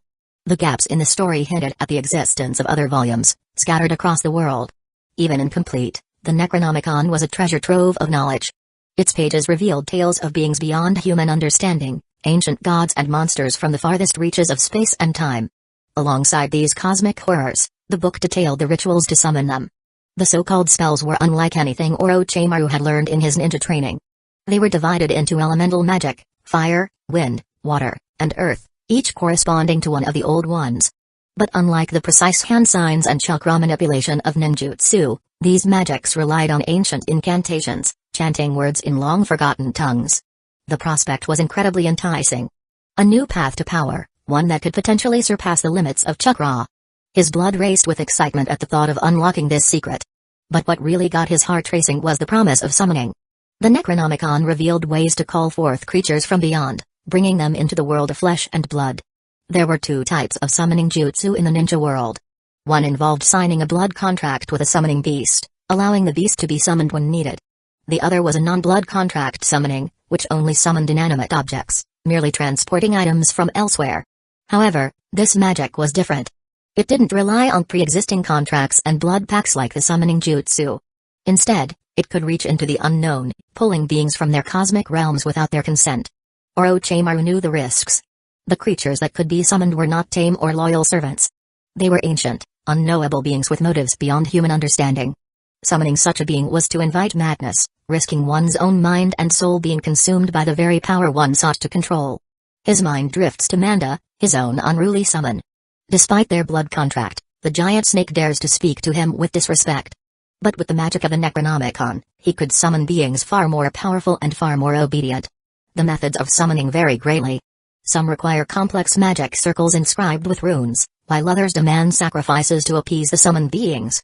But there are also magical tools that can facilitate the summoning process. The Necronomicon mentions the Bayaki, a servant of Haster. This hybrid creature, resembling a raven, vulture, and decayed human corpse, can be summoned by blowing a special whistle made of meteoric iron under an open night sky. Orochimaru was drawn to this master servant summoning method. With the right magical tool, he could summon powerful beings without the need for complex incantations or alien deity relationships. And he had an edge. The Silver Key and the Necronomicon were in his possession. According to the book, the Silver Key could unlock the Gate of Truth, revealing the avatar of Yog-Sothoth himself, the deity who held all knowledge within his grasp. With such a being as his ally, his guide, what secrets could he uncover? What power could he achieve? His mind raced with the possibilities, with visions of a future where he attained immortality. But even as Orochimaru indulged in these fantasies, his mind drifted back to that fateful night, when his grand ambitions had nearly been ruined. He remembered the forest, the strange atmosphere, and the mysterious box that had been thrown at his feet by an unseen hand. And then, there was the creature that had emerged from it. The spider-like being, with a form that was both solid and ghostly, like something that didn't quite belong in this world. That creature had been incredibly powerful, in a way that defied reason and spat in the face of every law of nature and chakra that Orochimaru had ever known. He, one of the legendary Sannin, the greatest of his generation, had been nearly brought low by a mere moment in its presence.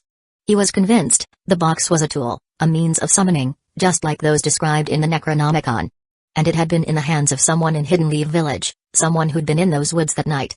A cold, terrible smile spread across Orochimaru's face. I remember that place, he mused to himself. The Inuzuka clan's training ground. Hidden Leaf Village. He whispered. I'll be back.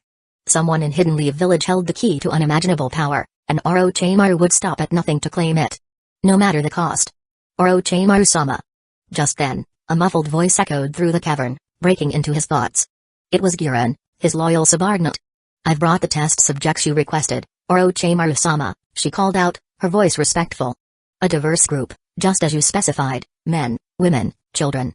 Orochimaru's smile grew wider. Giran had done her job well, as always. With these new subjects, he could finally delve deeper into the Necronomicon's secrets. Excellent work, Giran, he purred, his voice smooth as silk. Bring them in. We have much to do. He rose from his seat, his movements smooth and snake-like. The flickering candlelight highlighted his sharp features, the angular cheekbones, the slitted golden eyes, and the cruel curve of his mouth. At that moment, he looked every inch the monster he had become. A creature of darkness and shadow, driven by insatiable hunger and ambition. As he strode out to greet his new test subjects, the screams that echoed through the cavern were music to his ears. A promise of the horrors to come. Chapter 31, The Darkness That Bind Us. Deep in the cave, 10 villagers huddled together, the flickering candles casting an eerie glow on the walls. They had abandoned their struggling village, lured by the promise of untold wealth. As they ventured into the dimly lit inner chamber, 2 figures emerged from the darkness. Their faces remained hidden, shrouded in shadow.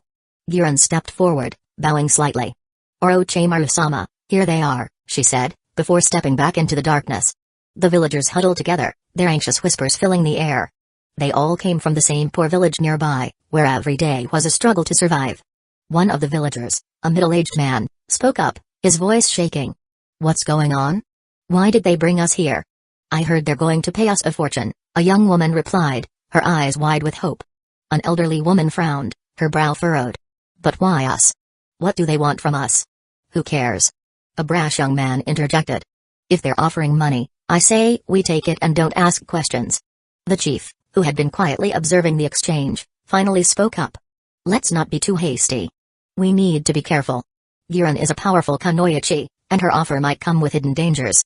When Giran first approached the chief with her unusual offer, he was skeptical. She promised to give their village a life-changing sum of money, but only if they brought 10 villagers of various ages to this location. It sounded too good to be true.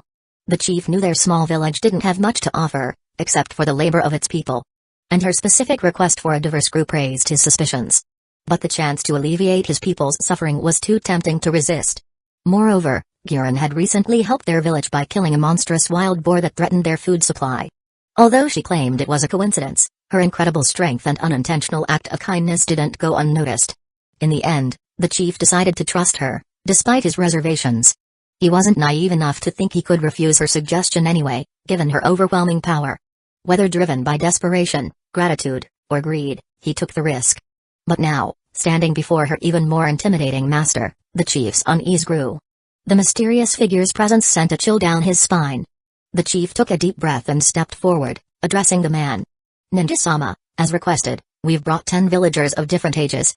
The room fell silent for a long moment, before a low, rasping chuckle echoed through the cave, like the sound of scales scraping against stone. Excellent, Orochimaru said. You have done well to come here, all of you. Your courage will be rewarded. The package on the table caught everyone's attention. It was tall and cylindrical, wrapped in black cloth. Could it be filled with gold coins? He pushed the bundle across the table, towards the flickering light. Your payment, he said. Take it, and go with my blessing. The villagers crowded around the table, their eyes fixed on the package. The chief, the young boy, and everyone in between stood mesmerized, unaware of Guren and her master slipping away into the shadows. This is it, the brash young man said, rubbing his hands together. Our ticket out of poverty. Imagine what we could do with that money. The young woman's eyes grew distant as she sighed. In their minds, they could already see the gold coins changing their lives forever. The chief's hands trembled as he slowly unwrapped the package. The others watched, holding their breath, as he peeled away the layers one by one. They were all on edge, wondering what was inside. The villagers leaned in, their hearts racing, as the chief unwrapped the final layer.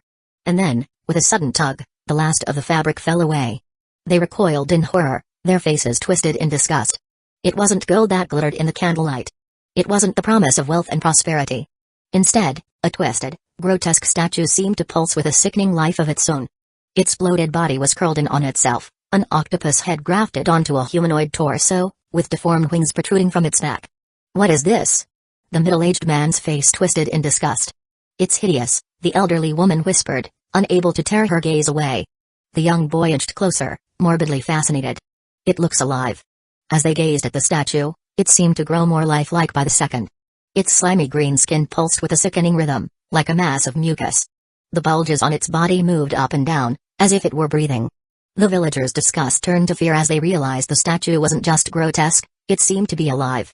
The tentacles dangling from its octopus-like head began to squirm, slowly at first, then with increasing urgency. They reached out, their ghostly tendrils wrapping around the villagers' minds, trapping them in the statue's grasp. The only thing that didn't change was the idol's eyes, two dark, bottomless pits that stared back with an ancient, timeless gaze. The malformed wings twitched, as if testing long-dormant joints. They unfolded slowly, unleashing a storm that swept through the onlookers' very souls. Deep in their minds, a city began to take shape, hidden beneath the sea. The city's massive green stones formed impossible structures that defied logic, with distorted spaces and dimensions that made their heads spin and their stomachs turn. This was Relia, the city of nightmares. And its master was Cthulhu, the monster from the depths. The villagers' minds soaked up this revelation like a sponge, and they caught glimpses of their own twisted reflections in the rising bubbles. Their faces contorted, resembling flounders, with empty fish-like eyes surrounding two central nostrils. Human features melted away, leaving only two flat holes and a dark slit. Their pale skin pulsed with sickly blue and green veins. The villagers' screams of wrought hair echoed through the cavern as they flailed about in panic. In their frenzy, they knocked over the candle, plunging the cavern into darkness. What have I done? The chief whispered, his voice swallowed by the shadows. What have I unleashed? But there was no answer, only the echo of their own ragged breaths and the phantom sensation of tentacles caressing their minds. In the village, miles away, the chief's wife stood at the window, staring out into the gathering dusk. Her husband and the others had been gone for hours, much longer than they should have been. A shiver ran down her spine as a sense of unease settled in. She had pleaded with her husband not to go, to forget the ninja's promise of wealth and stay with their family, where he belonged. But he had not listened. None of them had. And now, as night fell and the shadows grew longer, she could not help but fear the worst. For in the darkness, Something was coming. Something that would change their village, their world, forever. And there was nothing, nothing at all, that any of them could do to stop it. Chapter 32, The Price of Devotion. The cave was plunged into darkness, the only sound a faint rustling in the blackness. Suddenly, slow and clumsy footsteps echoed off the stone walls, accompanied by a villager's terrified scream. As the villager approached the mysterious black bundle, Giran and Orochimaru sprang into action, hanging upside down from the cave ceiling like monstrous bats. His instructions were clear: keep your eyes closed, no matter what, until I say otherwise. She obeyed without hesitation. Since he had rescued her from the chaos of war, she had dedicated her life and body to him. His words were law, not to be questioned. Despite her intense curiosity, she kept her eyes shut tight, even as a large creature moved through the air beside her and a hissing of snakes filled the cavern. Multiple striking shadow snakes. His jutsu echoed through the cave, followed by the sickening sound of flesh being pierced and strangled. The villager's scream reached a fever pitch, then abruptly stopped, replaced by a wet gurgling noise. Something heavy hit the ground with a dull thud, and then silence. Giran's heart raced as she imagined the horrors unfolding beneath her. But she kept her eyes closed, trusting Orochimaru's commands. Minutes ticked by, each one feeling like an eternity, until he spoke again. Use your crystal style to seal everyone below. Yes, Orochimaru-sama, she replied. Though she couldn't see, she pinpointed each target by their frantic footsteps. She took a deep breath, focusing her chakra. Crystal style, crystal prison. She shouted. Her crystals surged outward, encasing the villagers in their sparkling, unbreakable prisms. There were shrieks of surprise and fear, quickly muffled as the crystals formed, trapping their victims. One by one, the footsteps fell silent, until the only sound was the soft chime of the crystals and her ragged breathing. Come down, Orochimaru commanded, leaping to the ground. She followed, still keeping her eyes closed. He lit the oil lamps, bathing the cave in flickering light. Open your eyes. She obeyed, blinking as her vision adjusted. What she saw left her breathless. 10 pink crystals stood before her, each containing a deformed, fish-like creature with smooth skin and bulging eyes. They were a far cry from the villagers who had entered the cave. What? What is this? She stammered, shocked. Are those the villagers? He ignored Giran, his eyes gleaming with excitement as he approached the crystals. This power. It's all real. He circled the prisons, examining each mutated figure with a scientist's curiosity. Some were more transformed than others, their features almost unrecognizable. But all bore the unmistakable mark of the Old One's influence. Magnificent, he breathed. Absolutely magnificent. Giran could only stare, her thoughts consumed by the horror before her. She had seen many atrocities in her service to Orochimaru, but this was something else entirely. Orochimaru-sama, she ventured, what happened to them? The Sannin turned to her, his eyes alight with excitement. Evolution, my dear Giran. These villagers have been elevated to a higher form of life. They've transcended their mortal limits and become something more. He gestured to the statue, now concealed within his writhing mass of snakes. This is the power of the Old Ones, the true gods of our world. With this power, there will be no limit to what I can achieve. She shivered, both awed and terrified by the mad glint in her master's eye. She had always known his ambitions were vast, but this was beyond anything she had ever imagined. What will you do with them? Giran asked, nodding towards the crystals. I'll study them, Orochimaru replied, already sealing the prisons into scrolls.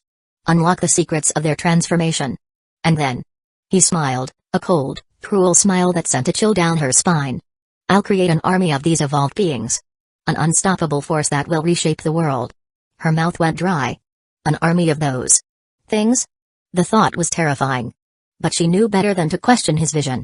He was a genius, a true pioneer in the shinobi arts. If anyone could harness this power, it was him. Giran, he said, snapping her out of her thoughts. While I'm away, I have 3 tasks for you. She straightened, pushing aside her doubts and fears. Anything, Orochimaru-sama. First, investigate any cults named Cthulhu and gather information about water deities. Second, track down the missing ninja from Kiri. I suspect he's hiding around the land of water. And third. He paused, his lips curling into a wicked grin. Develop a powerful ninja force for me.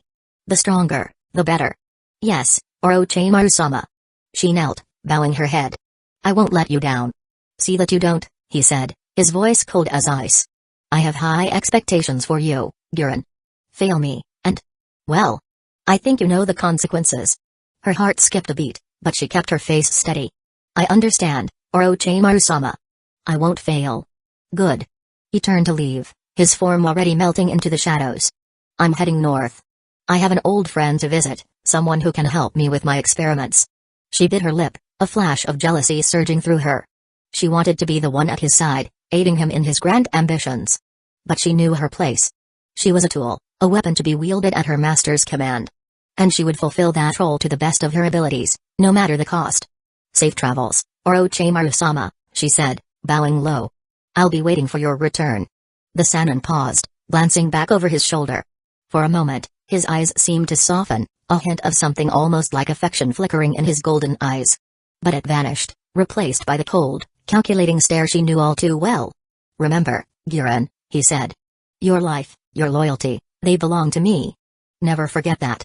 With that, he disappeared into the darkness, leaving her kneeling and breathless. His words echoed in her mind, a promise and a threat rolled into one. Her life, her very existence, was his to command. And she'd gladly give it up, 1,000 times over, just to stay by his side. She rose to her feet, casting one last glance at the cave. The crystals, once holding living, breathing people, now lay empty. People who'd been twisted and transformed by a power beyond human understanding. A power Orochimaru now wielded. A shiver ran down Giran's spine, a mix of fear and excitement. She could feel it in her bones, the world was on the brink of change. And she'd be right there, standing by her master's side as he reshaped reality itself. No matter the cost. No matter the sacrifice. For Orochimaru, she'd do anything. Even walk into the depths of madness itself. Chapter 33, The Struggle for Survival. As the sun dipped below the horizon, painting the sky with warm hues of orange and red, the fishing boats began to return to Jero Island's harbor.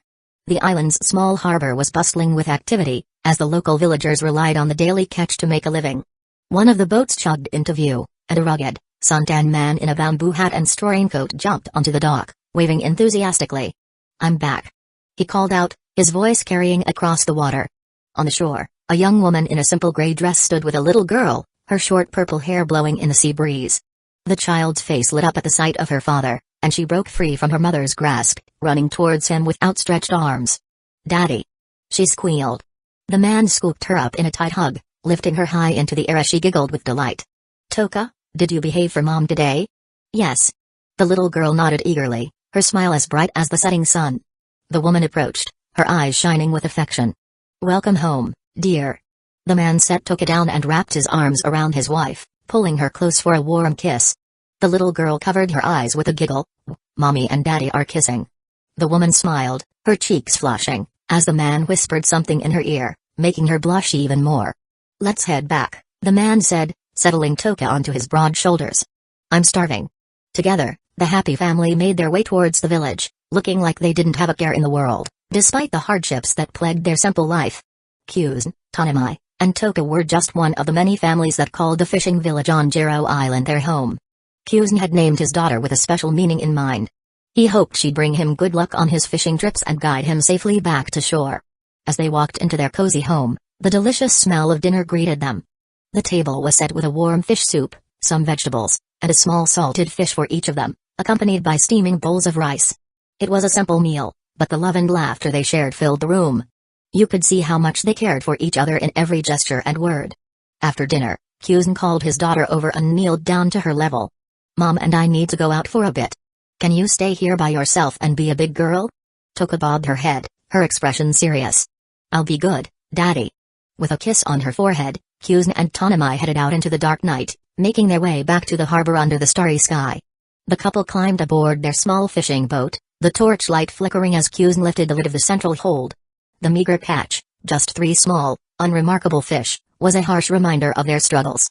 The waters near shore are almost empty, he said, his shoulders sagging as he sat on the boat's edge, surrounded by the few fish they'd caught. It's the same for everyone. Tanimai sat beside him, her hand finding his in a comforting squeeze. She knew that if the catches kept dwindling, their family would soon be in trouble. The island's salty soil made farming impossible, leaving the villagers dependent on the sea for their livelihood. The women could only watch as their husbands returned day after day with emptier nets and heavier hearts. A storm's coming tomorrow, he muttered, his fist thudding against the weathered boat. Another day without fishing. On an island like theirs, even a small storm could be disastrous for the tiny boats. Tanimai's mind raced, searching for a way out of their predicament. What if we moved to the main island? She suggested, her voice hesitant. Maybe we'd find more opportunities there. Kyuzn shook his head, his face grim. The main island is already overcrowded.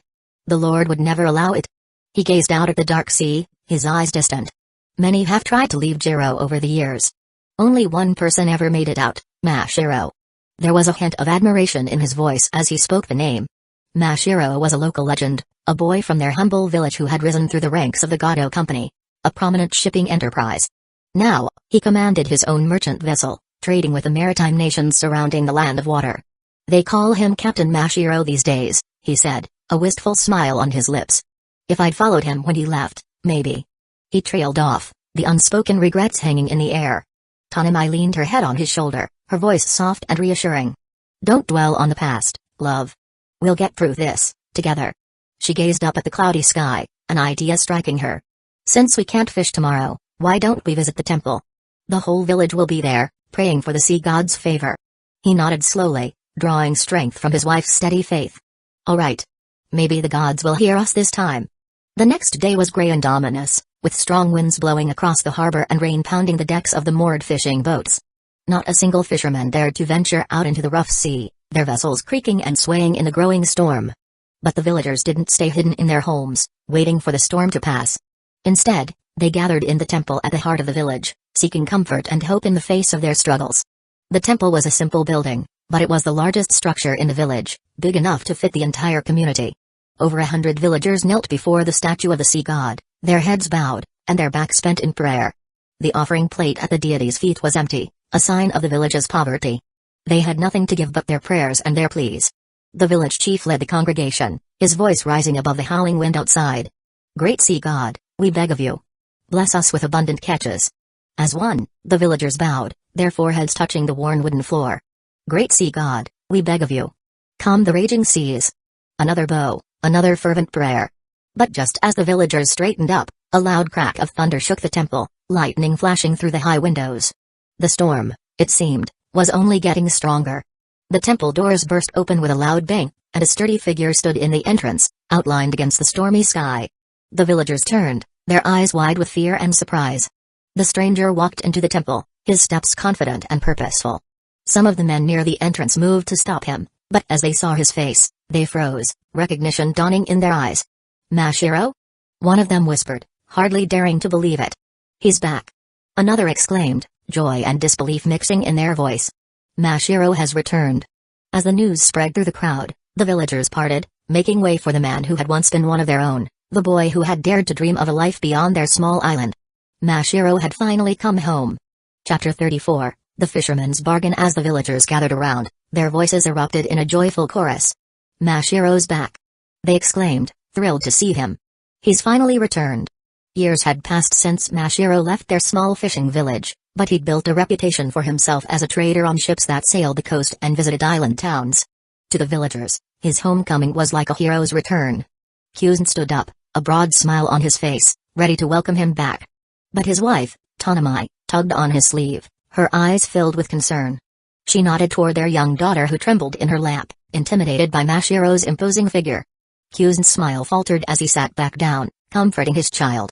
But his eyes stayed fixed on Mashiro, a mix of envy and awe in his gaze. The black raincoat Mashiro wore was a luxury they could only dream of. It was a harsh reminder of how different their lives were.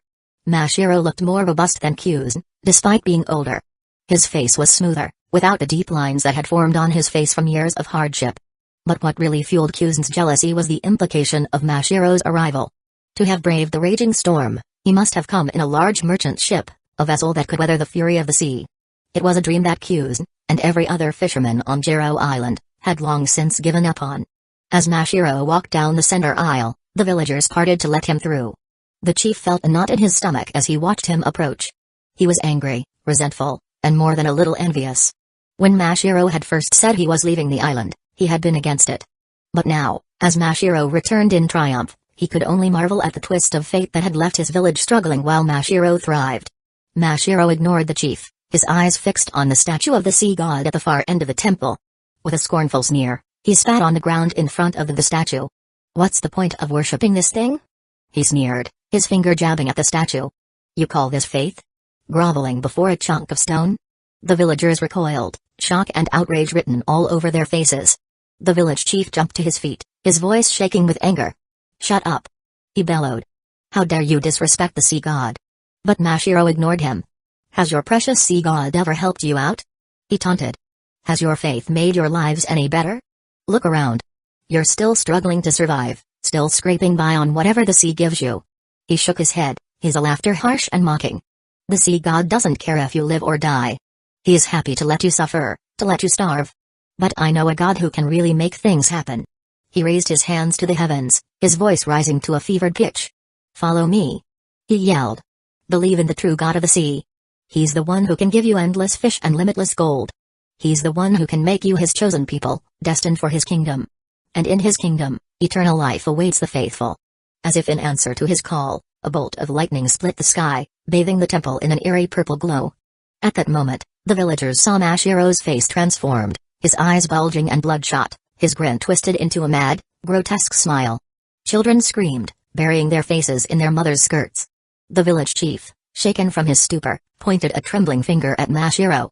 "Get this heretic out of here!" he bellowed. "He's lost his mind." The villagers rushed at Mashiro, grabbing his arms, trying to drag him away. But he shook them off, his laughter echoing into the heavy rain. "If you don't believe me, come to the harbor tonight," he shouted as they forced him towards the door. "I'll show you the power of the true god. Then you'll see who really rules the waves." His words were swallowed by the storm as the temple doors slammed shut behind him. The chief turned to the frightened villagers. "The ceremony is over," he said, his voice hollow. "Go home, all of you. And pray for our deliverance from this madness." In the warmth of their humble home, Tanami soothed little Toka, singing softly until the child's eyelids grew heavy. Kyuzen sat at the table, his brow furrowed, lost in thought. When his wife joined him, her eyes were soft with understanding. "You're thinking about what happened, aren't you?" she asked gently. He nodded, his fingers drumming a restless beat on the worn tabletop. "The village chief says Mashiro is a heretic, brainwashed by some cult. He wants us to stay away, to cast him out at dawn." Tanami's hand came to rest on Kyuzen's, stilling his nervous motion. "I know," she said. "But our village has struggled for so long. We've prayed to the sea god, begged for his aid, but nothing ever changes." He sighed, the weight of their hardship heavy on his shoulders. "Every time I go out to sea, I ask for just one good catch. Just enough to keep us from starving. But the sea god is silent. If he doesn't hear our prayers soon." He trailed off, unable to voice the fear that haunted his every waking moment. Tanami drew him close, holding him tight. "If you feel you must go to the harbor tonight, then go," she whispered. "See for yourself what Mashiro's god can offer. Maybe it will ease your mind." Kyuzen held her tight, feeling grateful for her support. He knew she was right. He needed to confront this unease, or it would consume him.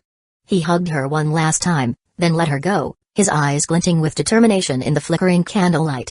"I'll go," he said, his voice steady. "I'll pray that I find the answers we need." The storm had passed, leaving behind only the sound of waves washing over the shore. On the path to the harbor, figures emerged from the darkness, their footsteps muffled by the soft sand. 9 men, their faces gaunt and exhausted, gathered at the water's edge. Among them stood Kyuzen, his eyes fixed on the massive ship bobbing just beyond the reef. It was Mashiro's vessel, too large to dock at the shallow harbor, a towering behemoth of wood and iron that promised untold riches. Mashiro greeted them with a warm smile. "Welcome, friends," he said. "Let me show you the power of the true god." He led them to a small boat, his crew standing silently at the oars. As they pushed off from the shore, Kyuzen studied the sailors, feeling a bit uneasy. Though they wore ordinary sailors' garb, their faces were hidden behind high collars and dark glasses, their movements stiff and robotic. When one of the villagers tried to strike up a conversation, the sailors remained silent, their gazes fixed straight ahead. Suddenly, the boat lurched violently, throwing the passengers off balance. "It's all right," Mashiro called out, his voice cutting through the startled cries. "Just a bit of reef. Nothing to worry about." As the boat righted itself, Kyuzen caught a glimpse of one sailor's hand. The skin was mottled and bumpy, the fingers webbed like some grotesque parody of a human hand. Kyuzen blinked, wondering if he'd really seen it. He kept his eyes downcast for the rest of the journey. One of the villagers spoke up, his voice high and thin with fear. "Why have you brought us here? You promised to show us your ship, your fish and gold. This is just a deserted rock." Mashiro's laughter sent shivers down Kyuzen's spine, like the rustling of dry leaves. "Patience, my friends," he chided.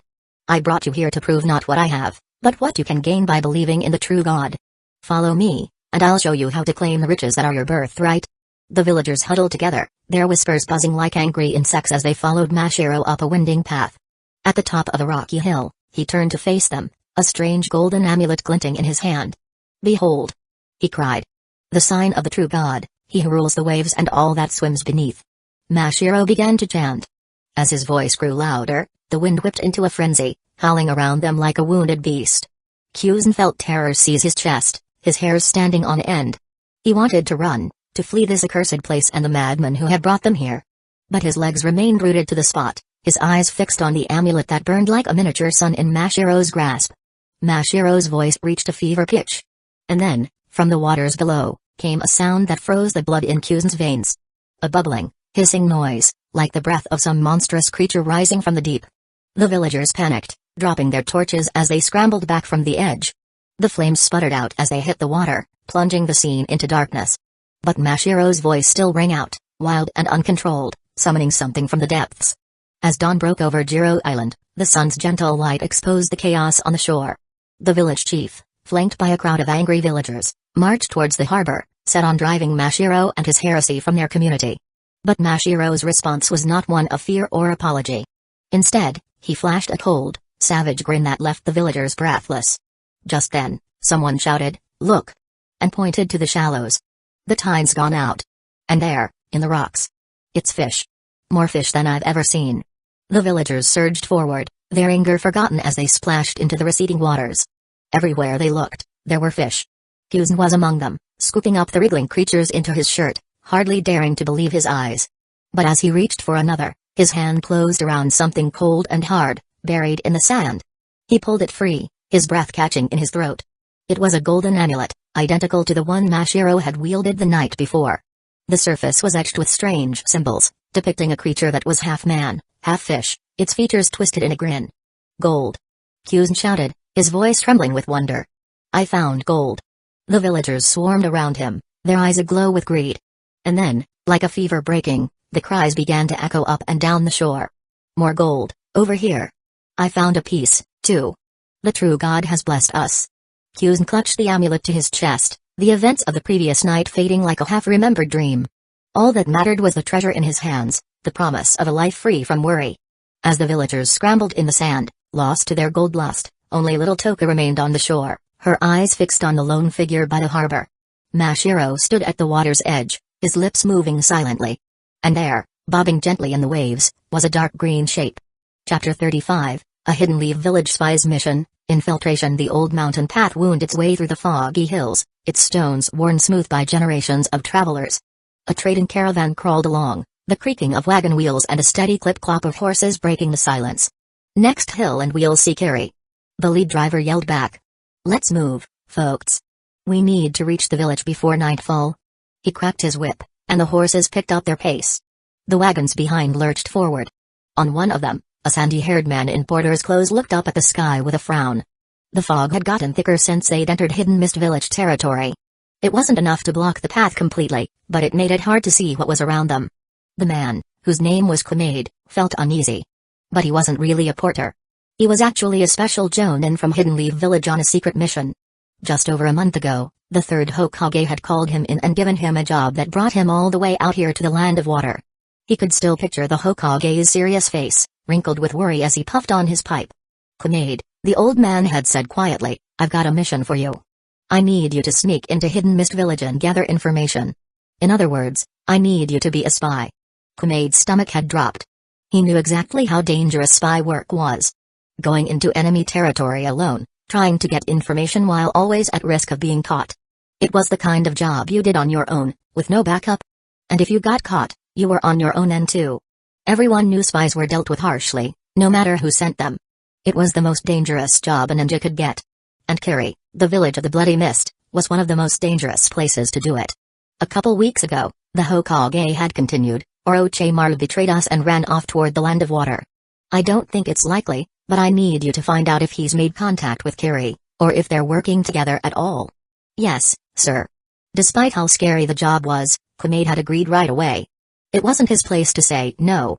As he'd turned to leave, the Hokage's voice stopped him. "One more thing, Kamade."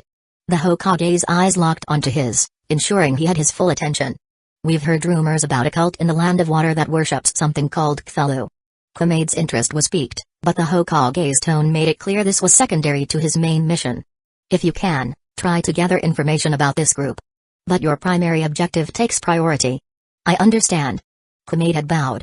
Whatever the Hokage asked, he'd get it done. That's what being a Hidden Leaf Village ninja was all about. Now, weeks later, he found himself at the end of his journey, pretending to be part of a trading caravan. It was the only way to get into Kiri, which didn't let many outsiders in. Even a secretive place like the village of the Bloody Mist had to trade sometimes. So after a lot of planning and hard work to set up his cover story, Kumaid had managed to join one of the few caravans allowed to do business in Kiri. As they got close to the village gate, the caravan leader turned to the group. "Kiri's just ahead," he said in a low voice. "Keep your heads down and don't talk. I'll handle the guards." Kumaid pulled his hat down low, copying what the other porters did. But he snuck a quick look at the high walls in front of them. Hidden Mist Village ninjas were everywhere on those walls, their sharp eyes scanning the misty countryside for any sign of trouble. There were easily 7 or 8 times more guards than you'd see in Hidden Leaf Village. He felt a grim satisfaction. He'd been right not to try sneaking in on his own. At the gate, the caravan leader talked with the guards for what felt like forever while everyone else waited nervously. After searching everything for what seemed like hours, the Hidden Mist Village ninja finally let them through. But Kumaid's relief didn't last long. Instead of being allowed to go wherever they wanted in the village, the caravan was immediately taken to a small inn far from the center of town. It was clear they'd be watched closely and wouldn't be allowed to talk to many locals. After the leader reminded them sternly not to leave the inn, the tired travelers settled in for the night. Over a simple dinner, Kumaid listened as some of the more experienced porters swapped stories about their previous trips to Kiri.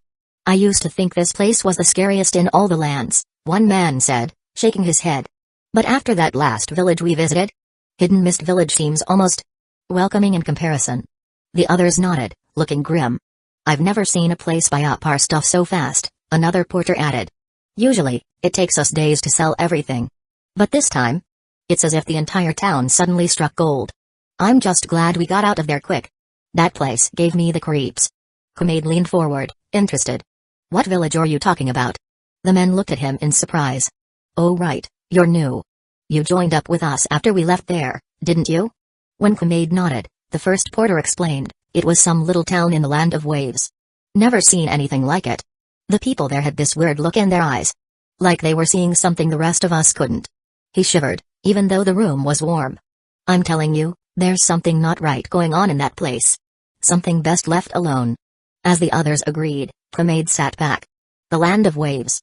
Could this have something to do with the cult the Hokage mentioned? The timing of the village's sudden wealth, coming so soon after Orochimaru's betrayal, seemed like more than just chance. But he couldn't let himself get distracted. His job was to find out if there were any connections between the traitor and Kiri. The rest, no matter how interesting, would have to wait. Still, as he got ready for bed that night, Kumaid couldn't shake the feeling that he was on the edge of something big. Something that, once he found out about it, he'd never be able to forget. In the darkness of the inn, with the muffled sounds of the village coming through the walls, he closed his eyes and tried to sleep. Tomorrow, his real work would begin. And he had a feeling that before it was done, he'd understand all too well the fear he'd seen in his fellow travelers' eyes. Because in a place where even the mist seemed to hold secrets, nothing was what it seemed. And the truth, when it came out, might be more than anyone was meant to know. The next morning, Kumaid woke early. He needed to find a way to move around the village without arousing suspicion. As he dressed in his porter's clothes, he overheard 2 of his fellow travelers talking in hushed tones. "Did you hear? One of the wagons needs repairs," the first man said. "Boss is looking for volunteers to help out." The second man snorted. "Fat chance.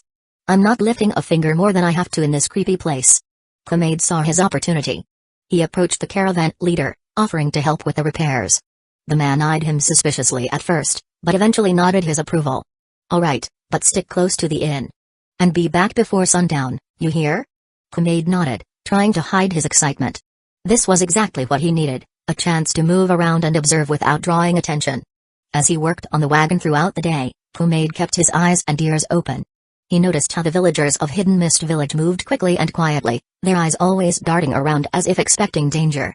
Even the children seemed subdued, playing their games in whispers. During a break, he struck up a conversation with a local carpenter who'd been called to help with the more complex repairs. "Quiet place you've got here," Kumaid remarked casually. The carpenter grunted. "That's how we like it. Keeps trouble away." Must be hard on business though, Clemade pressed. Not many outsiders allowed in, right? The man's eyes narrowed. We get by.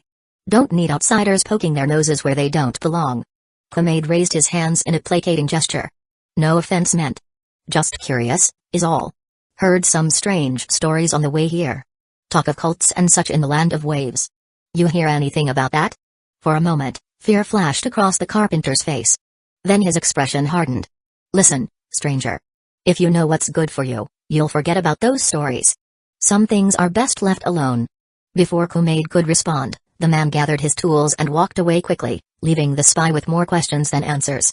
As the day wore on, Clemade managed to overhear snippets of conversation from passing villagers.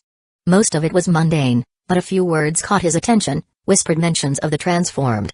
Each time, the speakers would glance around nervously, as if afraid of being overheard. By the time the sun began to set, his mind was whirling with possibilities. He hadn't found any concrete proof of Orochimaru's connection to Kiri, but the village was thick with an undercurrent of fear and secrecy. It was clear that something significant was brewing, something that didn't want to be seen. As he made his way back to the inn, Clemade's sharp ears caught the sound of raised voices coming from a nearby alley. Cautiously, he peered around the corner. 2 hidden mist village ninjas were confronting a trembling villager. Even in the fading light, he could see the man's face was pale with terror. We know you've been talking to outsiders, one of the ninja growled. Spreading stories you shouldn't. And no, I swear. The villager stammered. I haven't said anything. The second ninja grabbed the man by the collar. Lying won't help you. You know the penalty for betraying village secrets. Clemade's heart raced. He knew he should walk away, that getting involved could blow his cover. But as the first ninja raised a kunai, he found he couldn't stand by and watch an innocent villager be attacked. I'm no spy material, he muttered to himself, a wry smile flickering on his lips. In a flash, he was moving. He grabbed a nearby bucket and threw it down the alley, the loud clang startling the ninja. In the moment of confusion, he darted forward, grabbed the villager, and fled. They ran through the misty streets, the shouts of the pursuing ninjas echoing behind them. His mind raced, trying to come up with a plan. He couldn't go back to the inn, that would endanger the entire caravan. But where else could they hide? Suddenly, the villager tugged on his arm. This way! He gasped. I know a place. Against his better judgment, he followed. They ducked through narrow alleys and winding streets until they came to a small, run-down shrine. The villager pushed open the door and they stumbled inside. As they caught their breath, Clemade turned to the man he'd rescued. Are you all right? The villager nodded, his eyes wide with a mixture of fear and gratitude. Thank you. I thought I was done for. What did they want from you? He asked quietly. The man hesitated, then seemed to come to a decision. You risked your life for me. You deserve to know. He took a deep breath. There's something happening in Kiri. Something terrible. Clemade leaned forward. Tell me everything. Chapter 36, A Hidden Leave Village Spy's Mission, Revelations. Clemade tossed and turned on his tatami mat. Then, his eyes snapped open. For a moment, he couldn't remember where he was. Then it all came flooding back, the chase through Kiri's misty streets, and the small, run-down shrine where he and the villager he'd rescued had taken refuge. He sat up slowly. The villager was still asleep, curled up in a corner. Clemade watched him for a moment, remembering their conversation from the night before. Why did you help me? The villager had asked, his voice trembling. You don't even know me. Clemade had shrugged. It was the right thing to do. Now, can you tell me what's going on here? The villager had taken a deep breath, his eyes darting nervously to the shrine's entrance. As he had begun to speak, the atmosphere in the small shrine had seemed to change, growing heavier, more oppressive. It was a night much like this, the villager had begun, his voice low and hushed. The mist was thick, clinging to everything like a second skin. My sister's husband had just returned from a trip to the land of waves. I'd never seen a man so shaken. He spoke of a journey that began like any other. Clemade had leaned forward, drawn in by the villager's story. But as they neared the land of waves, everything changed. The stench hit them first. Rotting fish, he said, but worse. So strong it made hardened sailors retch over the side of the ship. And the fog. It rolled in from nowhere, thick as soup and cold as death. On a clear day, mind you. The villager's hands had trembled as he had reached into his pocket. But that wasn't the worst of it. No, the true horror came when they docked. He had pulled out a small object and held it out to Clemade. In the dim light, a gold coin had glinted. Clemade had taken it, his breath catching as he had examined it closely. The coin had been exquisitely crafted, more a work of art than currency. Strange symbols had run along its edge, and in the center had been an image, a grotesque creature with bulging eyes that had seemed to stare right at him. The locals bought everything they had, the villager had whispered. Paid with coins like this. More gold than my sister's husband had ever seen. But the people. Their eyes were wrong. Empty. And some of them. He had shuddered, unable to continue for a moment. When he had spoken again, his voice had been barely audible. Some of them weren't quite human anymore. Green skin, webbed fingers, eyes like dead fish. They'd been trading with monsters and didn't even know it. Kumaid had handed the coin back. The villager had closed his fist around the coin, knuckles white. My sister and her husband. They invited me to go with them. Said they'd found something wonderful, a chance for a new life. But I couldn't. The air in the shrine had seemed to grow even heavier as the villager had continued. The next day, they were gone. Just vanished. No explanation, no trace. And I did nothing. I was too afraid to ask questions, too scared to draw attention to myself. He had taken a shaky breath before continuing. That's when I started noticing the changes. More people disappearing, others acting strangely. The mist. It feels alive now. Hungry. It's like it's watching us, waiting to swallow us whole. Kumaid had frowned. And you stayed? Why not leave? The villager had shaken his head. Where would I go? Hidden Mist Villages. It's home. It's where I was born, where my parents are buried. Even now, with all this madness. It's still home. Kumaid had felt a pang in his chest at those words. He had understood that feeling all too well. Home isn't just a place, the villager had continued, his voice soft. It's memories, it's people. Even when those people change, even when the place becomes unrecognizable. There's still a part of you that belongs there. He had looked directly at Kumaid, his gaze intense. I know I'm a coward. I should have done something when my sister vanished. I should have tried to find her, to get answers. But I was too afraid. And now it feels like it's too late. I know Hidden Mist Village is sick, he had continued. And this sickness. It's changing everything. But how do you leave a sick friend? How do you turn your back on the place that made you who you are? Kumaid had sat in silence, absorbing the villager's words. He had understood all too well the pull of home, the invisible threads that tied a person to a place. A dangerous thought had begun to form in his mind. It feels like Kirai's own will of fire, he had muttered, more to himself than to the villager. As the memory faded, Kumaid found himself staring into the darkness beyond the shrine's entrance. The mist swirled outside, and for a moment, he thought he saw shapes moving within it, twisted, inhuman forms that vanished when he blinked. He had a mission to complete, information to gather. But now, more than ever, he felt like he was standing on the edge of something far bigger and more terrifying than he'd ever imagined. Silently, he rose and gathered his gear. As much as he sympathized with the villager, he couldn't let personal feelings interfere with his duty. With one last look at the sleeping man, he slipped out of the shrine. The morning air was thick with mist, perfect cover for what he needed to do. Forming a hand seal, he whispered, transformation jutsu. In a puff of smoke, his appearance changed. Now he looked like just another Hidden Mist Village villager, unremarkable and easily overlooked. It wasn't foolproof, a skilled ninja might see through the illusion, but it was better than nothing. He made his way through the waking village, ears open for any useful information. He wandered into a small market area, where a few vendors were setting up their stalls. As he browsed, pretending to be interested in their wares, a ragged voice called out to him. You there? Yes, you with the sandy hair. I see a great destiny surrounding you. Kumaid turned to see an old man sitting cross-legged on a worn mat. His clothes were patched and faded, but his eyes were sharp and alert. I'm a fortune teller, good sir, the old man said. For a small fee, I can reveal what fate has in store for you. Kumaid shook his head, trying to move on. Sorry, not interested. But the fortune teller was persistent. He scrambled to his feet, following Kumaid. Please, kind sir. I haven't eaten in days. Just a few coins for my service? Kumaid sighed, reaching into his pocket.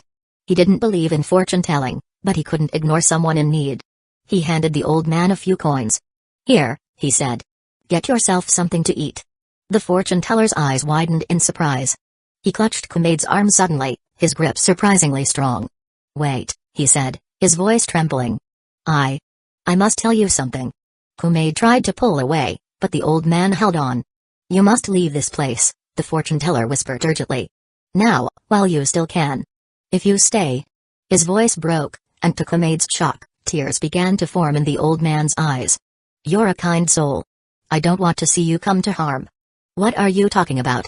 Kumaid asked, unnerved by the man's intensity. The fortune teller leaned in close, I see darkness. And mist. And in that mist. Oh, merciful gods. He shuddered. You will lose your head if you remain. Please, heed my warning. Kumail finally managed to pull his arm free. He forced a laugh, trying to shake off the chill that had run down his spine. I think I see why you're not making much money as a fortune teller, he said lightly. Thanks for the entertainment, old man. As Kumail walked away, the fortune teller called after him. Flee while you can. Before it's too late. Kumail quickened his pace, the old man's words echoing in his mind. It was nonsense, of course. Just the ramblings of a half-starved old fool. And yet, shaking off his unease, he refocused on his mission. But as he looked around the bustling market, he realized that attempting to infiltrate the Mizukage's office in broad daylight would be foolish. He needed to wait for nightfall. With a sigh, he purchased some food from a nearby vendor and made his way back to the shrine, careful to avoid detection. The mist seemed to cling to him, as if trying to slow his progress, but he ignored this strange feeling.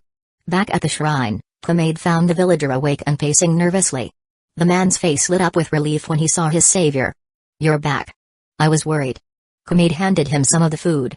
Eat. We need to keep our strength up. As they shared the simple meal, his eyes darted frequently to the shrine's entrance. The villager seemed to notice his restlessness. What will you do now? He asked softly. Kumail paused, his hand tightening briefly around his chopsticks. I think it's time for me to leave Kiri. This place. It's not safe anymore. I have family in a small village near the border. I'll head there tonight. The villager's gaze lingered on his face for a moment. He nodded slowly. I see. Yes, perhaps that's for the best. Hidden Mist Village has changed so much. His fingers drummed lightly on his knee as he spoke again. You know, there's a trading post about a day's journey from here. They're always looking for strong, capable people. It's not much, but it's honest work, away from all this. Kumail's eyebrows raised slightly. Thank you. I'll keep that in mind. They lapsed into silence, the only sound the soft patter of mist against the shrine's roof. As the day wore on, Kumail busied himself with packing his few belongings, his movements deliberate and unhurried. When the last light faded from the sky and the mist thickened outside, Kumail rose, shouldering his small pack. The villager stood as well, his hands clasping and unclasping at his sides. Be careful out there, he whispered. The roads can be dangerous, especially at night. Kumail nodded, adjusting the straps on his pack. Thank you for everything. I hope things get better here. The villager's lips curved into a small smile that didn't quite reach his eyes. So do I. Safe travels, friend. As Kumail stepped out into the night, he felt the villager's gaze on his back. He didn't turn around, his steps steady as he disappeared into the mist. Once the sound of the footsteps had faded, the villager moved to the shrine's entrance. His weathered hand gripped the door frame tightly. His voice, when it came, was barely a whisper, carried away by the damp night air. May your blade be sharp enough to cut through Kiri's mist, shinobi. He stood there for a long moment, staring out into the darkness, before slowly sliding the door shut. The streets were eerily quiet, the mist muffling what few sounds remained. Shaking off his unease, Kumail refocused on his mission. He made his way towards the center of the village, where the important building stood. As he approached the Mizukage's office, his unease grew. Something was off. The guard patrols were too sparse, the streets too empty. For a village known for its brutal and paranoid ninja, Hidden Mist Village seemed almost vulnerable. At the entrance to the Mizukage's building, he noticed two guards. But something was wrong.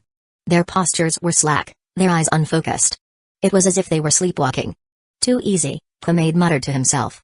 Every instinct screamed that this was a trap, but he had no choice. He had to complete his mission.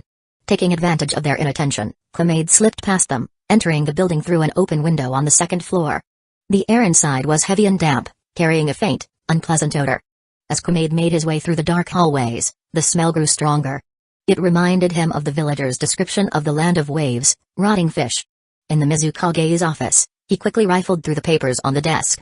Most were mundane, trade reports, civilian complaints. But then he found something that made his blood run cold. It was a letter, written in a shaky hand.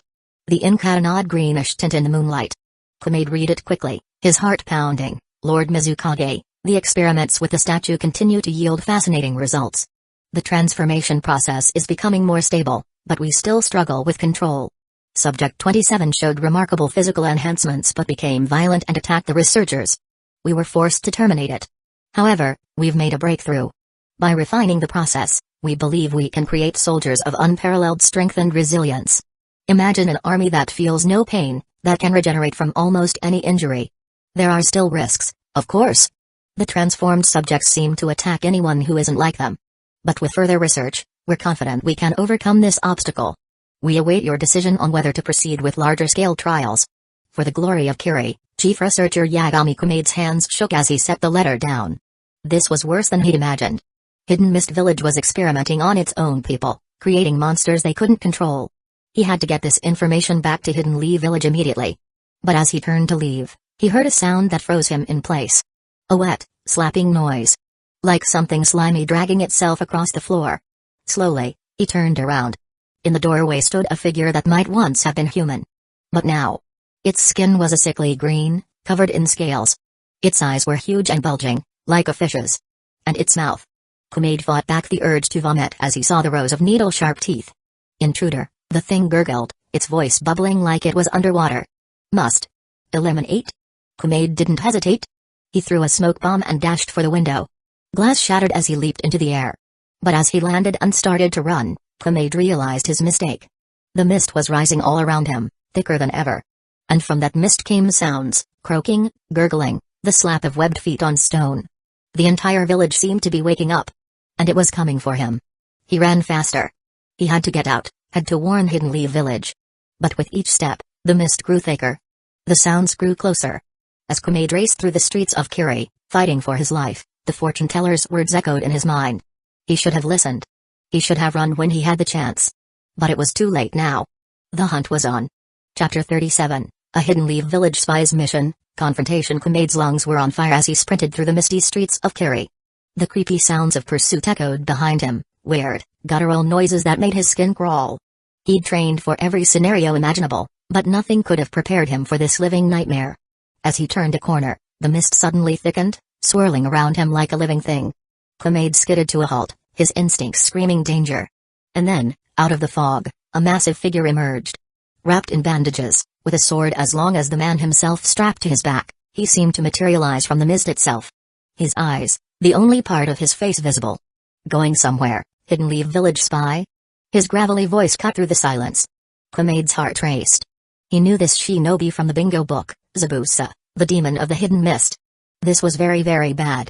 Look, he said, trying to keep his voice steady, we don't have to fight. Zabuza's eyes narrowed. You're right. We don't. Then, he drew his massive blade. This won't be a fight. It'll be an execution. The blade whistled through the air, and Kumade barely got his kunai up in time. The impact sent shockwaves through his arms, nearly ripping the weapon from his grip. He leaped back, putting distance between them. His hands flashed through seals. Shadow clone jutsu. 3 identical copies of himself appeared, surrounding Zabuza. The mist ninja sneered. Hidden Lee Village parlor tricks. His own hands blurred. Water clone jutsu. 4 Zabuzas now stood in the street. They attacked in perfect sync, massive swords slicing through the air. Kumade and his clones scattered. One shadow clone wasn't fast enough, vanishing in a puff of smoke as a blade bisected it. He used the momentary distraction to fling a barrage of shuriken, forcing the Zabuzas to defend. He didn't wait to see the result, diving through an open window into an abandoned shop. His eyes darted around the room, scanning the room for potential weapons. Broken furniture, shattered glass, dust-covered merchandise. Just then, a water clone burst through the wall, sending splinters flying everywhere. Kumade rolled out of the way, grabbing a heavy candlestick as he moved, and threw it at the clone's face. It connected with a satisfying crack, the clone collapsing into a puddle. But there was no time to celebrate. The real Zabuza crashed through the ceiling, bringing a rain of debris down with him. Kumade dove for cover, feeling the whoosh of air as the massive sword passed inches from his head. Zabuza growled as he kicked a fallen shelf out of his way. Kumade saw his chance and dropped to the ground, scooping up a handful of dirt and flinging it at the mist ninja's face. Zabuza snarled, momentarily blinded. Kumade seized the opening, darting past him and snatching up a loose board from the scaffolding. He spun, swinging the makeshift weapon at Zabuza's head. The mist ninja ducked, but Kumade had anticipated this. He dropped the board and, in the same motion, threw a barrage of shuriken. Zabuza deflected most with his massive sword, but one found its mark, burying itself in his shoulder. He grunted in pain, but his rage only intensified. Enough games. He shouted, his hands blurring through seals. Water style, water dragon jutsu. A dragon made of water rose behind him, its eyes fixed on Kumade like a predator sizing up its prey. The air shook with the dragon's deafening roar as it lunged forward. Kumail dove to the side, feeling the rush of water as it passed inches from his face. He rolled to his feet, only to find Zabuza already upon him. The massive sword flashed through the air, and Kumail twisted out of the way, but not quite fast enough. The blade sank deep into his side, sending a wave of agony through him that left him gasping for air. Stumbling backward, he clutched at his side, blood soaking his vest. He pressed his hand to the wound, trying to stem the flow. His mind raced, searching for a way out. He couldn't match Zabuza in raw power or Kenjutsu skill. His only hope was to outwit him. His hand started to his scroll, unfurling it in an instant. A puff of smoke appeared, and a barrel of oil materialized. He swiftly spread it across the floor, his hands moving rapidly through the necessary seals. Fire style, fireball jutsu. He shouted, and a massive fireball erupted from his mouth, igniting the oil and engulfing the store in flames. The wall of fire separated him from Zabuza, and he used the smoke as cover to create another shadow clone, sending it fleeing out the back door while he circled around. As the flames crackled and popped, he heard Zabuza's curse, followed by the hiss of water as he extinguished the fire. Kumail burst from the smoke, kunai at the ready, aiming for Zabuza's exposed back. But the mist ninja was prepared, spinning around with his sword. He felt a searing pain across his chest as the blade sliced open a deep gash from shoulder to hip. Momentarily off balance, he stumbled back. Zabuza sensed his weakness and pressed his advantage. Kumail parried desperately, each impact sending jolts of agony through his wounded torso. In a split second, his foot slipped on his own blood. Zabuza didn't miss a beat, unleashing a vicious kick. Kumail raised his right arm to block, but the force of the blow was too much. He felt his forearm snap beneath the impact, the bones cracking audibly. The kick sent him flying, crashing through another wooden storefront. He landed hard among broken shelves and scattered merchandise, struggling to his feet as he spat blood. His right arm hung limp and useless, the wrist visibly deformed and already swelling from the fracture. Outside, Kumail could hear the mist ninja's heavy footsteps echoing through the mist-shrouded street, getting closer and closer. He knew he had to change the dynamics of this fight, and fast. Focus, damn it. You're a hidden Leave Village Jonin. Act like one, he thought, trying to steady his shaking hands. As Zabuza's massive silhouette appeared in the shattered storefront, Kumail was ready. His left hand flew to his scroll. With a quick flick and a puff of smoke, a metal rod materialized in his grasp. His left hand went through one-handed seals. It was a technique he'd been working on, but it wasn't yet perfected. Lightning style, thunder sphere. He shouted, his voice hoarse from exhaustion. Electricity crackled to life around the rod, forming a jagged spearhead. Immediately, he felt immense pain shoot up his arm. The imperfect jutsu was tearing at his nerves, the electricity arcing wildly and burning his skin. Gritting his teeth against the agony, he threw the spear with all his strength, aiming for Zabuza. Please hit. Please, please hit. Time seemed to slow. For a heartbeat, Kumail thought he'd succeeded. But Zabuza moved with inhuman speed, snatching the spear mid-flight. Electricity surged around him, scorching his skin, but the mist ninja didn't flinch. Impressive, he said, his voice tight with what might have been pain, or excitement. But not good enough. Before Kumail could react, Zabuza hurled the spear back. It struck with terrifying accuracy, piercing through Kumail's left shoulder and slamming him against the wall. The impact knocked the wind out of him. He screamed as lightning coursed through his body. The pain was beyond anything he'd ever felt. The smell of his own burning flesh filled his nostrils. He knew he had to move. Staying pinned was a death sentence. With trembling legs, Kumail planted his feet against the wall and took a deep, ragged breath. This is gonna hurt like hell. Gritting his teeth, he pushed off hard, throwing his body forward. The spear tore free from his shoulder with a sickening sound. Kumail hit the floor hard, gasping and coughing. Blood soaked his vest, spreading in a never-widening stain. As he struggled to stand up again, he stumbled back, crashing into a shelf. Glass vials shattered around him, their contents spilling across the floor. Through the haze of pain, his analytical mind kicked in. He recognized the acrid smell of corrosive chemicals. Wait. I can use this. A desperate plan formed in his mind. As the mist shinobi advanced, Kumail scooped up a handful of the chemicals with his right hand, wincing in pain. He flung them at Zabuza's face, aiming for his eyes. The mist ninja growled as the caustic liquid splashed across his face. He clawed at his eyes, stumbling backward. Kumail didn't hesitate, charging forward and tackling Zabuza with all his remaining strength. They crashed through the shop's front window, a shower of glass raining down around them. They hit the street hard, Kumail on top. He drove his knee into his enemy's solar plexus, trying to keep him down. But Zabuza was too strong. The mist ninja threw him off with a violent heave. Kumail hit the ground hard, feeling a rib crack beneath the impact. He tried to rise, but his body wouldn't respond fast enough. Zabuza was on him in an instant, his massive hands wrapping around his throat. His vision began to blur as he struggled for air. With his right arm, he clawed at Zabuza's face, trying to gouge his eyes. Zabuza snarled and slammed Kumail against the wall. He crashed hard, his head slamming against the stone. Through the haze of pain, he saw Zabuza charging, sword raised high. Kumail tried to dodge, but his battered body was too slow. The blade sliced through his right arm just below the shoulder, severing it from his body. The limb fell away, a crimson spray painting the walls. He screamed, collapsing to the ground. But his enemy wasn't finished. His blade came down again, this time in a horizontal slash. Kumail rolled to the side, feeling the whoosh of air as the massive blade embedded itself in the ground where he'd been a second before. He struggled to his feet, blood pouring from his shoulder. The loss of his arm threw off his balance, his movements clumsy and uncoordinated. He knew he was in trouble.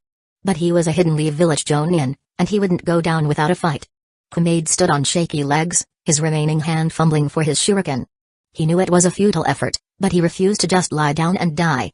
With a grunt of pain and frustration, he threw the shuriken, watching helplessly as they fell short, not even reaching Zabuza's feet. Each throw was weaker than the last, the projectiles falling short of their target, but still. He persisted. Zabuza laughed as he began to walk slowly towards Kumail, his sword resting casually on his shoulder. Is this what passes for a Jonin in Hidden Leaf Village these days? He mocked. A one-armed cripple who can't even throw a shuriken straight? Kumail didn't respond, his focus fixed on the next shuriken, the next throw. Even as his arm trembled with exhaustion and pain, even as his vision blurred and his breaths came in ragged gasps, he kept going. Zabuza shook his head, stopping just inches from Kumail.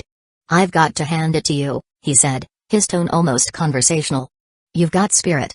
Stupid, pointless spirit, but spirit nonetheless.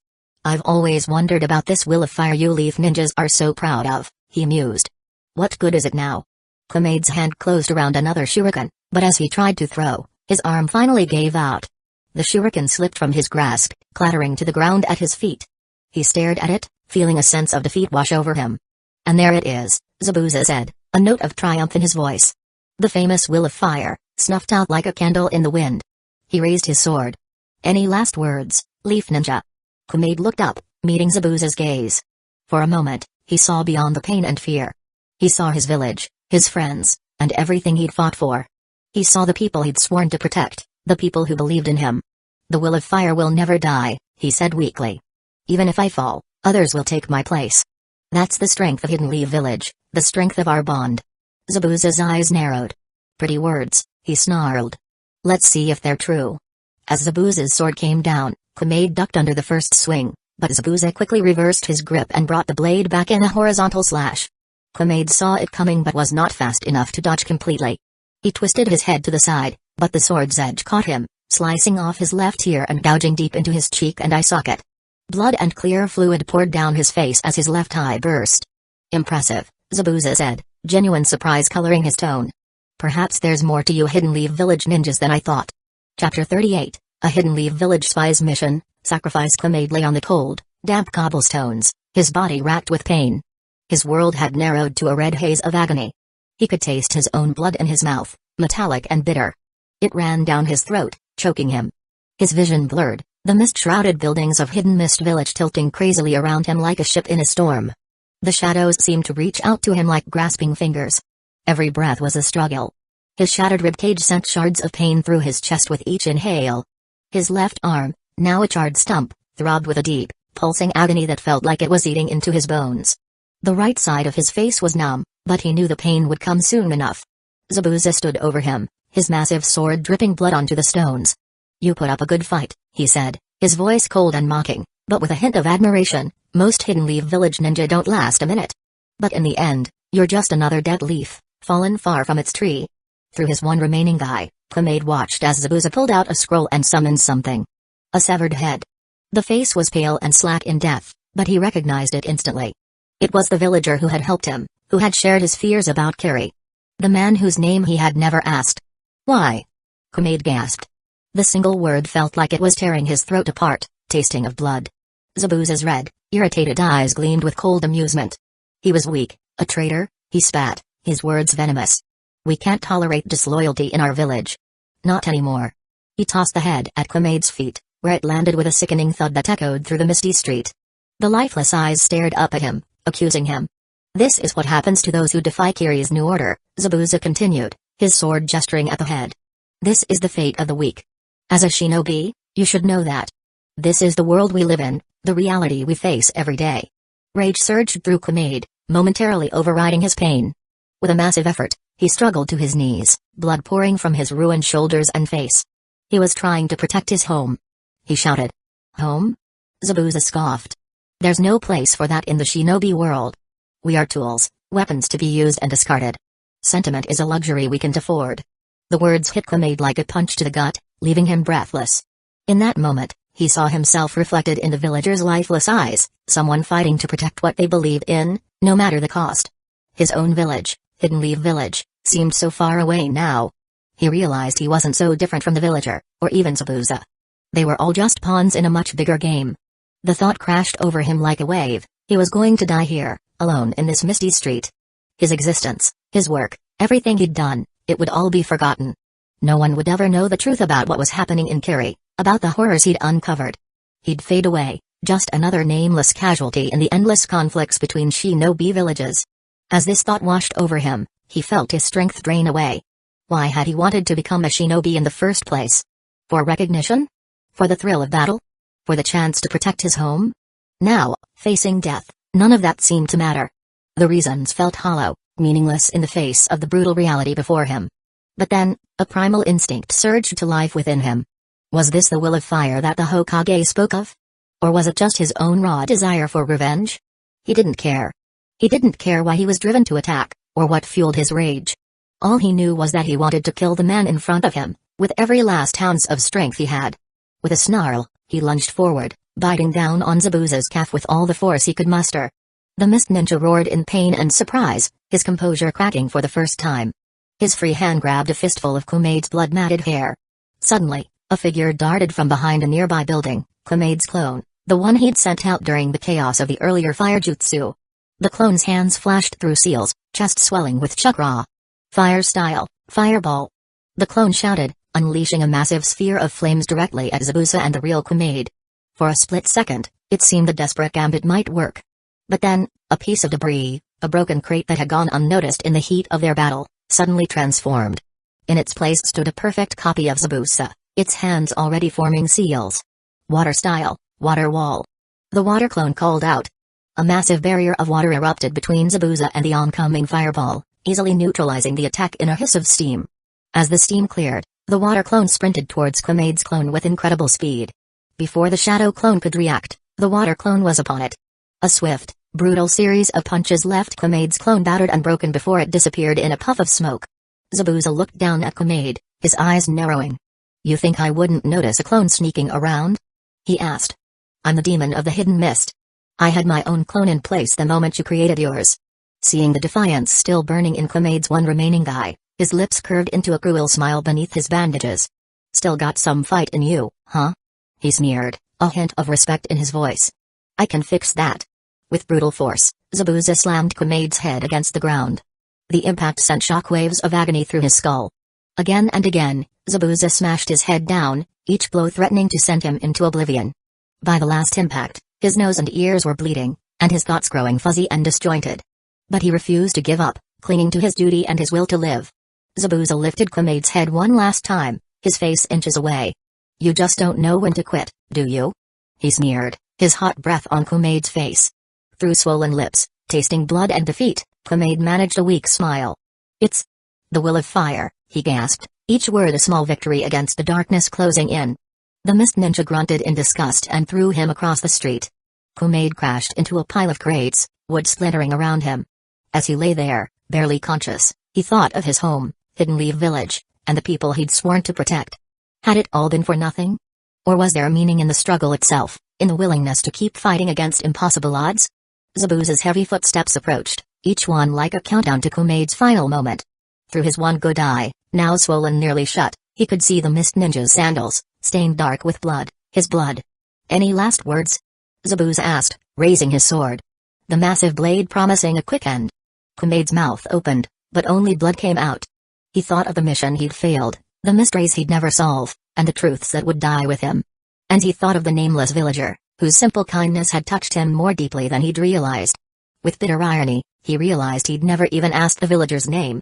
Too focused on the mission, on being the perfect shinobi, he'd overlooked the human element, the very thing he was fighting to protect. And now he was dying for that same nameless cause, another faceless casualty in an endless cycle of violence. Zabuza's sword was already falling, its blade mere inches from his neck, when a soft fluttering caught his attention. A messenger bird native to Kiri circled overhead. Zabuza's eyes narrowed.